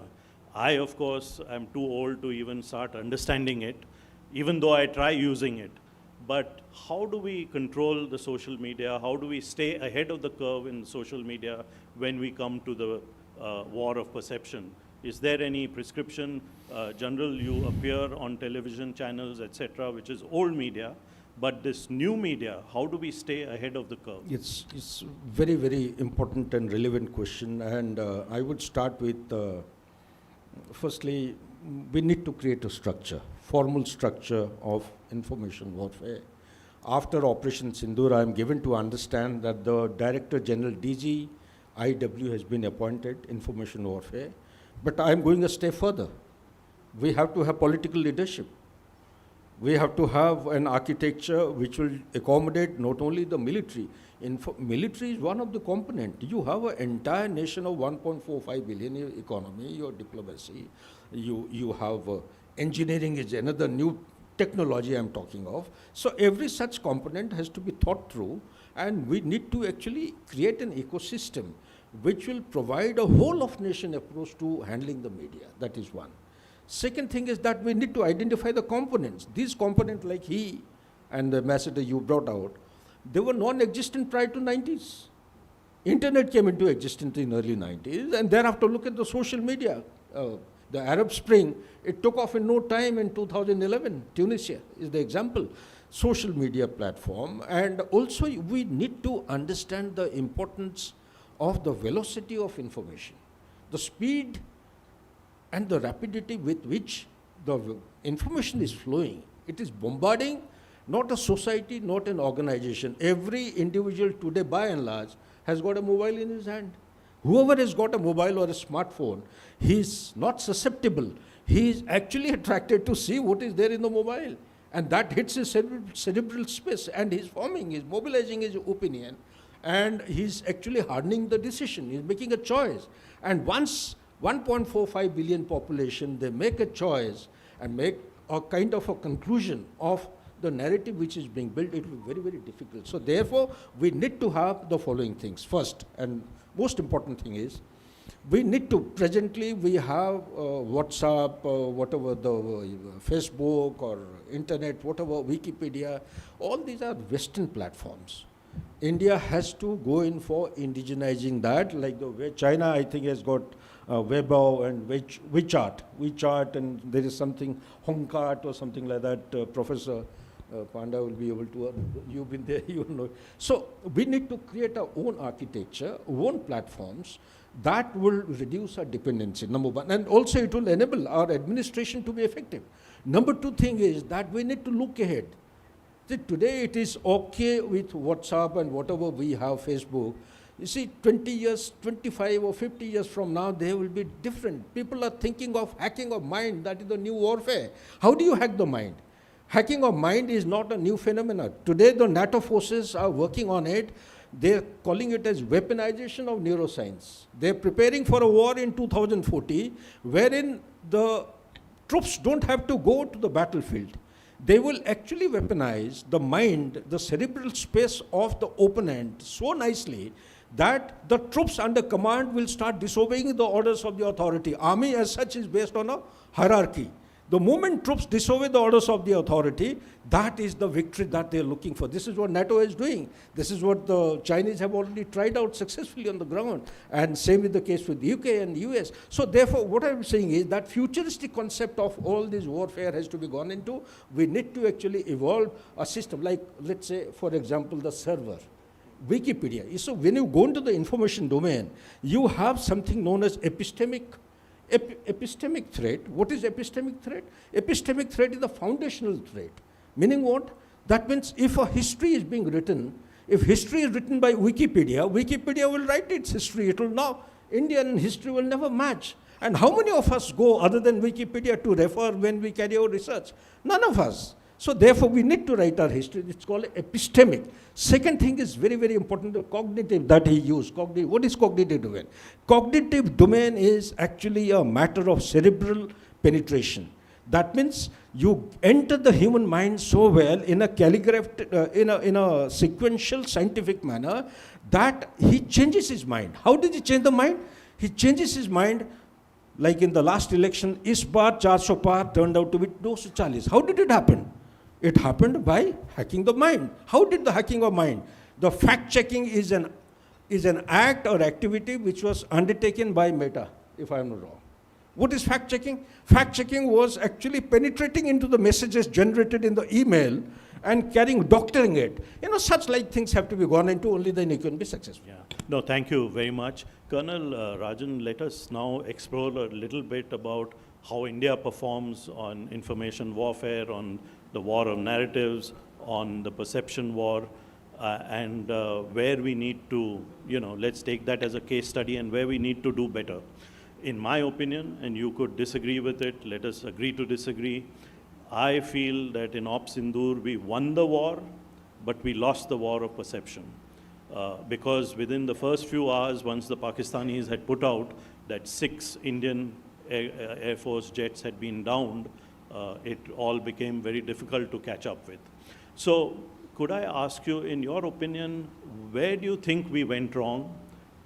Where do you think we are not geared up for the information age of today? And the next round of questions, of course, will be, and you could answer that also, because I'd like to take that to the audience too. Where do you think we need to strengthen all this? How do we need to recalibrate and restructure our information networks? Okay. So firstly, sir, I agree with you. We won the war in Op Sindoor, the kinetic escalation matrix, but we lost the narration. And I trace it to, the first this was, we went silent when we lost aircraft. The numbers I myself, I might be aware, but I can't. Whatever the Air Force has let out as the numbers which we will talk about. But once you lose aircraft, I don't think the Indian military had taken into account that we also need to, other than the kinetic part, we also need to be dominating the narrative. They had no understanding of this. In fact, I think just before Op Sindoor, Self and General Huda had written a paper called the Socio-Technical Cognitive Battle Space, okay, wherein we had posited in this information, it's a theory, it's a paper on theory on, the battlefield, wherein anything, because finally we are a democracy and the people are supreme. If the politician feels that the perception, he is losing the perception, he is bound to escalate. Because he's, if you look at Op Sindoor, the first directions were very clear. We even conveyed to Pakistan, we are only going to target the terrorist infrastructure. Whether it was militarily wise to declare what you're going to do, that's something which I am not planning to debate it. But what happened when we lost those aircraft and we went silent in the first 48 hours? Immediately there was a change in, there was a political escalation, our arms were freed, and we had to win. But we, that escalation matrix, we definitely dominated by going and targeting the Pakistani airfields, and we could also take out satellite pictures of our destruction. But by that time, we had already lost the perception, which, if you start looking into the cognitive battle space, there is something like the first impression, you can't change. Whatever is the first impression which you form cannot be immediately changed. There are, and it's a very detailed case study. The Americans, as usual, are ahead of the rest. So are the British and then the NATO countries. And the Chinese have totally copied from them, but we have been slightly lagging. And I blame this basically because of the ITS industry domination. In India, our policy decisions were mostly made to ensure maximization of this ITS industry and totally away from national security aspects. And you can get away with a narrative for some time, but the truth has a habit of popping up. We, in spite of having a national slogan that Satyameva Jayate, we had forgotten that age-old wisdom. Now, how do we claw back? We firstly have to accept the narrative and accept the truth that we strategically were wrong. Now, if we were wrong, and how do we claim the space back? So that's a movement. Okay, will we wait for a military defeat before we change course, or will we look ahead? Historically, I have also studied that China, because they are an authoritarian state, cannot afford a mistake. So they, war game each and everything very carefully. We, because we are such a large nation, we usually only do changes after, I call it the post-mortem nation. We will have to change, and maybe this is one of the places where we will discuss that change. No, thank you. I'll just come to you with the same question. But, what I was thinking as Colonel Rajan was talking was that during things like Operation Sindoor or wars, the flow of information is too highly centralized in India. Could I ask you, Major General, how do we decentralize that? How do we give more authority to the people who are actually briefing the media or the social media, give them the freedom to tell the story as it is? Yeah, this is very, very important because during Kargil war, Operation Vijay, take your mind back, ladies and gentlemen, there used to be an evening update General Vikram Singh, Chief of the Army Staff, that time he was a colonel in MO, he used to give an evening update on behalf of the government of India that in preceding 24 hours, this is how the battle has progressed. And it is virtually impossible to get the first-hand information tactically unfolding. You simply can't. Communication doesn't actually reach you. So one has to join the dots and give out a viable kind of a narrative and tell the people. It is very important. But during Operation Sindoor, what has happened is, I think more to do with the secrecy. Perhaps it did not prohibit. Should I also clarify one point? Which country in the world, ladies and gentlemen, you would tell me, when the operation is in progress, which country comes out with the losses that has been inflicted? Did Ukraine ever come out with a formal declaration? Did Israel ever come out with a declaration? I don't think so. Take the example of China, let me give you. 1962, that war that we talk of, China came out with its losses in 1997. That too for one night. Next morning they had pulled it out. I am not saying anything wrong. This is the documented. You go into which country? No country will ever. But having said that, I personally feel there is nothing wrong. In Kuwait, 3 aircrafts came crashing down like flies. F-15 series. Where is the harm in telling? Say that this has happened. Show it. Transparency is the hallmark of effective narrative building. That is the truth. There is nobody who can harm the nation or do anything against India if we say, yes, one Rafale has come down, one MiG-29 is down, and so and so is down. What did actually prohibit the government of India from saying so? I think it is because of the secrecy, because there were greater plans, the bigger plans. Government did not want to divulge those plans. We had to actually, we are trying our best to not to compromise on certain issues. That's why they held it back, which I feel in hindsight shouldn't have happened. There should have been a regular briefing on day-to-day basis. Colonel Rajan, I'm going to shift gears slightly, but we'll come back to this war of perception. One aspect of the war of perception is, of course, influence operations. And we know the Chinese are very good at doing influence operations. I am very sure that they are undertaking a lot of this in India. But the Australians some years ago had come out with a very good study of Chinese influence operations in Australia. So could you throw a bit of light on this aspect of information warfare, of how you engage in it before a war actually starts, and the way the Chinese do their influence operations? Okay, so the Chinese PLA has got a doctrine of information, deception, etc. are primary aspects of the Chinese way of fighting.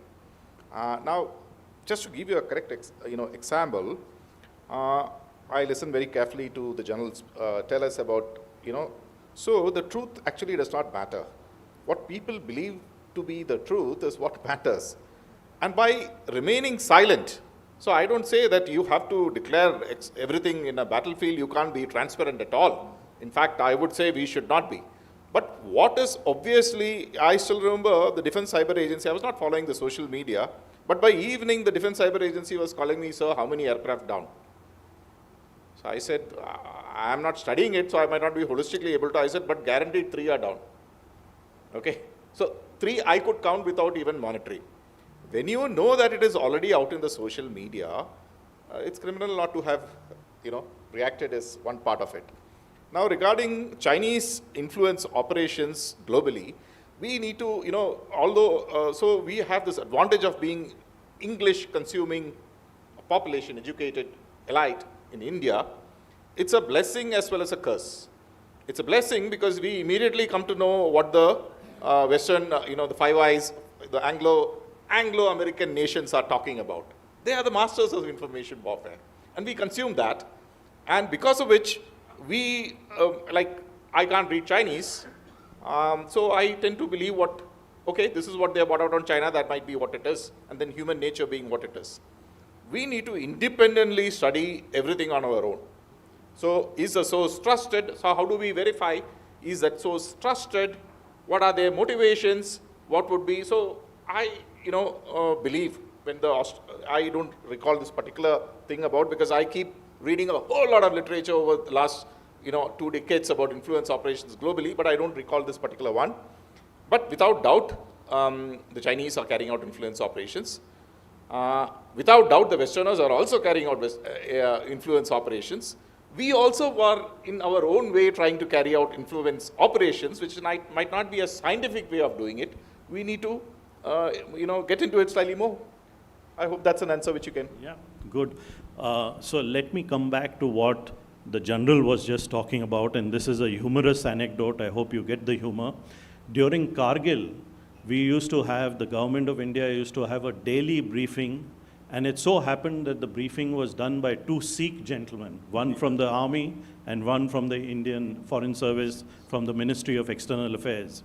And there was a journalist who asked the 2 Sikh gentlemen, how come there are 2 Sikh gentlemen briefing us on Kargil? Have you been chosen for your expertise? So Raminder Jassal, who was the External Affairs Ministry spokesperson at that time, turned around and said, we have not been chosen for our expertise, we have been chosen for our good looks. So we have got 10 minutes to go. I want to throw it open to the audience, but what I'd like you to focus on is if we can have some takeaways from this conference about what India can do to message better, especially during conflict. I believe there is a strategic communication part of the armed forces which is being set up. So any ideas which you may have on how we can get our message out in a better way and more effective manner is what I'm looking for. I can see the lady's hand up here, and then we'll come to the rest of you, but we could have the lady since she's a media person, and she must have a great input on that. Thank you, Ambassador Vambavle. So I'll start with because I am a journalist, so what I experienced when the operation was going on. So You're talking of Op Sindoor. During Operation Sindoor. You were not born during Kargil. No, I was in JNK. I wasn't born there. I'm saying. No, during Kargil. I was born. Of course I was there. But I wasn't there. I was in school then. So during Operation Sindoor, there are few observations. First, I think we allowed Pakistani influencers operate for too long, which we should have controlled. If we knew that there is an operation that would be launched soon, those channels, IDs, or profiles should have been checked. Our ministry didn't do that. Army, I think they were somewhere lost about planning or whatever, but they were not there. So the messaging was getting amplified through social media and through those Pakistani accounts. Second, information was sketchy on the part of the Indian Army. I'm sorry I'm being critical, but sometimes you have to speak No, let's the not truth. blame the army. I think No, the no, whole no, of I'm India, saying- the whole of government of India No, is I'm at just fault. saying that the information is sketchy, and but then army was sharing it with only a handful How do we of rectify journalists. it? Agreed with everything you've With said. only How a do we handful- rectify it? Only a What handful is your of suggestion? the information was shared with only a handful of journalists. When there were too many available to them, they could have reached out to them, and then every journalist has a very different kind of audience. So if you had shared the same information with 200 journalists, or maybe with 70 journalists, rather than sharing it with only 10, you could have easily amplified your messaging through those accounts, which you didn't. And then We have to be brief. There are other and hands then up. the third observation is, I would share a personal anecdote. I received a message from somebody in IW. You silenced me, now you No, overtaken. I'm just sharing. You've I'm not overtaken sharing. me. No, I'm sharing the information that is available in that should be there, because we are talking about a real world, and this is how it happens over there. So the army officer reached out to me and he said, I'm removing you from the broadcast list because you have not shared the information that we have shared with you. And the fact of the matter is that information never reached me. Okay. So an IEW officer telling me that I'm not sharing the information where he himself wasn't sure that whether the information has reached me. Okay. So that's Thank you. the level. Thank you very much. Anyone else with suggestions? There's a hand at the back there, and I'll come to you, Anil, after that. There's a hand at the back. Yes, please. Let's have someone from the back. Please focus on suggestions of how we can do our messaging better and win the war of perception.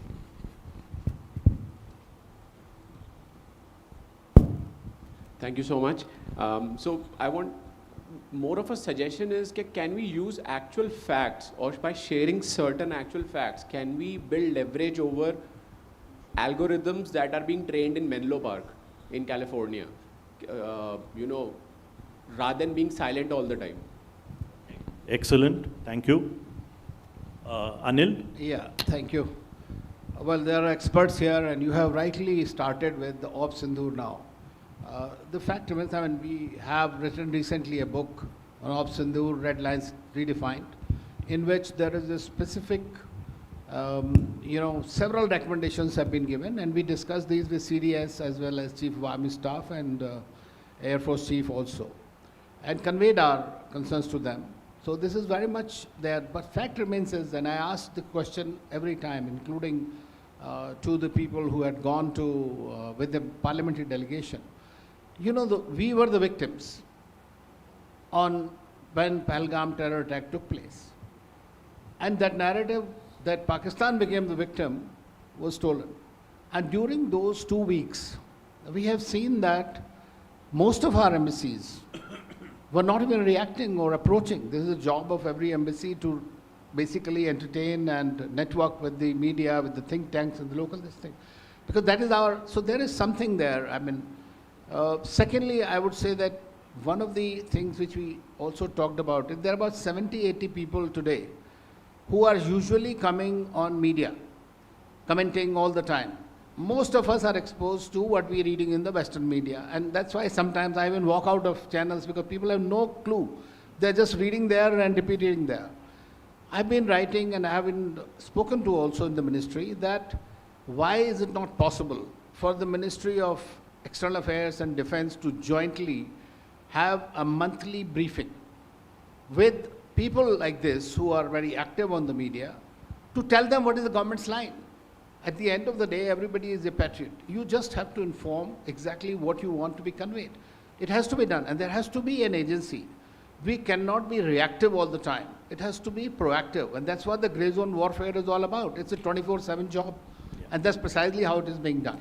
Oh, excellent. That's a great suggestion. There's this army of people who appear on TV, talk shows, and of course we should also include social media to put out our story. I think we need to be more nimble and more adept at doing that. So those are a couple of takeaways, Abhinav, from this conference. And Abhinav himself has his hand up, so I'm going to give the floor to him. Just a few suggestions. I think that regarding influence ops, first of all, we need to have a structured and a long-range approach. We need to engage the foreign scholars, think tankers, academics on a regular basis, inviting them to India. And we have to make sure that when we invite them to India for conferences, that exercise should not be a superficial exercise. We have to make sure that they meet the real people. Because I'll just give one example. We went to Israel, for this scholarly trip, and they made us meet some real good scholars on Iran. Like there's this fellow called Raz Zimt, and he had an excellent knowledge on Iran. On the other side here, just see like Lashkar-e-Taiba has been a most damaging organization to India. But who writes the first book on Lashkar-e-Taiba? It's Christine Fair and Stephen Tankel. So that's a problem with our academics, our researchers, or probably our governments and agencies who are not sharing the data properly or not encouraging them to write. Likewise, on Jamaat-e-Islami, Tablighi Jamaat, the Western world goes in a very systematic manner. They need evidence to ban them or to delist, to bring them under the list of the terror organizations. But we need to produce something substantial in order to convince them. Sure, that's a great idea, great suggestion. Anyone else? I mean, we have a couple of minutes. If there are no other, let me come back to the panelists and tell them that they have a minute each. So if you want to summarize or put in your ideas on how to, 1 minute for each of you, please. Very quickly, Operation Sindoor was a different kind of an operation. Entire nation was in grief. It was mourning the death of 26 people. And I'll not go into the side of religion, how nitpicking was done, and under those circumstances, a retaliation was being planned. When you plan for a retaliation or riposte, there is a high degree of surprise to be maintained.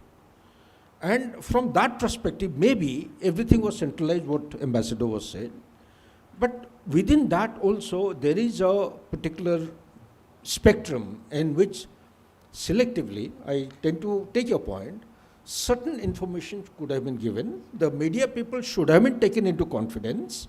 They should have been explained what the nation is going through. And thereafter, very selectively, some information would have been given.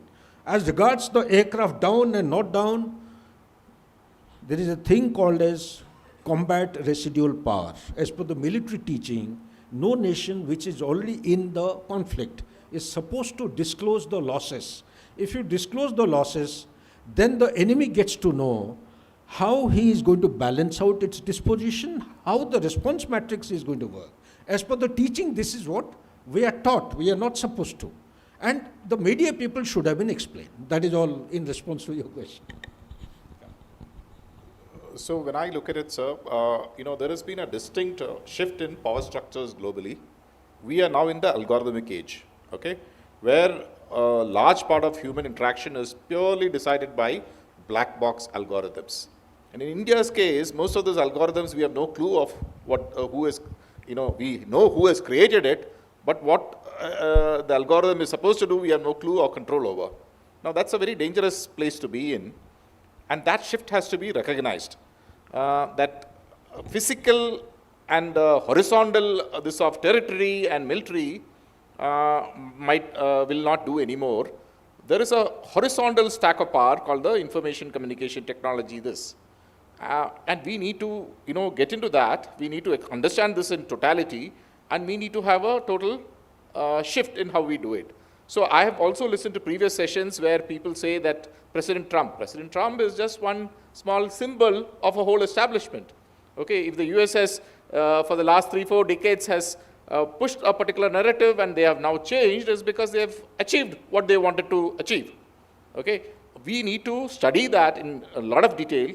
I personally feel, this is my own, very humbly I say this, that I do belong to the military, and I, even in the military, the awareness levels are not at all there, is what I would say.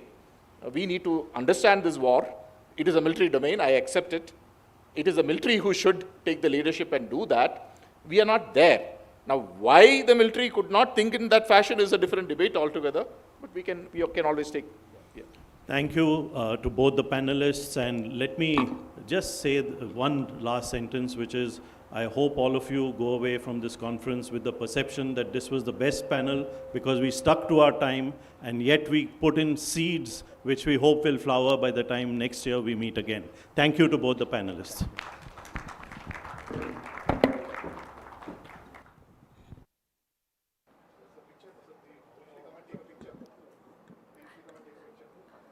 Thank you so much, Ambassador Bambavle, General Sudhakar ji.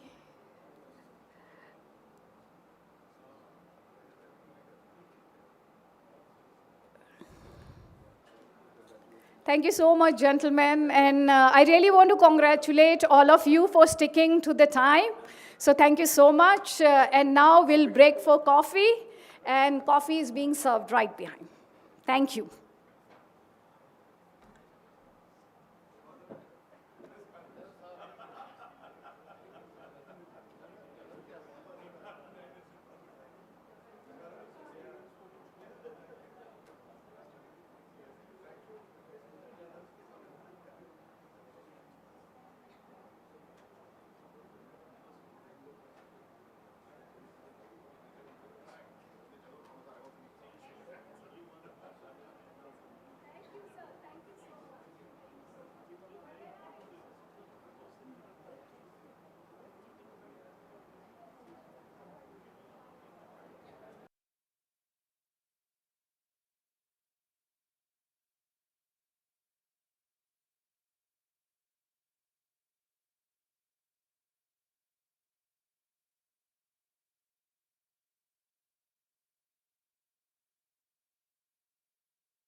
So ladies and gentlemen, we are good to go again, and we'll resume our discussions.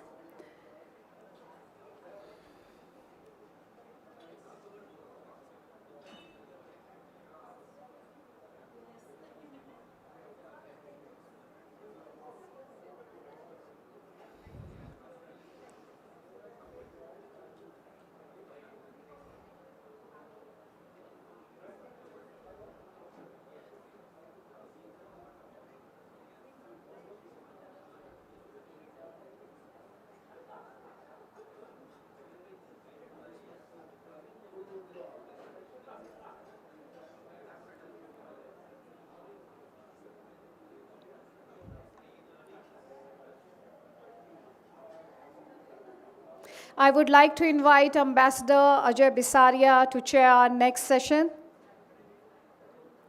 which is Geoeconomics in flux, tariffs, treaties, trade tensions, and strategic corridors. I would also like to have your full attention, and I'll leave it to Ambassador Bisaria to invite our other panelists and define the framework within which we are going to have our next session. It's over to you, Ambassador Bisaria.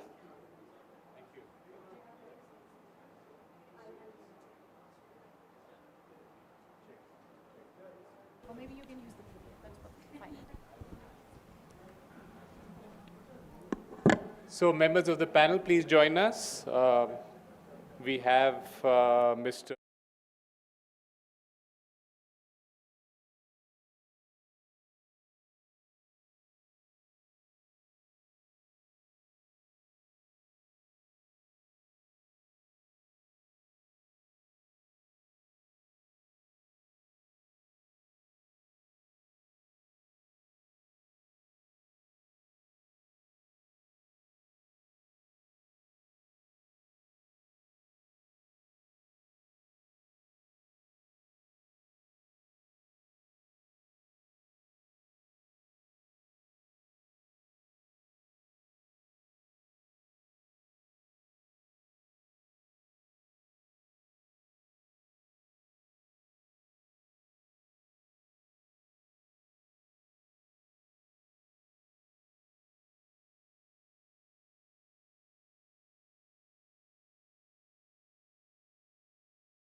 or a war going on in the battlefield, but also a huge vulnerability that the world showed to the dependence on Russian gas forced Europe to diversify energy supplies. We also saw China's dominance in rare earth minerals with 70% of global mining and 90% of processing, which became China's strategic leverage over Western defense and technology sectors as well. And of course, most recently, we're seeing it play out in the breaking news, the story of Iran, how the conflict threatens shipping through the Strait of Hormuz, and shows that how Iran has, in the geopolitical battlefield, identified an economic choke point. And this has created huge ripples in global supply chains, industrial outputs. We've also seen the weaponization of finance. We've seen Western sanctions on most notably on Russia, on banking access, on technology imports, on payment systems. And we're seeing counter strategies by Russia and China, which is trying to deploy local currencies, alternative payment systems, and so on. So we live in a world of weaponization, of trade, of technology, of tariffs, and this is the kind of situation that we deal with. So we have a wonderful panel here to unpack many of these ideas. We have Europe represented by Ambassador Diana from Lithuania. We have Asia represented in a way with Mongolia, and we have Eurasia represented. What from India's standpoint we call Eurasia is the South Caucasus, Armenia represented online. So welcome to the panelists, and I'm going to start with you, Mr. Sogbatar. You've represent Mongolia, and you've seen several dramatic developments over the years, but particularly in the last 1 year of the Trump revolution, you see interdependence, and you are physically located between the giants. You have two of the world's hegemons as your neighbors, Russia and China. So how do you see this interdependence? Is it a vulnerability? Is it a strength? And how do you see this whole weaponization of state relations? Well, first of all, thank you for inviting me to this dialogue and conference. And, you know, for 2 days I've been really listening to a very learned opinion of the experts on the issues, urgent issues that we as a human community are facing. So I really do appreciate the invitation. Now, this is exactly the time for us to talk about these sort of issues. And therefore, it's really very timely. But the issue is that how do we get the knowledge-based opinions of the experts, how do we get it heard by the decision makers is a very big issue. And that is something that we also need to be working. And these sort of forums can be a good platform of conveying these messages and concerns and ways of solution to the problems that we're facing. Now, with regard to weaponization and interdependence and weaponization of trade and economic means, well, you know, what I really think is that interdependence first is a great capital. One should not be afraid of being dependent on someone. I'm coming from Northeast Asia, and we have a country that is not dependent on any other country, and we see in real time how their economy is doing. So this is not where we want to end up. And this is an exact empirical example of where the world that is not interdependent would go in. So therefore, interdependence is an absolutely necessary element of prosperous human community.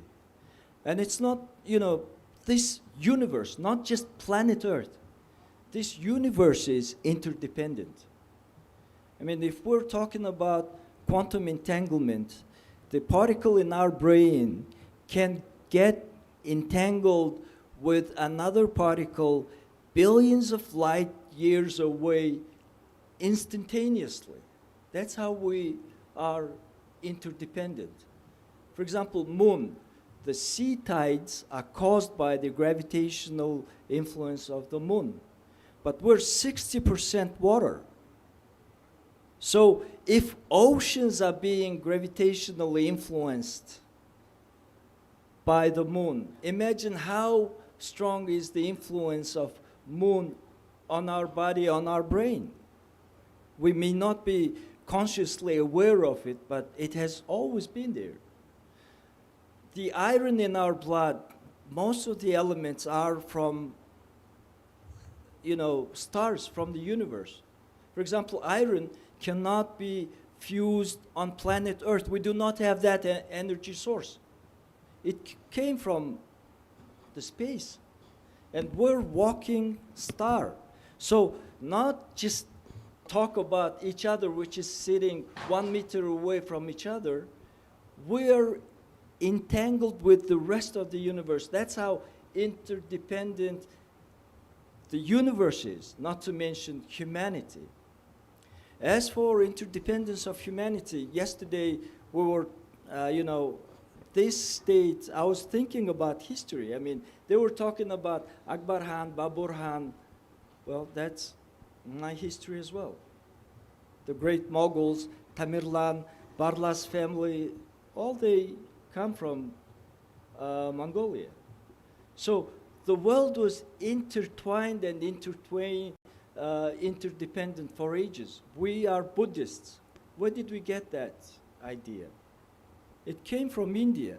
And this Buddhist religion came to Mongolia in the 15th century when the empire was degrading and collapsing, and it was all violent. You know, the feud between the nobilities was so violent that we needed peaceful philosophy. And therefore, we brought it from India in order to pacify. So it was a strength. It brought peace to the eternally fighting, you know, little states that was created, mosaic states that was created on the basis of collapsing Great Mongol Empire. So in other words, what I'm trying to say is that this interdependence has been there forever, and it will stay there forever, and no big person, however big that person is just a temporary phenomenon that will be outlived by that interdependence. Right. So I think the argument here is that we live in a world which is more turbulent, where this interdependence has been weaponized. So the question is, can you maintain your Buddhist equanimity as a country which is sandwiched between two big powers when they are behaving in such an unpredictable way and clearly weaponizing this interdependence? So how does your country deal with that? Yep. So again, as a Buddhist, and Lord Buddha taught that the way you look at the world will be the world that will be reality. So if we keep looking into the rest of the world as enemies that want to press on us, we will get enemies. And this philosophy comes from here, actually. So you see, of course, I'm not naive to think that, oh, if I look only positively, things will be positive. No, Buddha also did not say it. But being aware of the risks, and then if you keep focusing on it, you will get the problem. But if you keep focusing on positive things, and then also attend diplomatically, smartly, the challenges, then you can get through, you know, all of the problems. And I'll give you one example. This isolation. What is the alternative to interdependence? Isolationism, right? Mongolia, and you're talking about our neighbors. I'll give you a very good example of Mongolia. For 70 years, we were communist, and starting from 60s, Sino-Soviet conflict made us isolated. We only have 2 neighbors, but because of that conflict, we ended up having only 1 neighbor. The southern neighbor did not exist for us for 40 years. Now, as a result, in 1990, when we started transition to market economy, the GDP of Mongolia stood at $3 billion. After 70 years of communist development, it was only $3 billion. Now, China opened up its market. Now we had 2 neighbors, and then as a result of our restructuring, Mongolian economy went up to the level of $1 billion only in 2003. Within 8 years, our GDP reached $11 billion. 10 times growth, and 4 times bigger than what Mongolian economy achieved within 70 years, because we had full, neighborhood. You benefited from the globalization. Absolutely. Okay, so I'm going to come back to you, but let me take this to the other panelists. I just want to check with Armenia if you can hear us clearly. I'm going to come to you. Yes, I can. I wanted to Ms. know if you Chalakin hear me. later. Excellent. So let me take this to you, Diana. How do you see this situation? Incidentally, I must give the preface that both you and I as diplomats have been expelled from countries, so we have that in common. We were both part of a panel where we talked about how expelled diplomats need to behave, you from China, me from Pakistan. But again, tiny Lithuania challenged two major powers, both the Russians and the Chinese. You bore the brunt of the challenge to the Chinese. So how do you look at this dependence on China, which Europe seems to have an excessive, almost addiction to Chinese goods that it had all this time, even apart from the addiction to to Russian energy? How is Europe now, in your view, coping with this?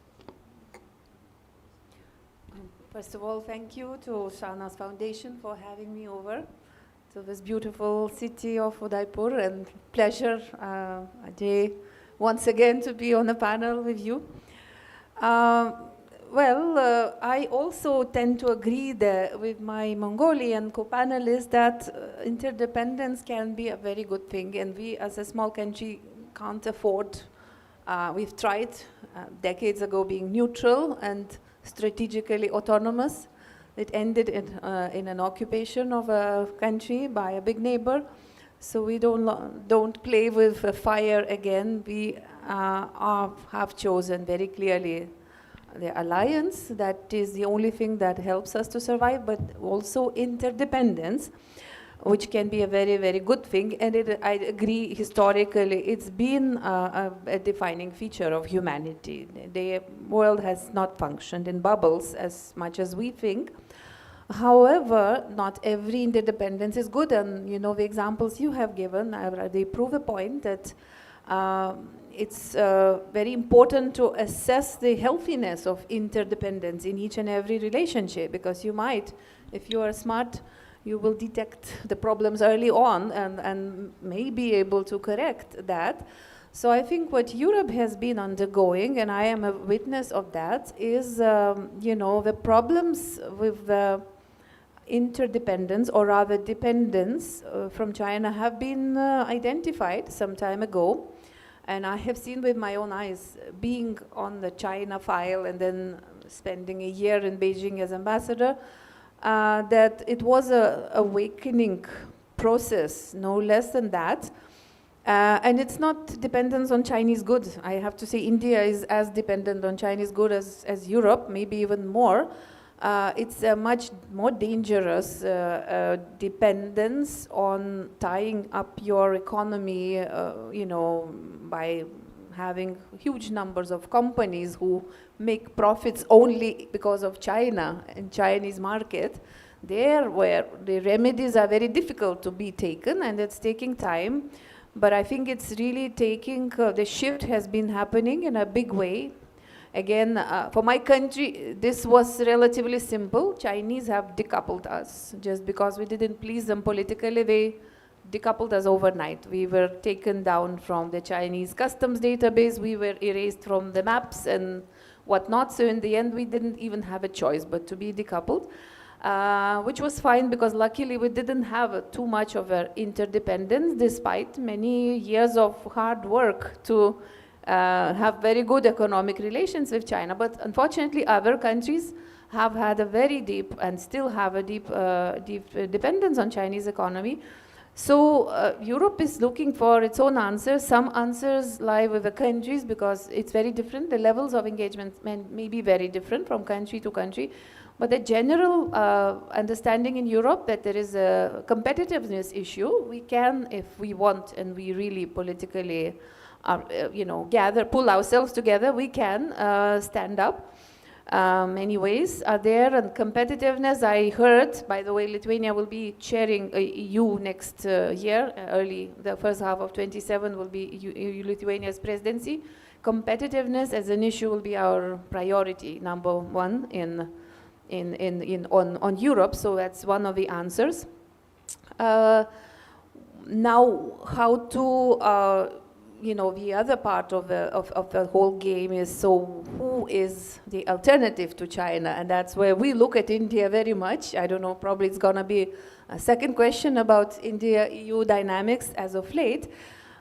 We have seen that changing, supply chains have shifted, and the nature of Chinese economy and COVID, and also China's support to Russia in its war against Ukraine have influenced, again, European thinking a lot. Gas, dependence of gas has also been almost resolved. Almost, I would say. Not yet, we were one of the first, but Lithuania had this problem with Russian gas even before. They used to really keep us on a short leash for that much before they started the war in Ukraine. So we disconnected from the Russian gas earlier. We built an LNG terminal, which have basically solved the problem. We are autonomous in that sense. But many others are still resolving that issue. But ultimately, so where to? And that's, I think, where it's the crucial answer lies. Who is that trusted partner? Maybe not one. Maybe it's not good to shift just to one. But we have seen supply chains and production, manufacturing has been moving moderately out of China, or at least diversifying. So the China Plus, we have to look at a few candidates. I know Vietnam has been a big beneficiary, India to some extent. Whether India can tap that potential in a much bigger way, I believe yes, but I guess, things have to also move and change on that, whether, whether India is ready, and whether conditions are also good for global businesses to set up their diversified, supply chain hubs and manufacturing hubs here. But the shift has started, it's underway, and it's gonna continue to my estimation. And many analysts are arguing that Europe has perhaps become more multipolar, it's become more strategically autonomous, and in fact, Europe is displaying the same instincts as India is in reacting to this world in flux. For instance, for India, 2025 was the year where our biggest market, the United States, and our biggest source of imports, China, both weaponized this interdependence. The US with tariffs, China with export controls on critical supply chains. And one of the ways we reacted was by diversifying, and we have the mother of all deals, the India-EU deal. And Lithuania and India are suddenly bound by an excellent deal. So how do you see this deal between India and the EU and Lithuania as part of it playing out in terms of critical supply chains, in terms of trade technology? Well, it's definitely that the phrase "mother of all deals" have captured the imagination of everyone, and I think it's really a historical deal. And I would not like to put the reason sort of to focus on only the reason of geopolitics. I think the deal was in the making for too long, perhaps, but maybe not. Maybe we had the reason to really negotiate in a tough way and get the best we could get. But I was a witness to, the whole of European Commission visiting Delhi last February, where, nothing about tariffs and those big changes that you have been talking about was yet in the planning.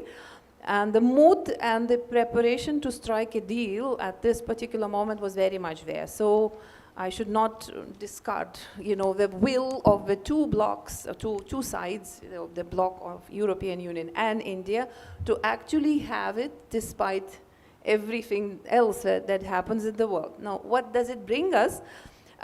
We, of course, have to wait for the deal to enter into validity another few months. Early 2027 is the date when it's given.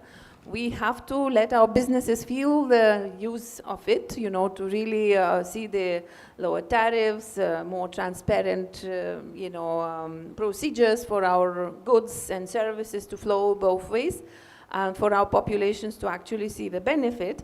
There are calculations that by 2030 we'll have $300 billion instead of nearly 200, which we have right now. Let's see.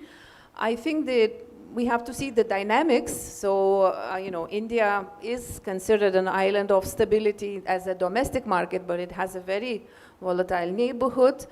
Well, Europe has been undergoing that other tremendous transformation, and I think it's often overlooked in India how transformative Russian war against Ukraine is for the whole of Europe.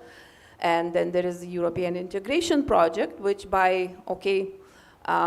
we are one of the countries who have said publicly that the target year for Moldova, Ukraine, perhaps Albania, Montenegro to join European Union is 2030. That's in 3 years' time. That's exactly the year where we calculate that increase. So 30, 32, 31, we don't know which year, but Ukraine will be the biggest EU member which will add its own trade statistics to that big bloc. And that's also not appreciated here for now, but sooner or later this will be the fact. Ukraine will be one of the big decision makers in EU that India will have to deal with. That's just a sort of you just read a little extrapolation. So both India and Europe will have its own dynamics that will all be reflected. And now if you talk about technology cooperation, we have Trade and Technology Council, we have technology covered in FTA, so definitely there will be.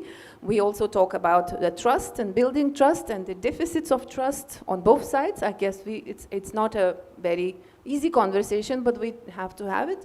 So for us, for example, as a country which has been, under Russian aggression, and we are a country of lasers, for example, I was reading that 60% of world's high-precision lasers come from Lithuania. So, for us, it's essential that our lasers who we sell to India don't land up in Russia. Not because India wants to sell them, it's because Russians are actively seeking them, in whatever way, wherever. So all of this needs to be discussed, and as I said, a lot of dynamics that is going to be in the play in that partnership, but definitely it's a historical partnership, and not really because of geopolitics, but because of the will of the two sides. Absolutely, and I think lasers is a very important area of great interest to India. As Indian ambassador to Lithuania, I had many conversations on lasers, and hopefully we'll, the tech partnership will be an important one. But more quick question of the broader picture of selective globalization that we're seeing. Friendshoring, nearshoring. India is priding itself in the web of free trade agreements in the situation of the WTO collapsing, the MFN not being relevant anymore. So we've signed 9 agreements, including 38 developed countries. Is the EU looking at it in a similar way, that you rapidly need to develop a series of agreements globally? Yes, but I think EU started doing it a little before India, and I think for India it's a couple of years or 3 years maximum that have been, that I wouldn't call it a race, but I mean, I mean, it's almost Olympic rate at which India has been signing FTAs with different partners. You have been at the forefront. They have our FTA with Korea dates from, I wouldn't lie, probably close to 20 years, you know. So, and they've been all complicated with lots of clauses, with lots of sustainability compliance and blah, blah, blah, some things which many trade partners don't want to see it. So, you know, ours have been very comprehensive trade agreements. But, you know, to your question, whether trade is enough, my answer, and I think my country's experience with, first with Russian coercion, which we faced much before everybody even came to know about it, and then later Chinese coercion, we are very sure that, you know, it has to be between trusted partners. And the trade alone will not solve. It will only create dependencies, and we will end up in situations where we have, you know, problems. But India and EU seem to really represent two, you know, trading blocks and powers which understand each other very well, because we subscribe to that basic main, you know, set of, you know, rules-based action and activities. So I think for us it's very natural to have that. But if you ask me, and Lithuania has an Indo-Pacific strategy.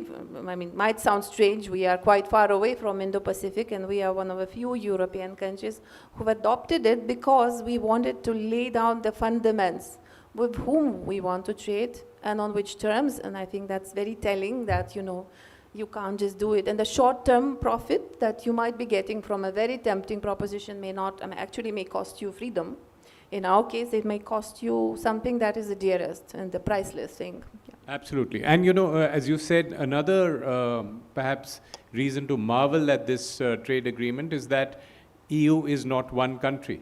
It was putting together 27 markets and 27 conversations to get there. But let me take this conversation to our friend from Armenia, Ms. Nuad Chalakian, who you're a research fellow at the Applied Policy Research Institute. So let me bring to you a question on connectivity. And so what is the strategic significance of the INSTC, the India, the North-South International Trade Corridor, and that would connect India and Europe through Armenia? And how do you see the current war impacting you? I'll load you with three questions together. How do you see the implications of Trump route of international peace and prosperity for Armenia and the region? And how does Armenia look at this whole geopolitical flux at this point? Over to you. Hello, everyone. I would like to thank the organizers for giving me the opportunity to speak online. Of course, I would really be happy to be there with you today, as it was planned initially, and I was in the same room 2 years ago. It is a very exciting and thought-provoking environment that you have at this conference. So greetings to everyone, and thanks for this opportunity.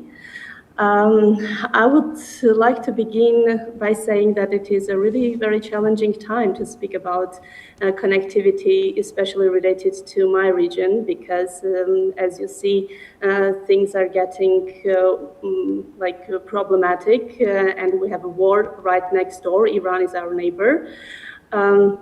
But at the same time, when we're talking about this international North-South transport corridor, I believe it is still important for us to share thoughts about this, because if we look at it from a longer-term perspective, then you see that South Caucasus is becoming more important in terms of a region that can potentially connect Asia with Europe, and competition for alternative routes has been ongoing ever since the Ukraine war.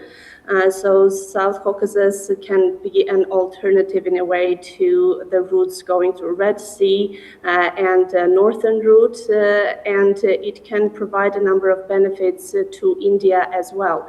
We know that INSTC has one major route that goes through Iran, Azerbaijan to Russia, but another project that would be the second route of the INSTC, that is the western route, would go from India to Iran to Armenia, Georgia, Europe. This has been a projected route for many years already, and both Armenian and Indian and Iranian governments have given a very strong interest and strong impetus to this project, because this is actually an alternative that could reduce the time for cargo moving from India to Europe for 1 hour, basically making 1 hour and 20 minutes journey reduced to only 1 hour. Sorry, to only 20 minutes, and that would be economically a very cost-efficient route. It would also provide Armenia with strong transit capacity.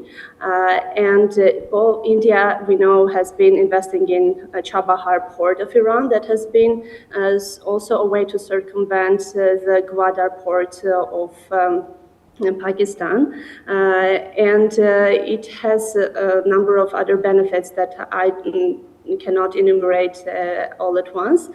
But the problem, of course, is that all these projects could be viable provided that there is stability in Iran. And now we see that the war in Iran is a major destabilizing factor in the region.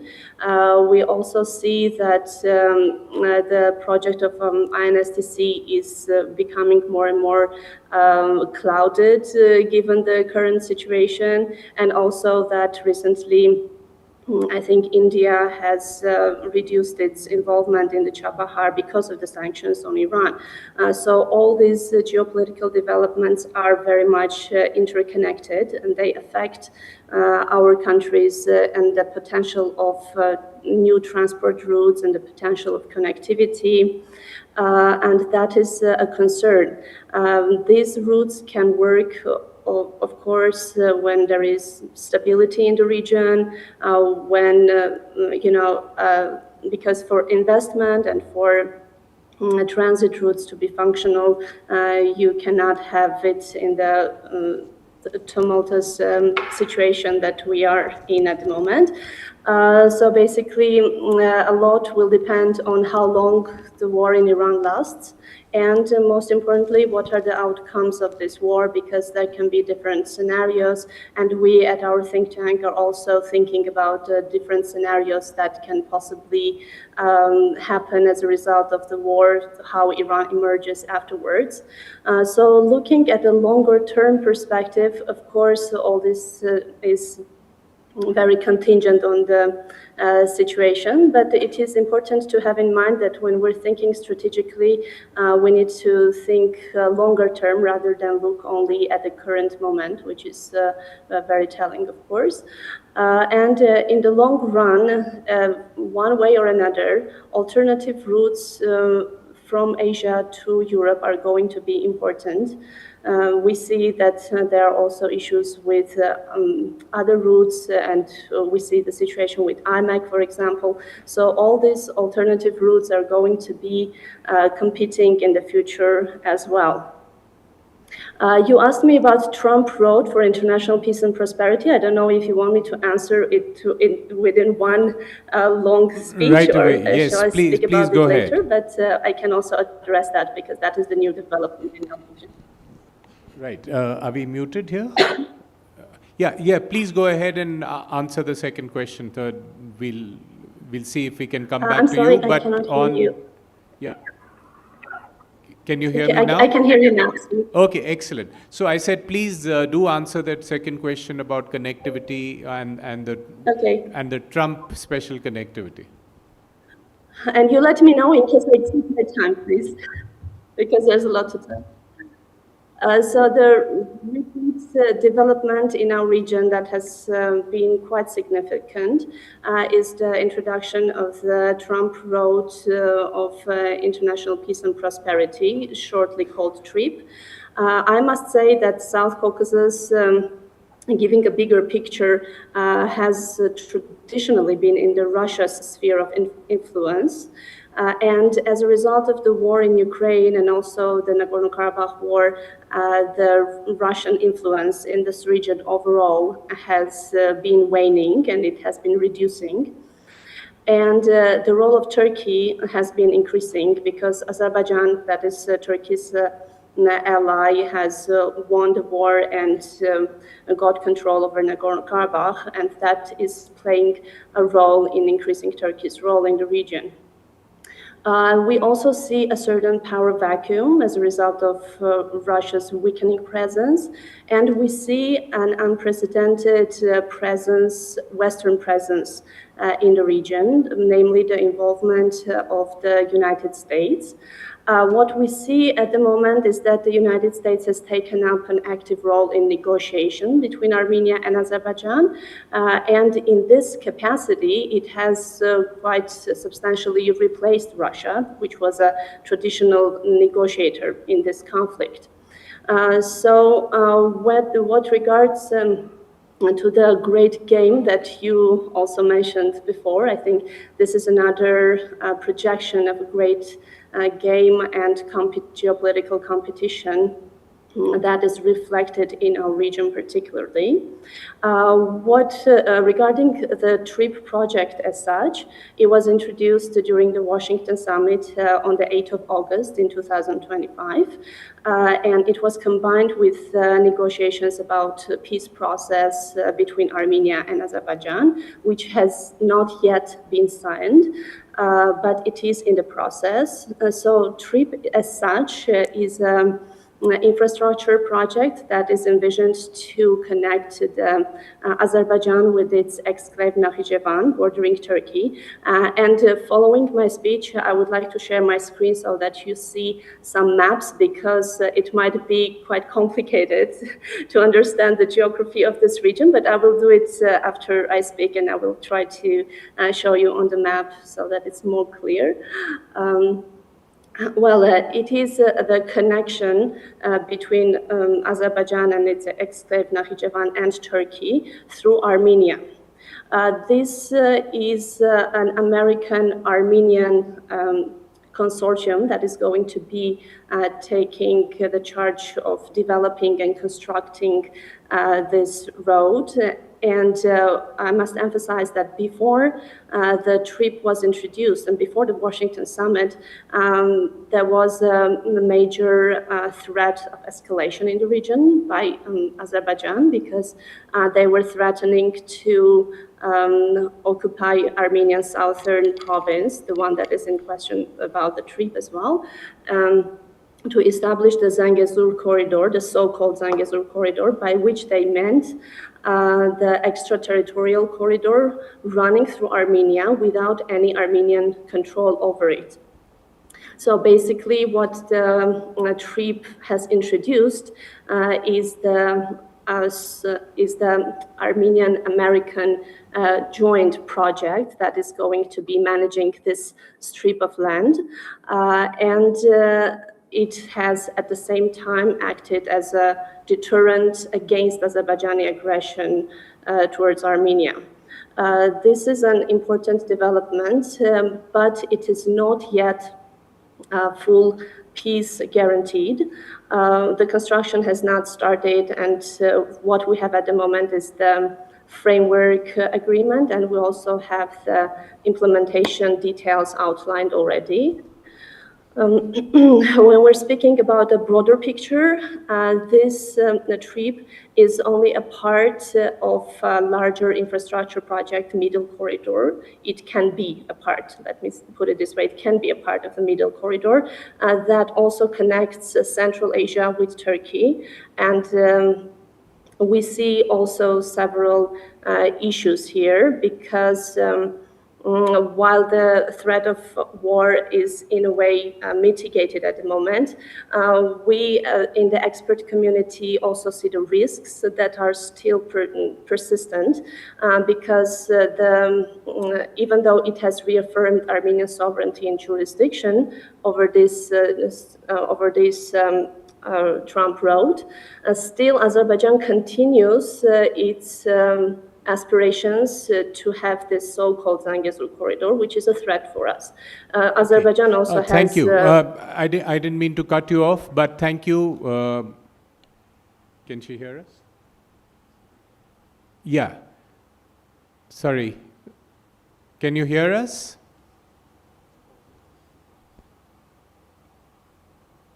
Can you hear us from Armenia? No.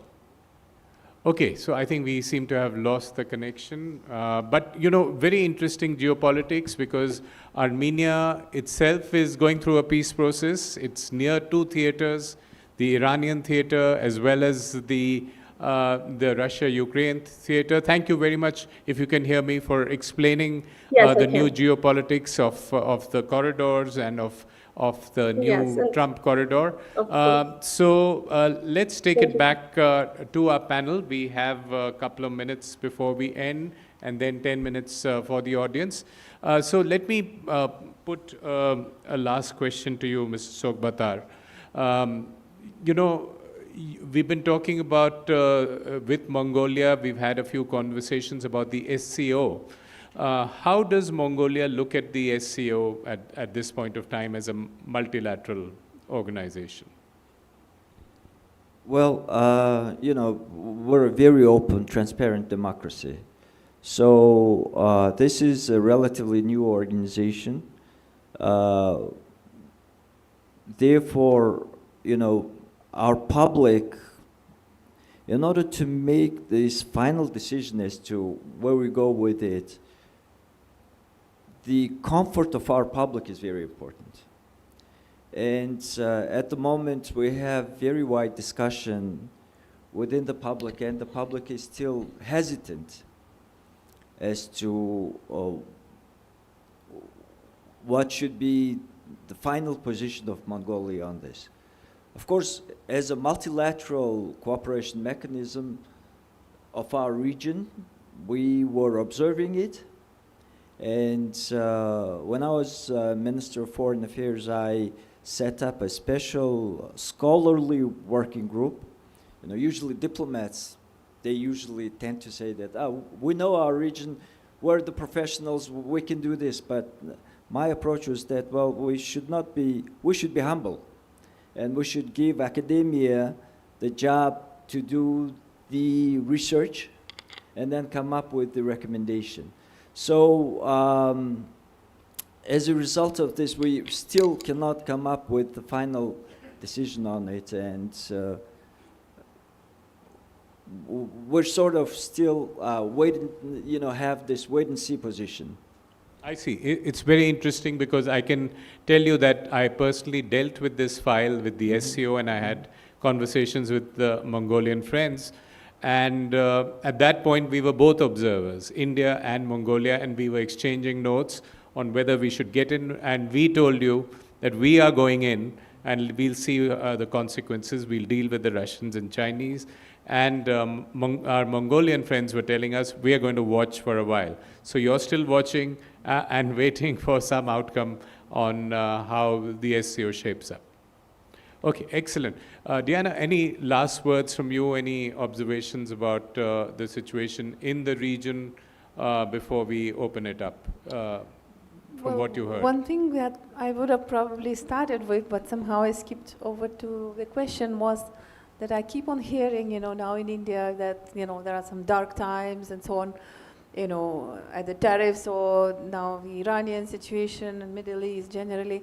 I have to say, for us, at least Eastern Europeans, but probably all Europeans at large, this has started much before. So, you know, we have been living in the dark times, at least since 22 in a hard way. But since 2014, when the question of borders was reopened by Russia in a very big way, and a lot of existential soul seeking went into this. So, you know, we are in a truly age of flux and soul seeking. And what I see now in India and all those discussions very much reminds me of what has been happening on our part of Europe for a good 4 years in a major, big way, but actually longer. Right, and Lithuania has been in the shadow of that war, which we are all living in shadows of some wars or the other, either in the two theaters or the trade and technology war between the US and China. So let me take it to the audience. We have about 5-7 minutes. So Any questions to any of the panelists on anything you've heard? No, I think either it's late in the evening or everything has been super crystal clear in this panel. So let me just end with one question to all of you. Let's just say a lightning round. How long will the troubled times last? How long will the world continue to be in flux in the shadow of war? Any guesses, any predictions? 30 seconds each. Would you like to go first from Armenia? We know how long it will last, but we won't tell. Okay, right. Any It's guesses a million-dollar question. from the Zen Buddhism point of view from Mongolia? Well, one thing I think we should remember that planet Earth is not heaven. So it is the place of sinful mortals, and therefore imperfections will be there.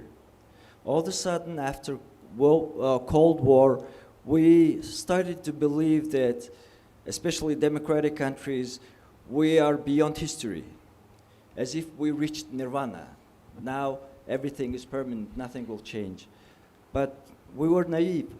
We still lived in very real world, and whatever that could happen, basically if it is non-zero probability, unless it is non-zero probability, it will happen, or probability of happening is very high.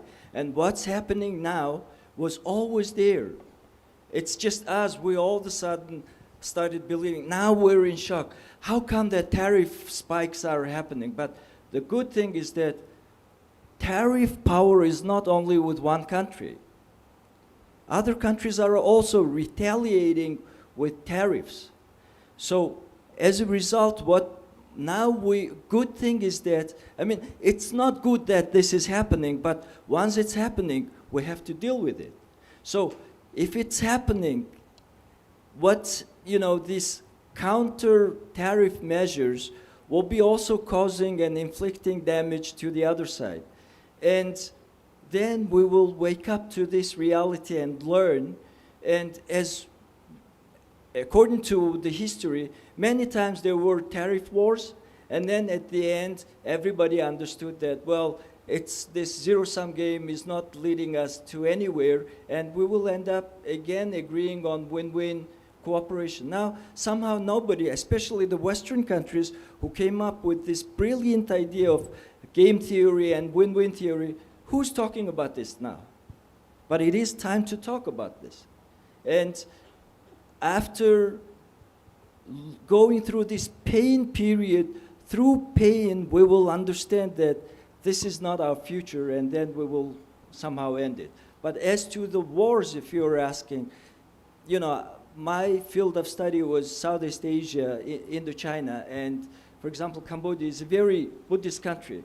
Once the conflict starts, starting it is very easy, but putting an end, even though Cambodia is a small country, the whole world was trying to stop it. They said it wasn't right that we instigated that. Now we should put off that fire. It went on for 30 years until its own fuel ended. So therefore, now saying when it's going to end will be very difficult, especially when the casualties, suffering is real, and real people are having this pain. It's not going to be easy, and it's going to take a while, I think. Okay, we've lit the fires, we don't know when to end them. Diana, any last word on that? Well, we are not Buddhist in Lithuania, but I remember there was a survey done on beliefs of Lithuanians, and around 30% of Christians in Lithuania believed in samsara. So probably, I don't know how is it compatible, but when you look at the world history, it's in cycles and circles, and I think that Indian concept of time and cyclical rhythms in history is really something that describes the world best. I don't want to put any fake deadlines on anything. Russians said they will take Kiev in 3 days. There were several other deadlines put. I only want to remind that lots of experts were very wrong about so many things. So it's probably not time to put fake deadlines, but rather to go into that soul-seeking, where, to find out where we went wrong. And that's the sort of takeaway for me from this discussion. Okay, thank you. Chair, just one quick question. Yeah, sure, go ahead. To Mr. Damdines, you mentioned about a lot of spiritual traditions and philosophical thoughts on the idea of interdependence. So I was just wondering, is there a way to integrate them with the international relations theory and practice as an Oriental take on IR discourses? Well, excellent question. Actually, India, for example, is this religion, I've been really thinking, how come that after this great period of globalization, post-Cold War period, we scooped this low and we ended up in here? Because very often countries were not listening to Eastern Oriental philosophies, the humility of Oriental countries.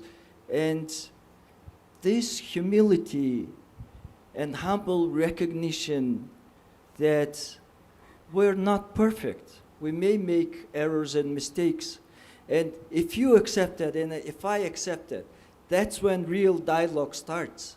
But if we try to press on with the idea that you were all wrong and I want you to beg for forgiveness and mercy, in this world it will be very hard to achieve it.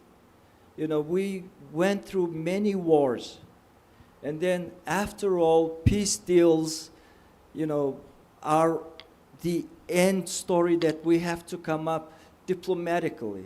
And where we ended up is the diplomatic failure of the whole human community.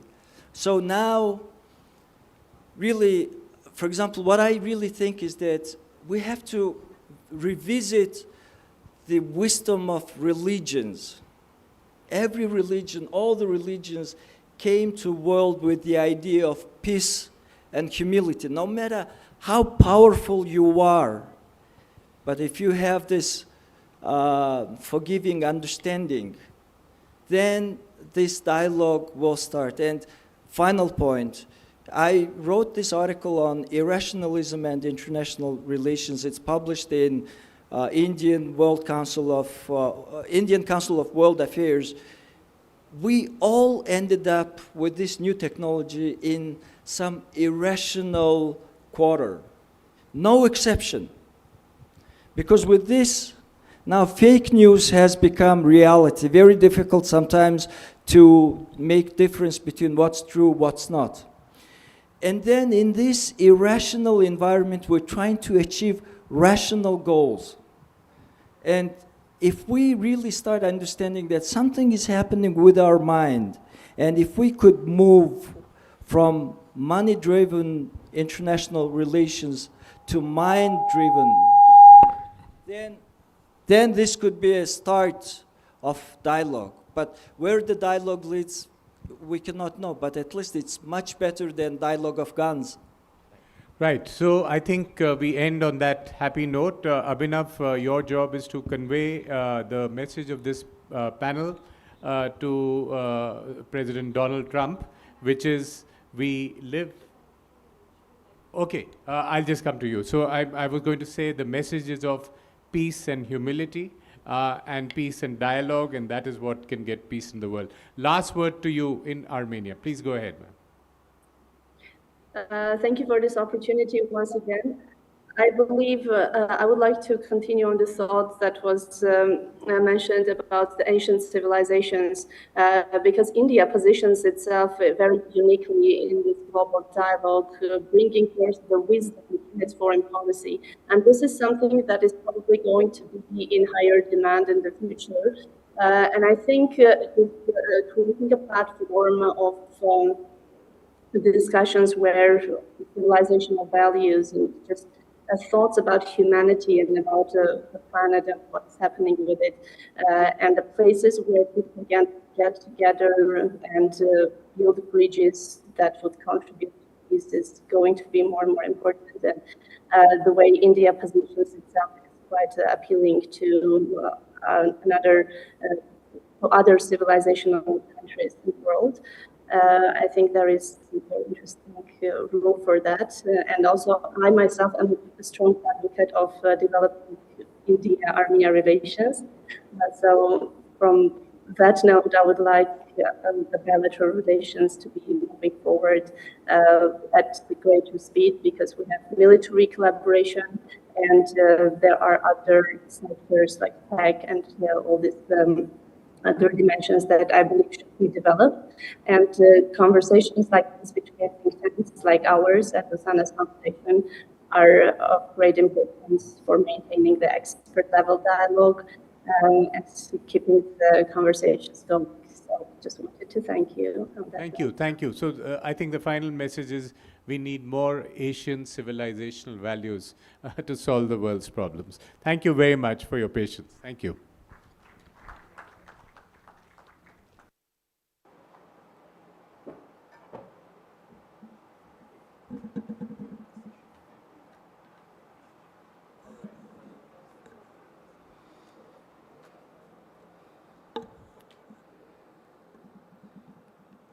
Thank you, ladies and gentlemen, for such an engaging conversation and your insights.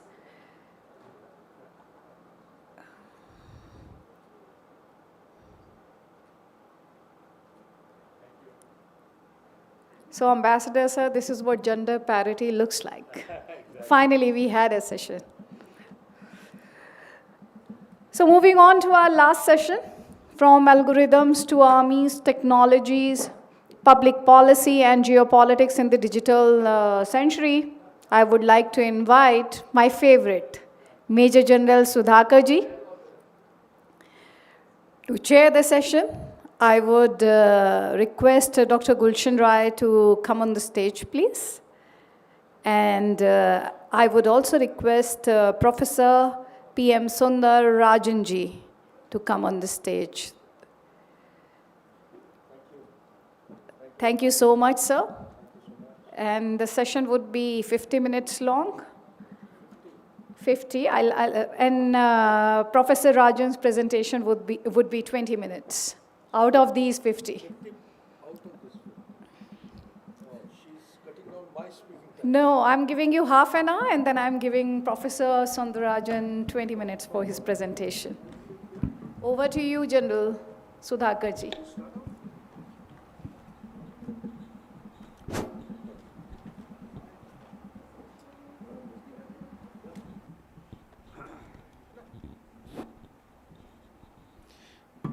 Good evening, ladies and gentlemen. At the outset, I thank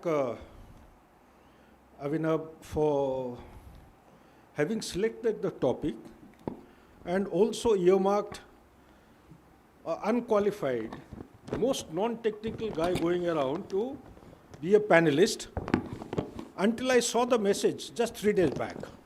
Since then, I have been having nightmarish experience. And today, when I went around asking everyone, particularly the Indians who were sitting there, what is the meaning of algorithm?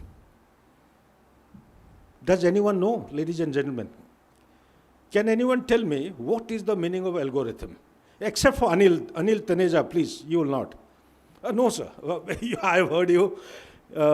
Anybody who would like to take a call? I also didn't know, ladies and gentlemen. I have been sweating for past 3 days, picked up a book, read through, understood nothing, downloaded a lot of stuff, got nothing in that. Finally, I landed up with an article written by somebody. You all may be familiar with the name. He is Ambassador Ashok K. Kantha. What he wrote was, on a particular date, there was a vessel, Iranian vessel, 30 or 40 kilometers away from Sri Lanka. It got knocked off by a torpedo. So in an advanced artificial intelligence platform, he just fed in a data. Was this torpedo or attack against Iranian vessel legal? You know what the answer came? Does anyone of you know? This news item is 10th of March, The Hindu. This is page number, I think, 11. We have time, sir. I'll finish out, don't worry. Unless you want to give me warning like you know what the reply came? The Advanced Artificial Intelligence Platform replied, I'll just read it out. Should I read out one line? That will give the answer.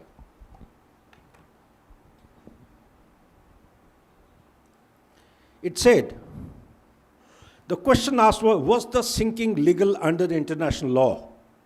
The reply was instant. The reply was, it was not illegal. Okay, so he goes on to say why algorithm sovereignty should be protected by India. In the process, he contested. He goes in to contest the answer given by him, by the platform, that how is it possible? As per the UNCLOS is United Nations Convention on Laws of the Sea, sir. I hope I am not wrong, 1982. As per the UNCLOS, you can do certain things within your exclusive economic zone. Was it allowed when America hit or torpedoed the vessel? Certainly not. My conscience doesn't permit. I have been very vocal in the media, but the issue is not that. Issue is algorithm. Right from the rank of major, I have been asking this question, and rightfully the lady warned me that he's a man of silence. He asks very short questions. I have been asking and asking and asking. Nobody has been able to respond to my question. When the parliament attack took place, 13th December 2001, I had just been promoted from the rank of major to lieutenant colonel. In our time, lieutenant colonel used to be competitive vacancy and selection grade. It used to be very tough. I had just been promoted. I was in South Block. I couldn't see, but I could hear the noise of the bullets flying left, right, and center. I was boiling from inside. I had just come back from Kargil, from Siachen Glacier, and I just couldn't resist. I asked my director, sir, again we'll go back to the same int failure. It came within a day, the intelligence failure because of which parliament attack had taken. Couple of days back, 9/11 had taken place, ladies and gentlemen. Thousands of people died. Where?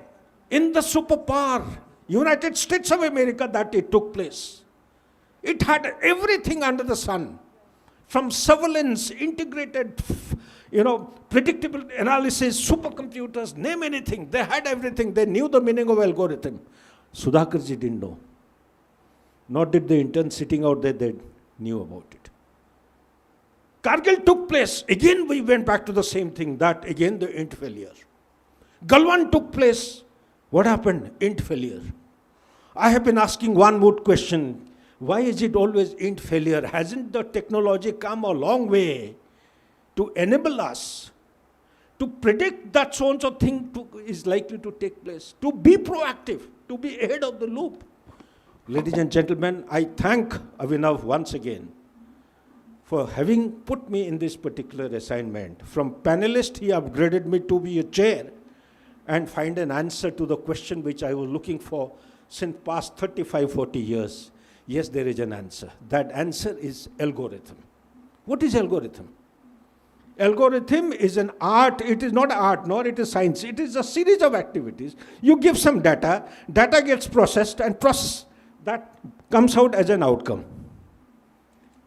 He who has got maximum data is called the new oil in 21st century, isn't it? That is the new oil. If data is the new oil, then what is the gunpowder, the lethal gunpowder? Yes? Yeah, you can take a chance. You're switched off. Don't worry, I'll stick to the timing. Yeah, please. If data is the new oil, what is the lethal gunpowder? Code. C-O-D-E. Ladies and gentlemen, I hope I am able to explain to the interns who are sitting there. Don't worry, if you didn't know the meaning, none of us sitting out here know what is algorithm. But I am giving you a simplistic expression so that you go back from here and your takeaway are substantive, they remain in your memory and cerebral space for times to come. Ladies and gentlemen, from algorithm to what is the topic they have given is to armies, policies, governance, and host of other things, which I'll in my own way, with the help of two domain experts. I'm sorry I have taken time to come to the domain experts. We have Dr. Gulshan Rai. I don't have to introduce him. He is one of the most eminent experts on the subject. And since I know him, I'll not dwell too much on his introduction. And then we have Professor K.P. Sundarrao, PM Sundarrao Rajan. He is going to give us a presentation towards the end. It will last for about 15-20 minutes about the future, about the modern warfare, what technology, what platform are there. And based on, somewhere or the other, the algorithm is going to be linked. But Dr. Gulshan, he is going to throw some light on some specific issues, which I have been asked to actually ask him. Before you go on to the presentation, Achha, you want to present? Achha. No, I have been told you will be first, so we'll go as per that. So, therefore, having understood the basic framework, basic component of algorithm, how it actually applies, because the human being cannot handle so much of data in one go. Therefore, we take use or make use of the technology available, which carries out, sorts them out, puts them into some kind of predictive grouping, takes out the relevant data, processes it, and whatever question we ask, like the search engine, when we ask Sudhakar Ji, the moment you put Sudhakar Ji in the Google, the drawdown will come. He's taken part in so-and-so, he's writing this article, he's taken a lecture there, likewise. Something on those lines, the algorithm is also going to answer my moot question, can we avoid 9/11? Can we avoid 26/11 Taj attack? Can we avoid attack against parliament? Can we avoid Kargil war? Can we avoid Galwan incident? If that happens, ladies and gentlemen, that will be a glorious golden milestone for all of us to celebrate world over, because then the enemy cannot surprise you. You can surprise the enemy. I think technology would be in a superior status. So therefore, it brings me to our most eminent expert, is Dr. Gulshan Rai. The first question I have for you, Dr. Gulshan, is, has technology become the primary driver of geopolitics? Thank you, Janazab, for asking this question. See, today we are in a different era. We are in an era of a convergence, where you have a convergence of technology, convergence of technique, convergence of processes, convergence of domain.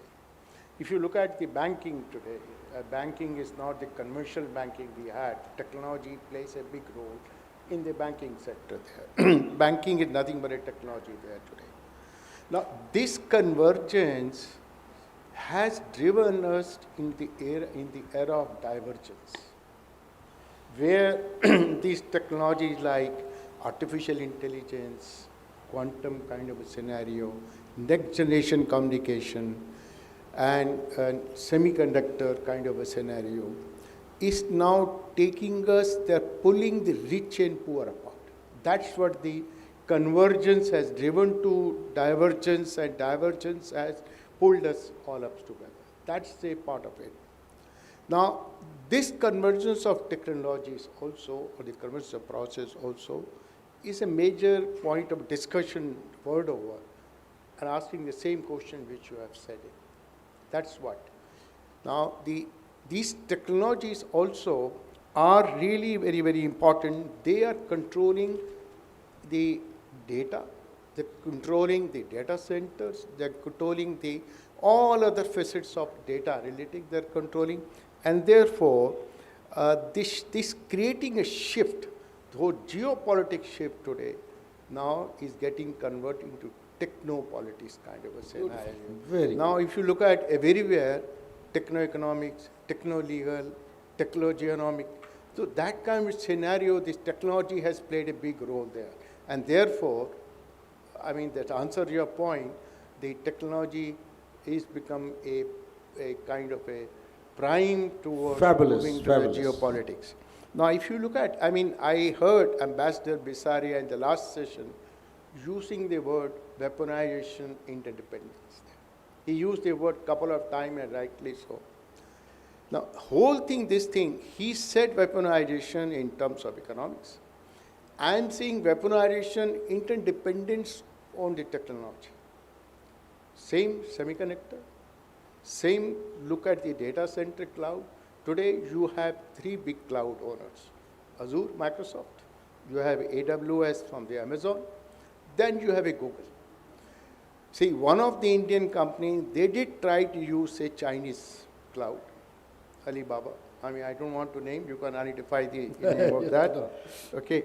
So, but ultimately it has to withdraw. And this is scenario world over there. World over scenario is there. So, this is and every cloud, I'm giving an example, has a lot of AI tools. Without AI tools, the cloud will not be so meaningful, so optimized. These three large cloud companies will lose that kind of a scenario. But look at it, most of us in India has a feeling that data is localized. And if you recall, about a year ago, and it happens very frequently, large part of the world toward Asians were out in terms of Microsoft team, in terms of your PPTs, or in terms of Word, or everything went out. Though we all say that data is being localized, that these companies also say data is localized, data is not localized. How come something goes wrong in Seattle impacts India? That brings me, he's put it across beautifully, ladies and gentlemen. I must say that he's linking up with the second question which is playing in my mind. Is there a digital divide? If pandemic came, it went away, but it left behind very indelible marks in our memory. What are the indelible marks? The apartheid which we experienced in South Africa long years back was again witnessed in India. Not only in India, all over the world. Is there a digital apartheid or digital inequality? That comes to my mind next. May I ask the doctor to kindly throw some light on this? Is the world divided on the digital The good old days time, when we talk about the divide, it was connected with someone has an internet connection. Okay. Today, the issue is much different. Today, the divide is much different, far more complex than mere having a connection or not mere having a connection.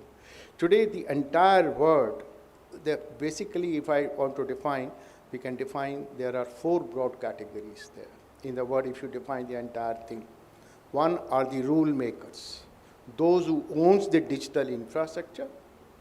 I won't name the country, everybody will understand. Those who have a digital infrastructure, semiconductor, and all kind of a scenario. Then there is another category of the kind of a strategic peers, those who are trying to create some sort of digital infrastructure. In that, I would name India. We have our own digital public infrastructure, we have our own UPI, there is another country, Brazil, who are trying to do that. They're also trying to do in AI part of it there. Then there is there's a third category called passive consumer, who consumes the entire data. And there are a number of countries over there. You have the last categories, which are disconnected categories there, those who don't have. Now, the whole world is divided into the basically four categories there, and therefore you can imagine that if I say now the first category, rule makers, computing power, who has the chips? Today you cannot create a computing power without NVIDIA. You cannot create those kind of a scenario with the AI tools there. In the end, Janasa, I will describe one diagram there which summarize all the questions there. Excellent. Excellent. So one is the computing power. You have software, algorithm, compute power, that kind of a scenario you have. And the next category, you see in this category, is your visibility of the data. See, you talked about algorithm. Then the question comes from algorithm bias. You talk about the Google, okay? You talk about today, if you ask the ChatGPT and Gemini some wrong questions about Donald Trump, you get what answer? All of us know what answer you will get it. The answer will not be right, or it will be blank, some kind of issue will come. Algorithm bias. And I know, without naming them, many of the search engines, they do create those algorithm bias. So invisibility of the data, that's the second part. I marvel at your articulation and the way naturally falling onto the line of the third question. And then third is the access. Yeah. Computing power, the invisible data, and the access, their part. These three and the four categories you link it, there is a challenge before the world to us. But if that be so, then tell us, are states losing control to technology companies? See, today this question is not that simple. It has become a very complex scenario. The relationship between the states and the technical companies have become states. This complexity also varies from state to state. There are cases where the states are losing control. There are cases where the tech companies are gaining control, and how the states are exercising their power. There are the cases there. Now, these companies are gaining control wherever the technology is moving faster than the law. You can't control. You see, India, if you look at the social media at point of a time, moved much faster than we had the laws to control social media. Then subsequently, the country had those blocking kind of a scenario where we could check something, we could bring the technical giants over there. If you look at, we have the law. President Trump tried to block TikTok. They could not. Where the India could do easily because we come to the law. But till the law was not there, there was a companies was moving ahead. They had a full control. Second is that the monopoly of the product there. You talk about the NVIDIA chip. Today, if you want to create a compute power, you cannot create it without the NVIDIA chips there. And you know how the NVIDIA is being controlled. They are controlling everything. Third example I give you, the semiconductor chip. Today, only one country is producing the 3 nanometer kind of a chip which can AI. So these are the monopolies which they do, and where the states, where the companies are taking control. But then there is a other where how states are trying to do that. Yeah. I just said that the relationship today is a tug of war between the companies and the states there. And those tug of war, they are defining a new fusion model among themselves. Excellent. EU is going by EUI Act, GDPR, CBPR, all those things are coming. That brings us, ladies and gentlemen, he has covered all the three questions beautifully. And what better example than Anthropic Cloud, the recent tussle which is going on in their court. And so with that, I'll request Professor Rajan to kindly give us a presentation. During your presentation, I'm sorry we are being warned time and again that it has to be within 10 minutes. So how well is India prepared against an electromagnetic cyber attack, a black swan event like 7th October 2023? I have also one-line presentation, please summarize that. One page, one line.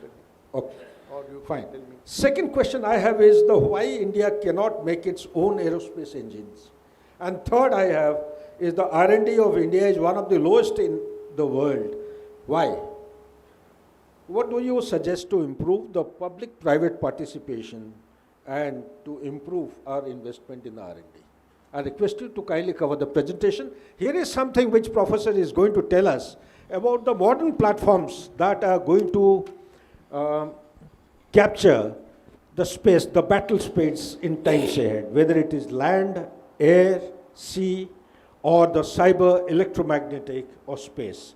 There are many more dimensions and domains which are emerging.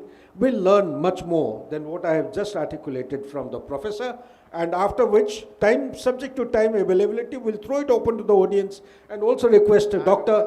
One slide summary. We'll request doctor to cover one slide that is wanting to actually explain to the audience on certain issues. Please, Professor, kindly. Thank you. Really see if you can wind up within 9 minutes, because Aditi is warning me time and again that it has to finish in time. Thank you. Thanks. my life has been made simple because the title given to me covers exactly what I should speak about. Over and above, the chair has also given me, posed some questions. So we are going to cover something like network-centric warfare, AI, and the rise of non-contact air power. Next. You can look at this slide. This is, I'm quite sure this will be in everybody's mind, what happened in the last 10 days ago. It's unbelievable action took place. That is more than 100 aircraft. And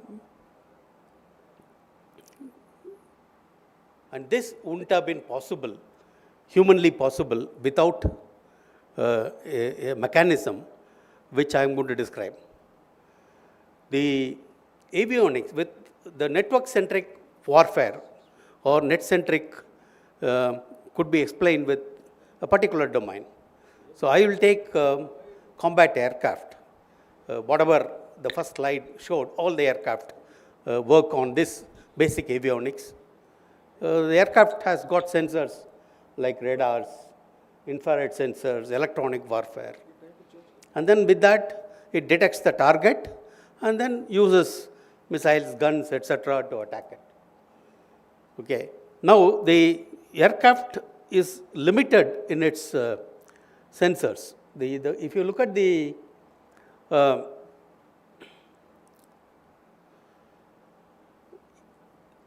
capability of an aircraft to carry sensors, it's limited because the aircraft is small.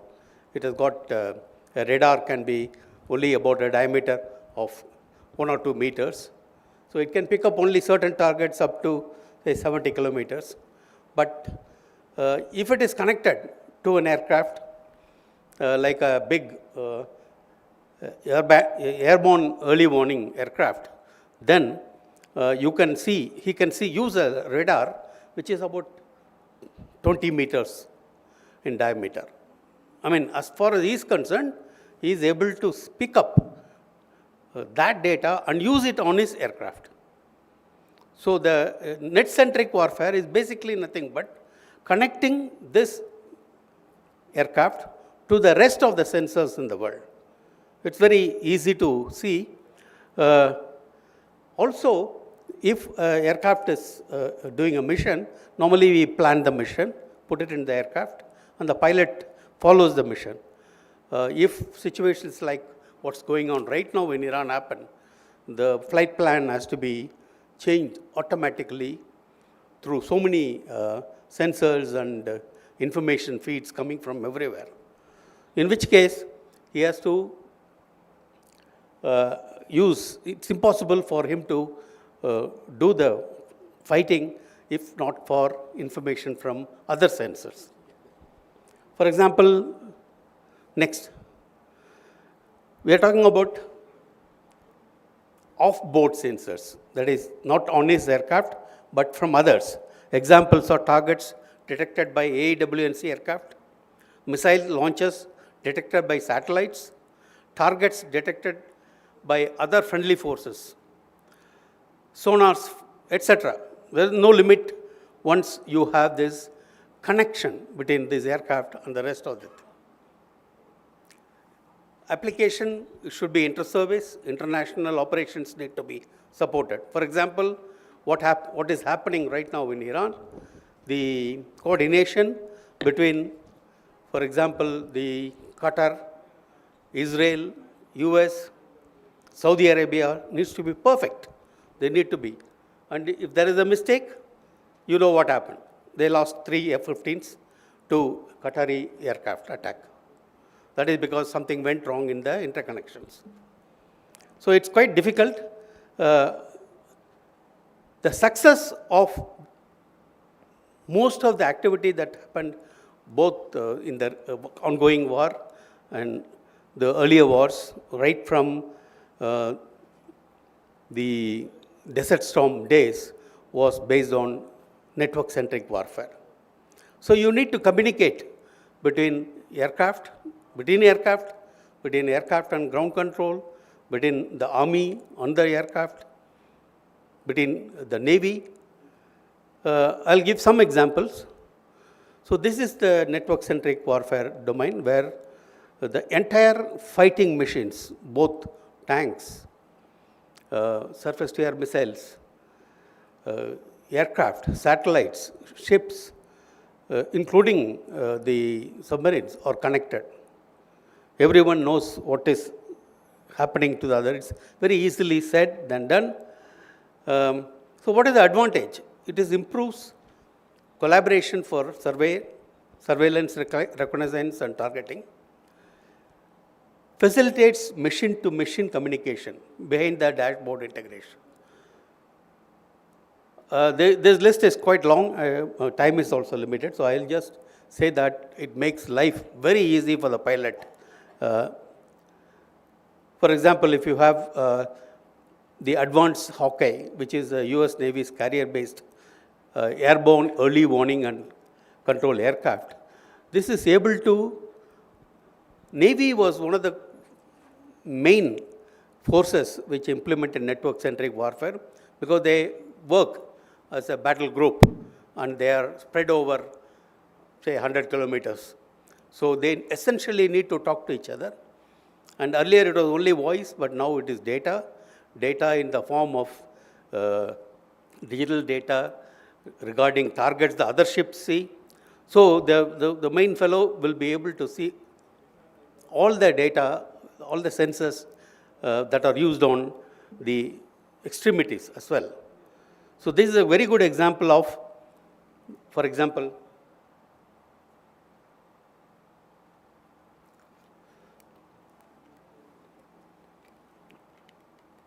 this pic, next. Next. Yeah. There is a very good example of network-centric activity or lack of it from this Kargil war.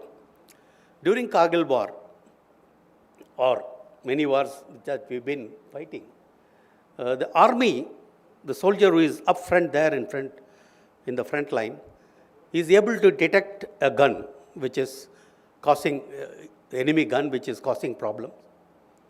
So what he does is he picks up the coordinates of that and sends it to his headquarters, and his headquarters sends it to air headquarters. Now his coordinates, army uses northings and eastings. The aircraft pilot or the entire air force uses latitude, longitude. So the time taken between locating a gun and a fighter pilot seeing in his cockpit where to go and pick up that might, in this case, those days, it used to take days by the time the gun can be moved. But imagine if the soldier is on his sight, he sees that and he presses the button, the northing and easting picked up from his instrument goes automatically to the army headquarters, and through whatever network, it goes to the aircraft cockpit and displayed as latitude, longitude. And on the cockpit, on the run, it is instantaneous. Means it will take probably a couple of seconds to do this. So the pilot who is in that vicinity can pick up that and shoot that gun, shoot the enemy weapon very quickly. This is all about the network-centric warfare advantage. The current status, next.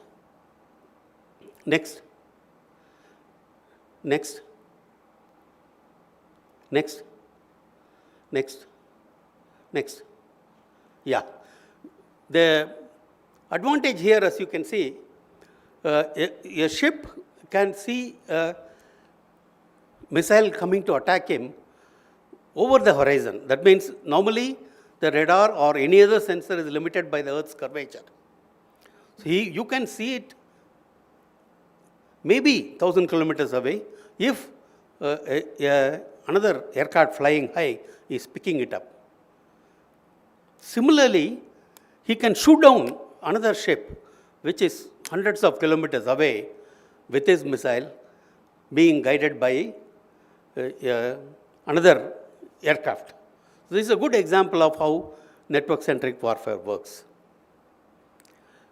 We just heard clouds.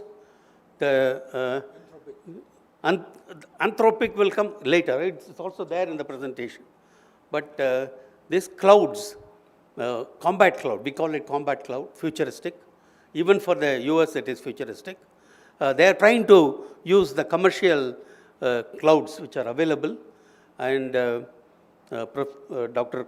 Roy will be able to clearly understand the security implications of using public networks. It's basically a network. In fact, all this network-centric warfare is nothing but if you are connected to the secure internet, all the platforms, and where physical wire cannot be connected, you can connect through wireless. That's all. It's as simple as that. So it's already we are leading to things like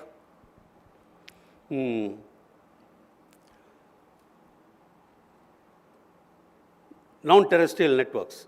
You can talk on the phone using satellites, and without a ground station also you can work with non-terrestrial networks. And next, combat cloud. This is the combat cloud. Next. Yeah. So in order to provide security, see, when you broadcast something, you can easily pick up, the enemy can pick up. So the advantage of a wired system is it is very safe inside the wire, inside the cable. But the moment you broadcast it, anybody can pick up. So the amount of security that you have to give, like one of the most successful links is link 16, which is used extensively by the US Air Force, US Armed Forces, and it uses technologies like frequency hopping. That is, he keeps on changing the frequency at which he is communicating with others in a random fashion. So the enemy cannot really track it. But there are techniques for tracking it also. So most important thing is to cyber security aspects and communication security aspects if you want to use networks. So in the modern, since we have been sort of going around missing the time required for establishing networks, today the cell phones have expanded to satellite-based systems. So as I said, next. We are looking at non-terrestrial networks, which is based on satellites, low Earth orbit satellites, and quite cost effective. And we need to look at, our problem is if we use Starlink, automatically whatever our military wants to do will be known to everybody, people who matter in the US. So we need to have our own network. Till we build that network, we have to strengthen the safety measures and security coding of data transmission. Next. So that's about cyber security, network. Now we are going to talk about the artificial intelligence aspects. So the world is reaching what is called a geo-ent singularity, nowhere to hide. You are being looked at by hundreds and hundreds of satellites from low Earth orbit. That is, he is just about 500 kilometers away from you. From there, he is looking down. And normally a satellite goes around, it takes time. But if you have hundreds of them, now the Starlink satellites are thousands. And China has applied for... You have 3 more minutes. Yeah, I'll try to. So it will take about... Yeah. So next. Okay. So geo-ent security. Geo-ent singularity is something that tomorrow, with the number of satellites going up, GPS was originally a military communication system, military positioning system. Now every one of us is able to use. Correct? Without GPS, we can't navigate. We can't even drive our cars properly. This geo-int capability, the ability to see from satellites, has reached a stage where you can see the civil applications could include identifying empty parking spots from space. That is the level to which the geo-int has gone. So the question is, there is nowhere to hide. You can see even parking lots. And Iran has been very, very foresight. 20 years back, they have established all those underground facilities. It has taken a lot of time to build them. It just shows if you can't hide from somewhere, you have to do something about it. And that is why they are surviving this kind of a massive attack. Next. So employment of AI in the Ukraine war, we have seen the companies like Palantir. You can imagine a powerful country like Russia, which someone said they would have taken over Ukraine in 3 days, but it is for 4 or 5 years now. The basic reason is any move by Russia was being picked up by the entire world, especially the NATO countries and the Americans. And that was supplied as information to the Ukrainians. And that too in a beautiful, with combination of AI, you can just tell them the coordinates to attack. It was as simple as that. So the combination of satellite imagery and AI, because satellite imagery produces millions of images. So you need to quickly digest that and give it exact location for attack to the soldier. This happens only because of, and also Primer, a US-based company, has supplied Ukraine with ML solutions for parsing out and exploiting intelligence information. AI algorithms are being used to capture, transcribe, translate, and analyze intercepted Russian communications. And once you know you know what the enemy's intentions are, you can overcome. Next, please. Yeah, 5 minutes. So this situation room is current. It is just happening there right now. It is in the Combined Air Operations Center at Al Udeid Air Base, Qatar. A joint coalition team that executes day-to-day combined air and space operations. And this is the situation room. What does it do? This is called Maven Smart Systems by Palantir. Palantir is the most important company for the US. It's very close to the president's heart also. And by the way, it is being technically headed by an Indian. And it takes all the images, satellite imagery, signal intelligence, electronic intelligence, human intelligence, all that is combined in unbelievable time frames, and then projects it in a very easy to use maps and dashboards. Positive target identification is the key to the targeting process. Next. Decide, detect, deliver, and access. AI extracts relevant information from large amount of data and providing analysts with near real-time data. Request you to wind up 1 minute more, please. So, AI in fight against Iran during Operation Epic Fury. Advanced AI tools turn processes that used to take hours and sometimes even days into seconds. This is the guy who is controlling the war, Admiral Cooper. The maturity of AI, Anthropic's AI model. US used Anthropic's AI model Claude in an operation that led to the capture of Venezuelan leader Maduro. Okay. The Claude was used to analyze Next, sorry. Yeah. Analyze, exactly like the control room. The real problem between the Anthropic CEO and the US is, he says the models are not reliable. AI is not mature. AI produces results which can be completely wrong. So he said he will not support in US, the US Army to use it without trying to attack civilians, etc.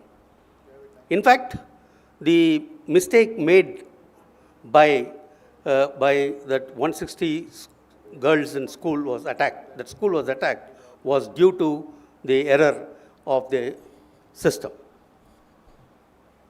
The last topic is quickly, I'll just go through, sorry. Non-contact warfare. It's very interesting.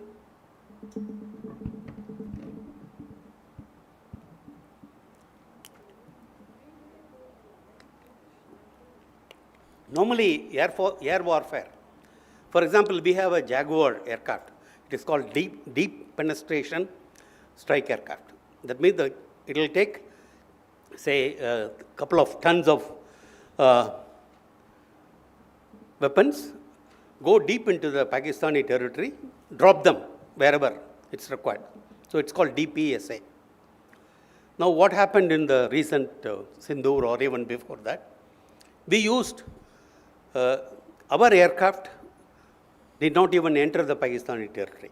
They were away by something like 150, 200 kilometers and used very expensive air-to-ground missiles and attacked the targets there. So this is non-contact. Air warfare is non-contact, not physically touching, but at the same time, not being able to go into the territory and attack. And this is the norm of the day now. Using beyond visual range weapons, aircraft separated by hundreds of kilometers using long-range air-to-air and air-to-ground missiles. For this, you need electronic and information warfare. This involves manipulating the EM spectrum to jam enemy radars and conducting psychological or cyber operations. Next. Can I ask you that same question which I had requested you? Is India prepared for electromagnetic black swan event like 7th October 2023? See, there are... Do we have the capability, firstly, yes, to prevent, and after preventing, take requisite measure? There are two types of attacks that's possible. One of the worst is EMP, electromagnetic pulse. Electromagnetic pulse is caused by a nuclear explosion in the space. It's not a direct attack on you, but if it is exploded, say 100 kilometers above us, that kind of energy, electrical energy that comes, can completely disrupt what is happening on ground. So most of the electronics will fry and nothing will work. One of the biggest problems for countries, cold countries, is that if there is a EMP, their entire power structure will go FUT. Transmission system, generation system. And in a winter month, without power, it's a perish for the country. So that is one extreme case. The other extreme is you can attack very specific places with electromagnetism. One advantage we have is we have not automated our power system. It is coming under now. Now the power grid is getting connected. Critical infrastructure, it is getting connected. So we can live. Second thing is, there is nothing you can prevent. You have to harden each and every system. That is, if you have a tripping mechanism in your house, that has to be electromagnetically shielded. That's going to be very, very expensive. It can be done.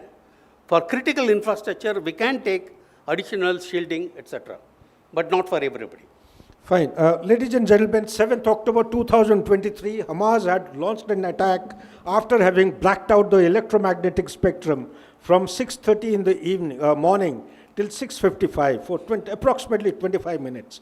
During this 25 minutes, there was a multi-domain attack by air, by land. They went across the fencing, 28 kilometers deep into Israel, carried out attack and assault on the veterans as also the serving soldiers and their families.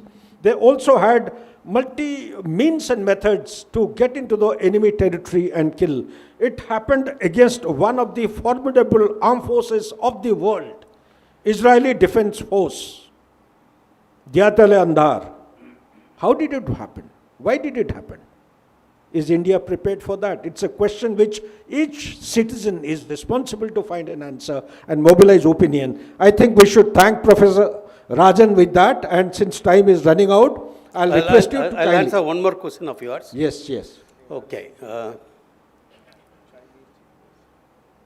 So in order to, the new modern technology in the air warfare is to avoid non-contact warfare. So we have things like next generation air combat system, which is sixth generation warfare with combat aircraft supported by unmanned combat air vehicles. We are also doing this in advanced medium combat aircraft, etc. Now the next question that he talks about is jet engine turbine blade challenges. So it is extremely difficult to have the question which I had asked the professor, ladies and gentlemen, why can't India produce aerospace engine? We are dependent on America. America made a commitment. It's 2 years plus now for providing GE 414 and 404, because of which our Tejas hasn't taken off, and our advanced aircraft, which is supposed to be produced by 2035, is yet to take off. Kaveri engine is no success. So under this circumstance, shipbuilding, we need to invest time, energy and technology on the shipbuilding engines. Tank engines, we are dependent. We have to reduce our dependency. Towards that, this question has been asked to the professor. How long India will take to become self-reliant on all this? Okay. So in the the aircraft programs that are today, LCA, AMCA, many of these things are meant for normal warfare. So with the development of things like, next please, next, go further. No, I think you're going back. Yeah, next. Yeah. So this is the new technology where we are talking about the sixth generation warfare, wherein you don't have only an aircraft. So the aircraft that is going to come up, a sixth generation, which India is also on drawing boards. It's not yet even sanctioned anywhere. Is a very highly stealthy aircraft. It will be an aircraft where the pilot will be enabled with so many sensors and artificial intelligence to help him, and he will control the bottom ones that are, sorry.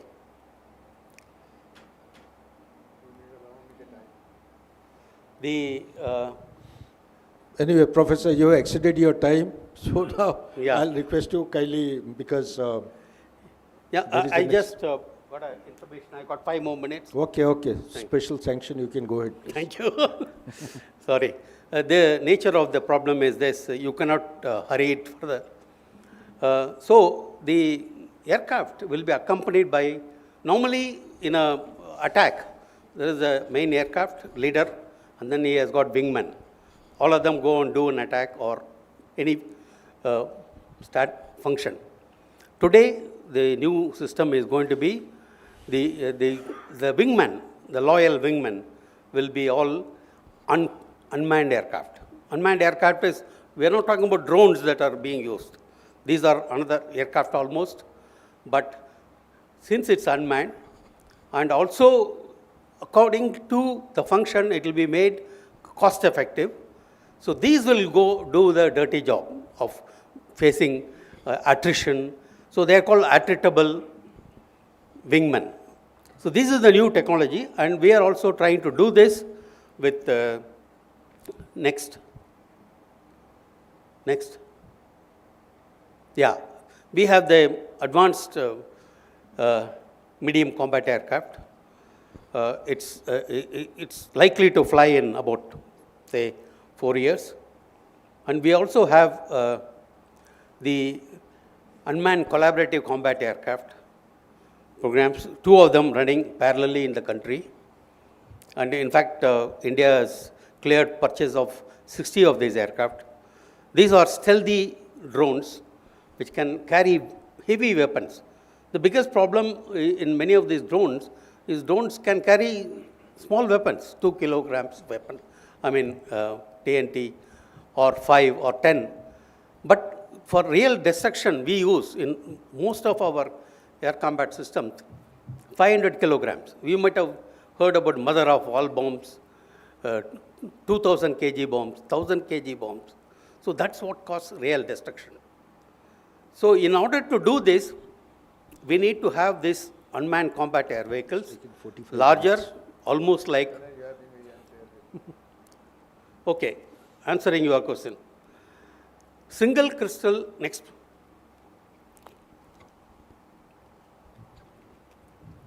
Single crystal turbine blades. Dr. Gulshan Rai is saying that I have been very unfair with him.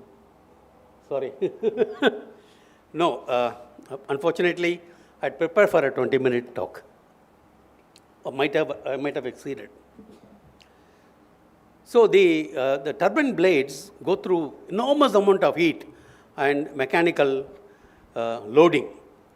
In a conventional metal casting, the material solidifies into millions of tiny crystals or grains whose boundaries create weak points and under stress.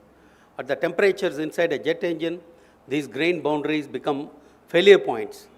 So you need to grow something what is called a single crystal blade. And the single crystal, making that blade is, the process is very, very, very important. The manufacturing process is almost like what alchemists used to do. A precise mixture of nickel, cobalt, chromium, and trace elements, including radium, is poured into a ceramic mold and cooled in a very carefully controlled gradient. If the cooling is too fast, multiple crystals form. Too slow, and the blade's chemistry becomes uneven. So it becomes a very, very difficult thing to manufacture this blade. Western manufacturers had mastered this process in the 1980s after decades of accumulated experience. Decades. The next slide shows what happens. Next slide shows what happens, the comparison between China. Next. You're going backwards, sorry. Forward.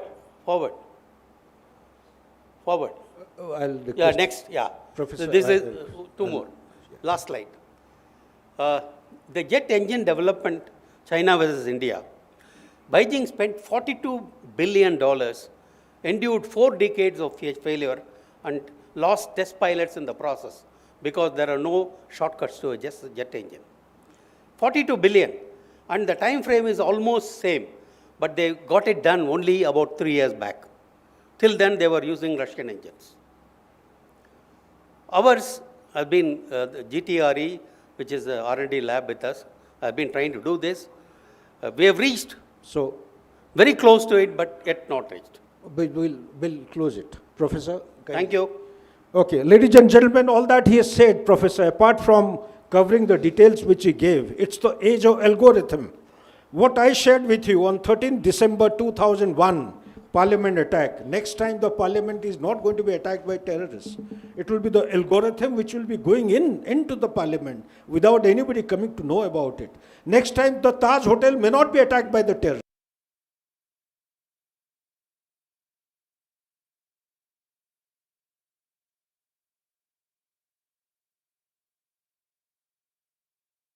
That in 2022, one Pakistani sitting at Rawalpindi, he sends a cyber message.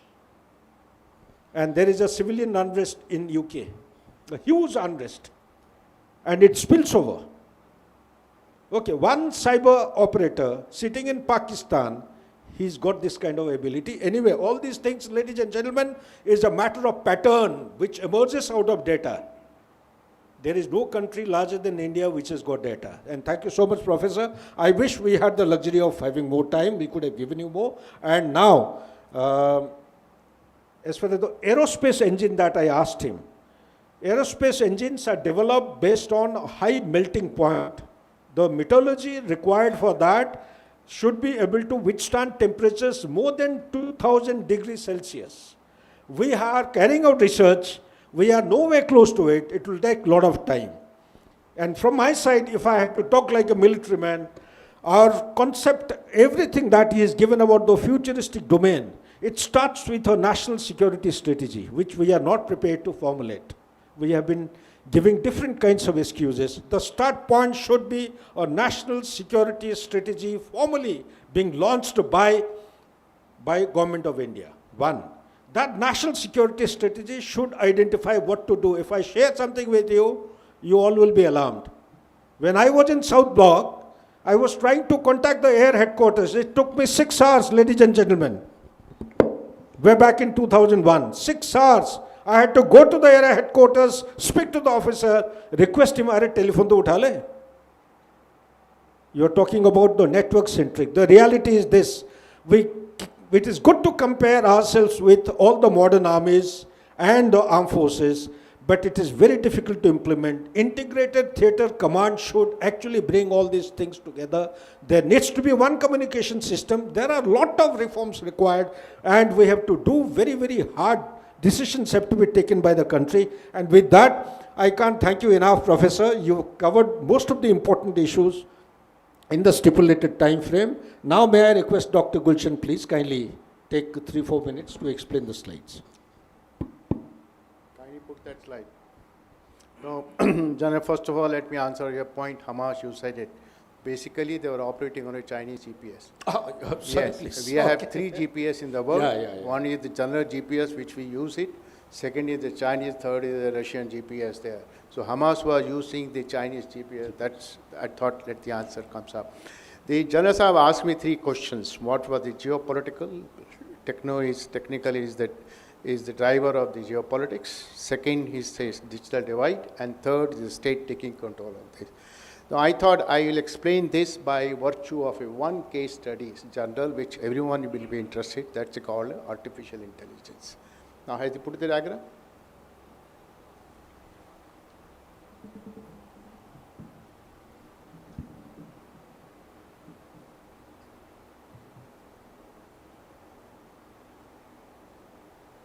Yes. Now, I mean, if you see this diagram explains a typical structure of an AI system. Now, this diagram will explain to you technology, geopolitics, legal issues, everything this diagram will explain there. Now, entire AI system basically has 4 layers. The ground layer is the hardware layer, where you have the NVIDIA chips there. That's a ground layer. Second layer is your AI tools, where you have a LLM foundation model, other domain-specific tool. That's a second layer. Third layer is your the data layer, domain tools, and application layer. These are the structures there. Now, if you look at the geopolitical scenario, Americans are across all the domains there. NVIDIA, they control the entire ground layer on which rest of the system comes up. The second layer, all foundation models are again controlled by them, domain models are controlled by them, where the Europeans are specific on certain areas there. Chinese, example DeepSeek, could not do well as compared to our other models were there. So second layer is also clearly dominated by the Americans, though the Europeans and the your Chinese are also somewhat little bit, where the all cloud controls all are second layer part of it, first, second layer. Now the third layer, when you go to the domain, specific domain or the data layer, the data is with the India, China and America. Everything, whether you talk about a cloud or you talk about a chat GPT or Gemini or you talk about a cloud, every data is being taken, Google search engine, that is Americans are having it. So that layer is there with the three, India, China, and the US. The last layer is your application layer. Now, where is India? India is the last layer, fourth layer. All the layers are being controlled by the thing. So that explains to you the divide, that explains to the geopolitical scenario there, and that explains to you where the states are controlled. Okay? Now you look at it where the technology comes up, regulation comes up. All AI system, no AI system function independently. They all function in correlation with other AI systems there. So if you see this diagram, if India wants to play a, let us say, ethics kind of a rule there, can they play without the below layer following the ethics there? They cannot. Where the ground layer, first layer, ground layer, and the third layer, they can define the rules. Where the states are defining the rule there. We can come on the application layer. So the entire regulation, we need to depend upon everywhere. There is a divide. If you want to use AI used everywhere, as the professor has said, in all the defense application, consumer application, will very depend. The second layer and the ground layer that depends upon it. So that defines the entire geopolitical scenario technology, and this is by and large the entire scenario over there. I mean, if the government wants to take India, can decide about it, where to pay, how to play. That's the scenario today, and by and large, across the board, when you talk about a quantum, you talk about a communication, this model is playing over there. Now we have to decide our role, what role we have to play, and then you said the Hamas example, GPS comes to foot. Why the Iranians have been so successful there? That factor is also the GPS factor. The precise missiles are hitting everywhere. Again, a Chinese GPS. They are not using the kind of Russian GPS, or they are not using the American GPS. They are all Chinese GPS. So entire technology has become a very, very important, whether you talk about network-centric, or you talk about the consumer, or you talk about the professional, or design anything. I thought I'll summarize giving one example of it. Thank you, Doctor. Anyway, Gulshan, you have actually spoken it and summarized it beautifully. And last but not the least, ladies and gentlemen, it's open to any questions from any one of you. Please, you are welcome. Next couple of minutes, we'll take a few questions. Oh, tired? Yeah, yes, sir, please.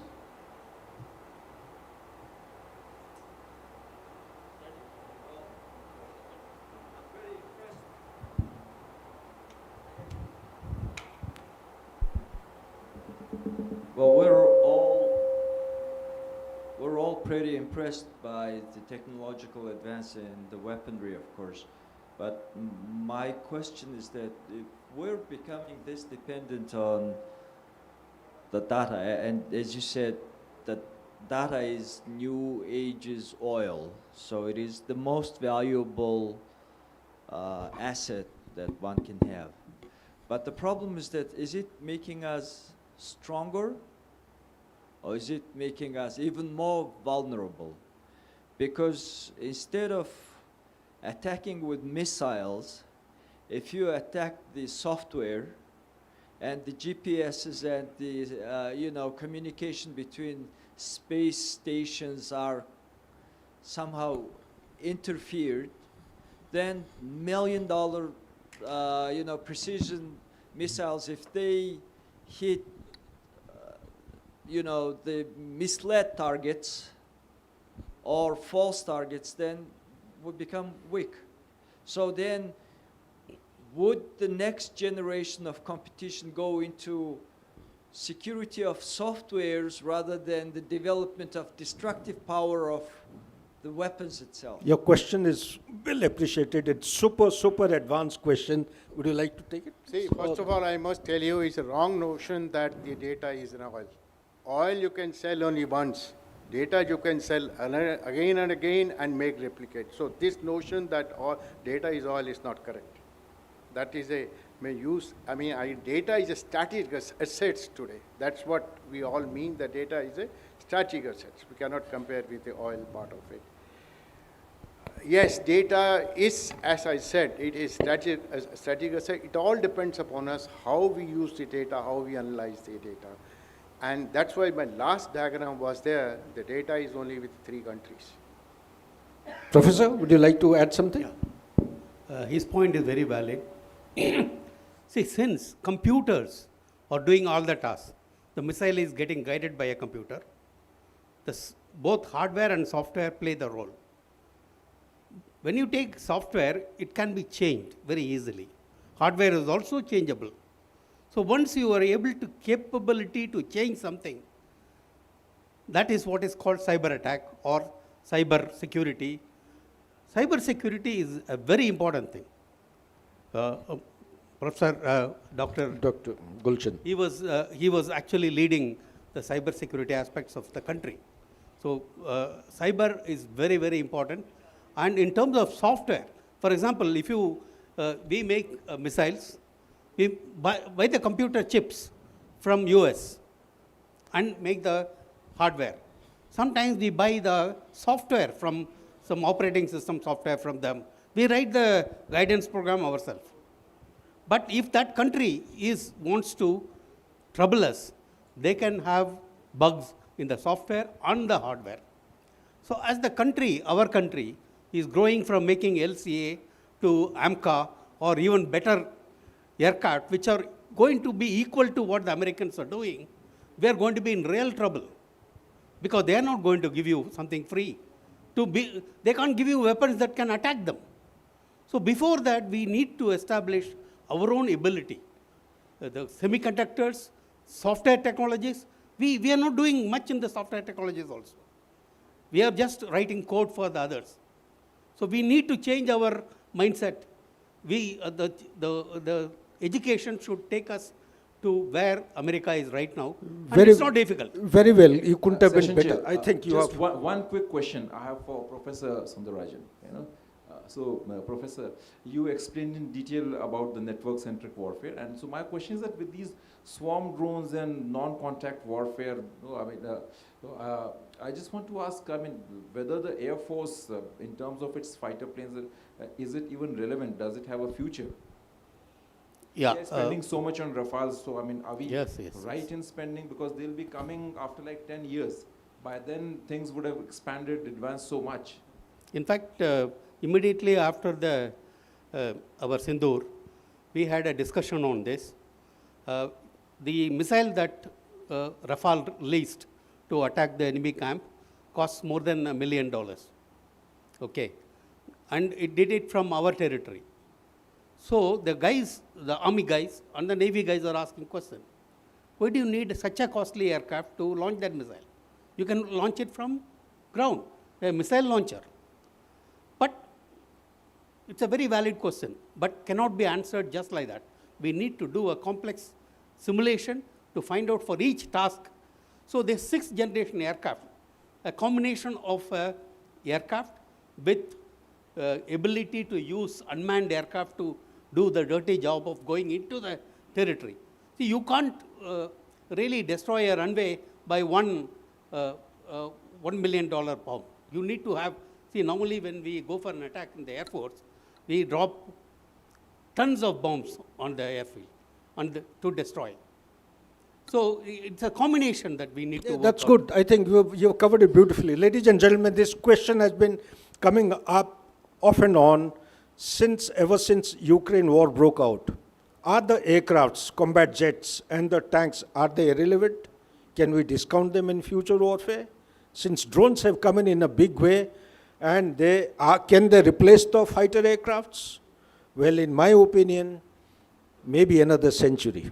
In my opinion, maybe when I spoke about weaponization of neurosciences, when the attacking the human mind, hacking the human mind replaces the multi-dimensional threats in the warfare, maybe in times ahead, the chemical biological warfare, Ryzen is such a chemical, such a poison, it is stronger than that of cyanide. Okay? So that kind of biological warfare, it may get into your kitchen. Maybe the warfare which we are unable to fathom or see, the new normal is the oil, the gas, so such kind of thing. And there is a new threat which is emerging in the Middle East, hitting the desalination plant, the survival of humankind. You don't have to use the nuclear bomb. You don't have to missile anything. So therefore, I thank both the panelists for having I just want to add one point. For example, Sukhoi 30 can carry 8 tons of weapons, 8 tons of TNT. For drones, most of them, what we are talking about, can carry from 100 grams to, say, 10 kg. And if the drone can carry 8 tons, it's an aircraft. So that is the real solution. It all depends on the roles. So, yeah.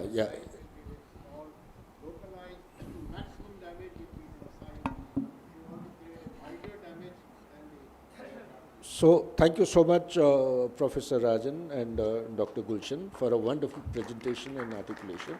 Ladies and gentlemen, give them a big round of applause, please.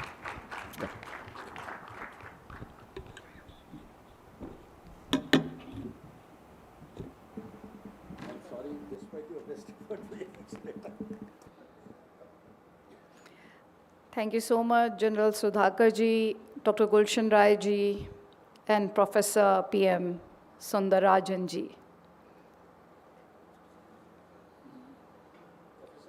Thank you, sir.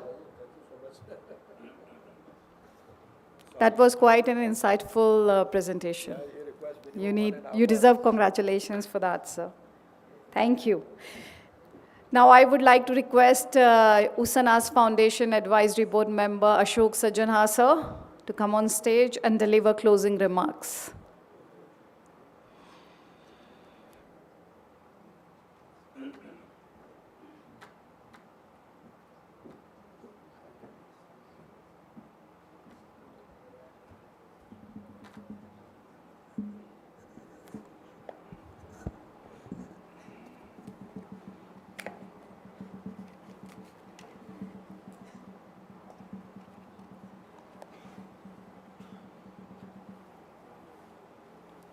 Good evening, friends.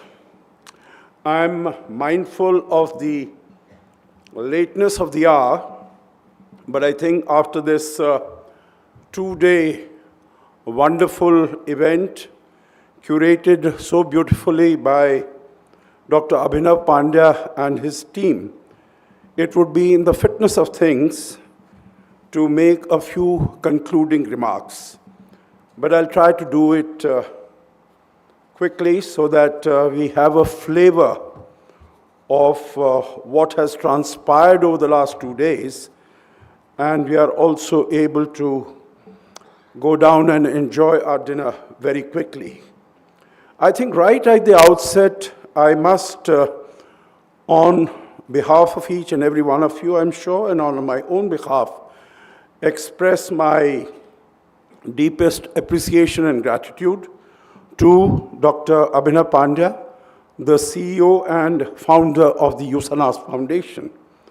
I think he's done a phenomenal job. You know, all of us have seen him around. He's a very humble person, a very modest, self-effacing, very polite, very courteous, and he's been able to put all this together. So right at the beginning, I would like to request each and every one of you to give a huge round of applause to Dr. Abhinav Pandya. I would also like to congratulate his wonderful team. We have Aditi, who has been comparing this program so wonderfully. Anita ji, who has been a huge pillar of support. Preeti, Ruchika, and all the others who I might not name. So a big round of applause for them also. I think a big round of applause also goes to the participants. We are past 7 o'clock on the second day, but we have a full house here. So congratulations to each and every one of you. I think Dr. Abhinav Pandya has been able to keep us engrossed in whatever have been the developments, and he's been able to get such a huge wonderful group of participants and speakers also online. I think if we look at the discussions and deliberations that have taken place, obviously we are truly living through unprecedented times, huge turmoil and turbulence. It's not that change was not taking place earlier, but even during the first half a century after the Second World War, or close to it, we really moved from a predictable, albeit rather tense Cold War, and which was of bipolarity, to a fluid, contested, in between a transient unipolar world also. But we moved to a fluid, contested system of multipolarity defined by rising powers, intertwined economies, technological competition, and challenges to traditional state power. This was the scenario that we have inherited. We have witnessed several black swan events, starting with the COVID-19. After that, I don't think anyone expected that to last so long. Before we had got through with it, we had the Russia-Ukraine conflict. I think everyone really expected that to finish in about 2 weeks.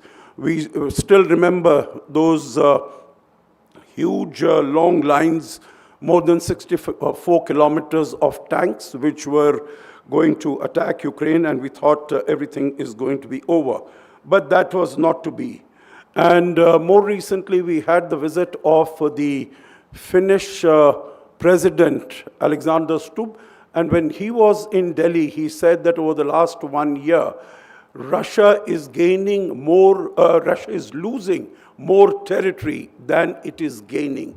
So I think this has really become a war of attrition, and things could be moving in any direction. We have been discussing the Gaza attack that took place in October 2023. We have the Russia-Ukraine conflict going on for 4 years, plus the Gaza conflict going on now for 2.5 years. There is a lull, but we have to really wait and see. And in between, we have seen what is happening as far as Iran is concerned. I think the threats that were coming from the United States, possibly people expected it, but no one really expected that Iran would be able to dig in its heels in such a big way as it has been able to do.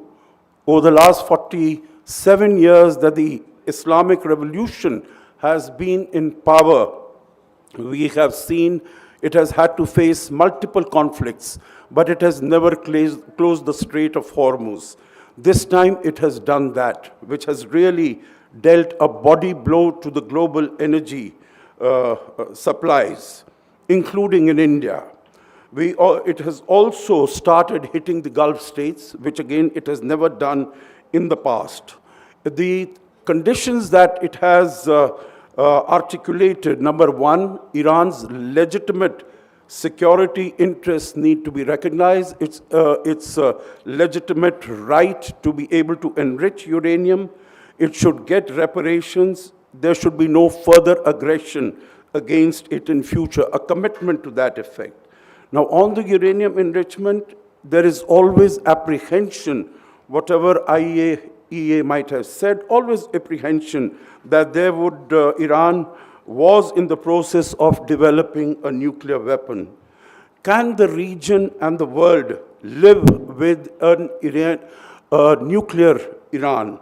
And if that becomes the case, will there not be a desire on the part of many other regional countries, whether it is Saudi Arabia, Turkey, who might also wish for that? I think the whole world has wanted that there should be no further proliferation of nuclear weapons. Will it also not make it into a regional hegemon if it gets all the security guarantees? The other countries will also demand similar security guarantees because all the Gulf states have been hit by Iran. They have tried to defend themselves, but they have not hit back. So I think whether it is the security of Iran, it is the security of the Gulf states, it is the security also of Israel, which we really need to ensure. What is clear is that after this war is over, whichever way it gets over, and hopefully it should not last too long, the whole architecture, the security architecture of the Gulf region is going to be very, very different from what it has been so far. The second point, what we have really discussed during our two-day deliberations is the rise of an unpredictable America. The United States has continued to grow, but its hegemonic position over the last many decades has been supported by its alliances with its friendly powers, whether it is the transatlantic partnership as far as the economic collaboration is concerned, NATO, Japan, Australia, Republic of Korea, Philippines, etc. There are, of course, partners like India, from where it has got much of the talent, which has the technological talent, which has helped it to maintain its dominance and influence in the technological domain. Now, if these alliances and partnerships are fraying, will the United States be able to maintain that same influence and dominance? The second is, of course, we see that the United States economy has continued to grow, but there are certain differences. Of course, if we compare it with, as Professor Rajamohan very correctly said, if you compare it with the European powers, then around 1990, both Europe and the United States had similar GDPs. Today, Europe has just about 60% of the GDP of the United States. It is about 20 trillion, and the United States is more than 31 trillion. But if you look at China, for instance, the US economy was 12 times more than that of China in 1970. Over the last 50 years, from being 1/12 of the US economy, today China is about 70% of the US economy. And this is in nominal dollar terms. If you take the purchasing parity terms, in 2026, the Chinese economy is $43 trillion, while United States economy is $31 trillion. So there's a huge difference. And of course, China is growing. China is growing technologically in terms of its military power, in terms of the number of naval vessels. It has much more than that of the United States. The economy is also, as I have said, grown. The Europe and the West have lost out to China, but China has continued to grow as far as US is concerned, as in comparison to the United States. The third is in terms of the US attitude. All the countries which have been steadfast partners, they have been hedging, whether it is Europe, India, Japan, Canada. Other developing countries also have been hedging. They were tied to the US lead to, they have gone into groupings like the BRICS. They have, because the confidence and the certainty in the United States has continued to fray. So the BRICS, as we know, started off in 2006 as an informal meeting, as an economic body, but today it is getting increasingly political. Friends, it is in this scenario that we have the very uncertain and turbulent scenario that we have the rise of India. India has been growing. It has dealt with the challenges so far that it has confronted admirably so far as its economy is concerned. It is today the 4th largest as compared to the 10th largest that it was about 10 years ago. Last couple of trimesters, it has done about more than 8% or around 8% growth. That has helped it to not only improve the standard of living within the country, but also to be able to improve its infrastructure, the military infrastructure and growth, and of course, reach out to its neighbors in a very big way when there have been problems, whether it is coming to the aid of Sri Lanka in 2022, to the aid of Maldives, to the aid of Afghanistan, and many other developing countries. I think one of the finest examples of that is the Vaccine Maitri initiative that India launched in 2021. Within a year of the onset of the COVID-19 pandemic, it was able to supply, not only able to take care of its own people, but able to supply more than 300 million doses to more than 100 countries. In the process, over the last 1 year, or a little more than that, it has continued to diversify economically, politically, strategically. We have spoken about the mother of all deals with the European Union. It had been in the works for the last 18 years with the United Kingdom, with EFTA, with New Zealand, Australia, UAE. Canada should be concluded by the end of this year, Oman, and so many others. It has preserved its strategic autonomy. We have witnessed that in the Russia-Ukraine conflict. We are witnessing that also when we have the conflict in Iran going on, with the Prime Minister being able to speak both to the Iranian president as also to all the leaders of the major Gulf country. India has emerged as a voice of the global South and started on that in that direction. Of course, India has always been with developing countries, but taking a prominent role because its capacity today is much greater to reach out and to do good as far as the global South countries are concerned. Notwithstanding the conflict, depending upon how long it goes on, India has its security of oil for 73 days.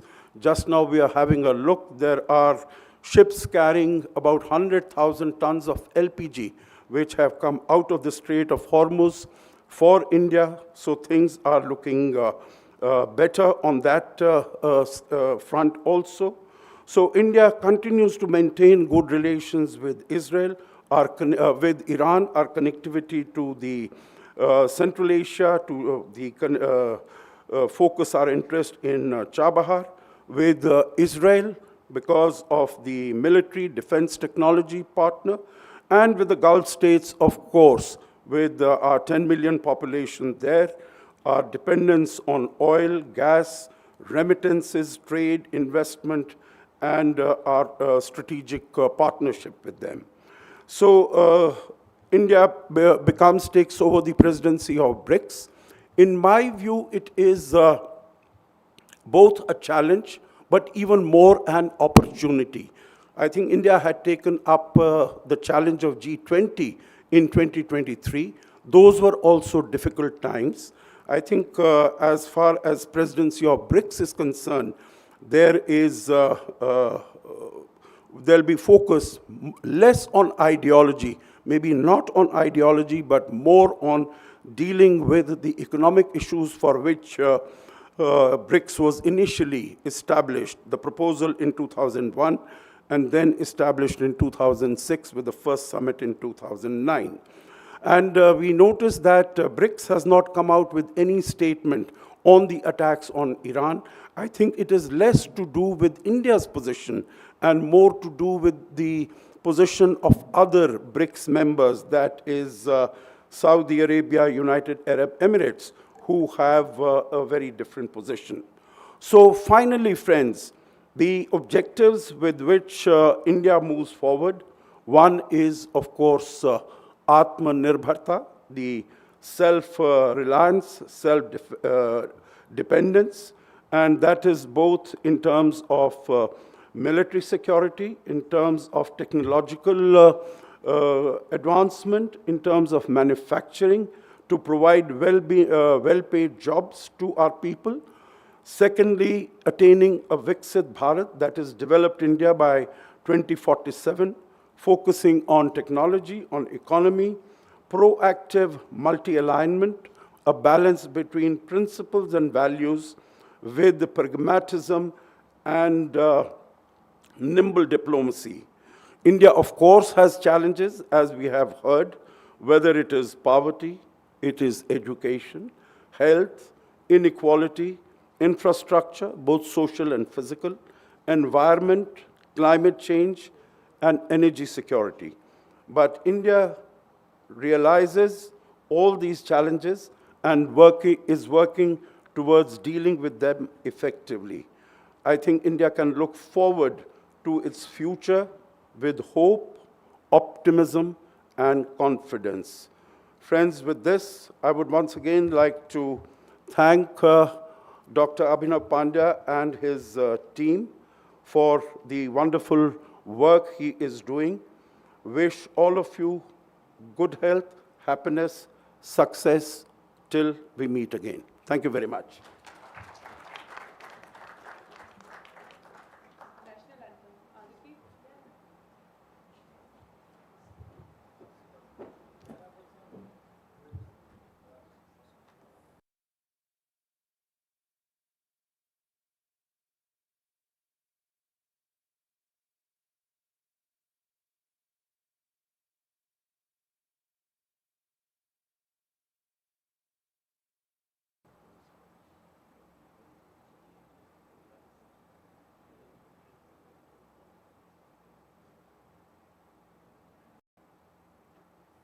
जनगण मन अधिनायक जय हे भारत भाग्य विधाता पंजाब सिंध गुजरात मराठा द्राविड़ उत्कल बंगा विंध्य हिमाचल यमुना गंगा उच्चल जलधि तरंगा तव शुभ नामे जागे तव शुभ आशीष मांगे गाहे तव जय गाथा जन गण मंगलदायक जय हे भारत भाग्य विधाता जय हे जय हे जय हे जय जय जय जय हे.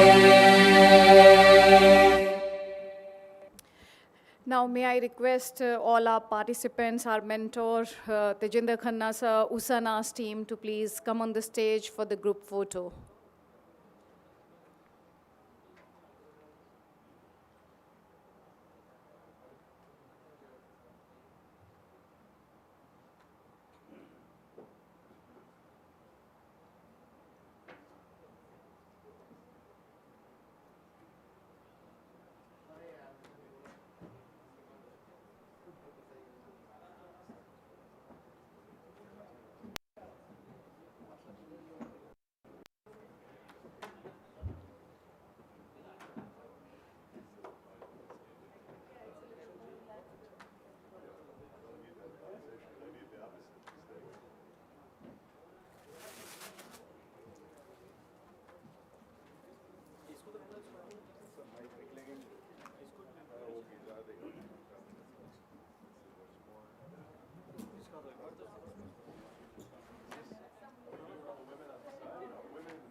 Okay.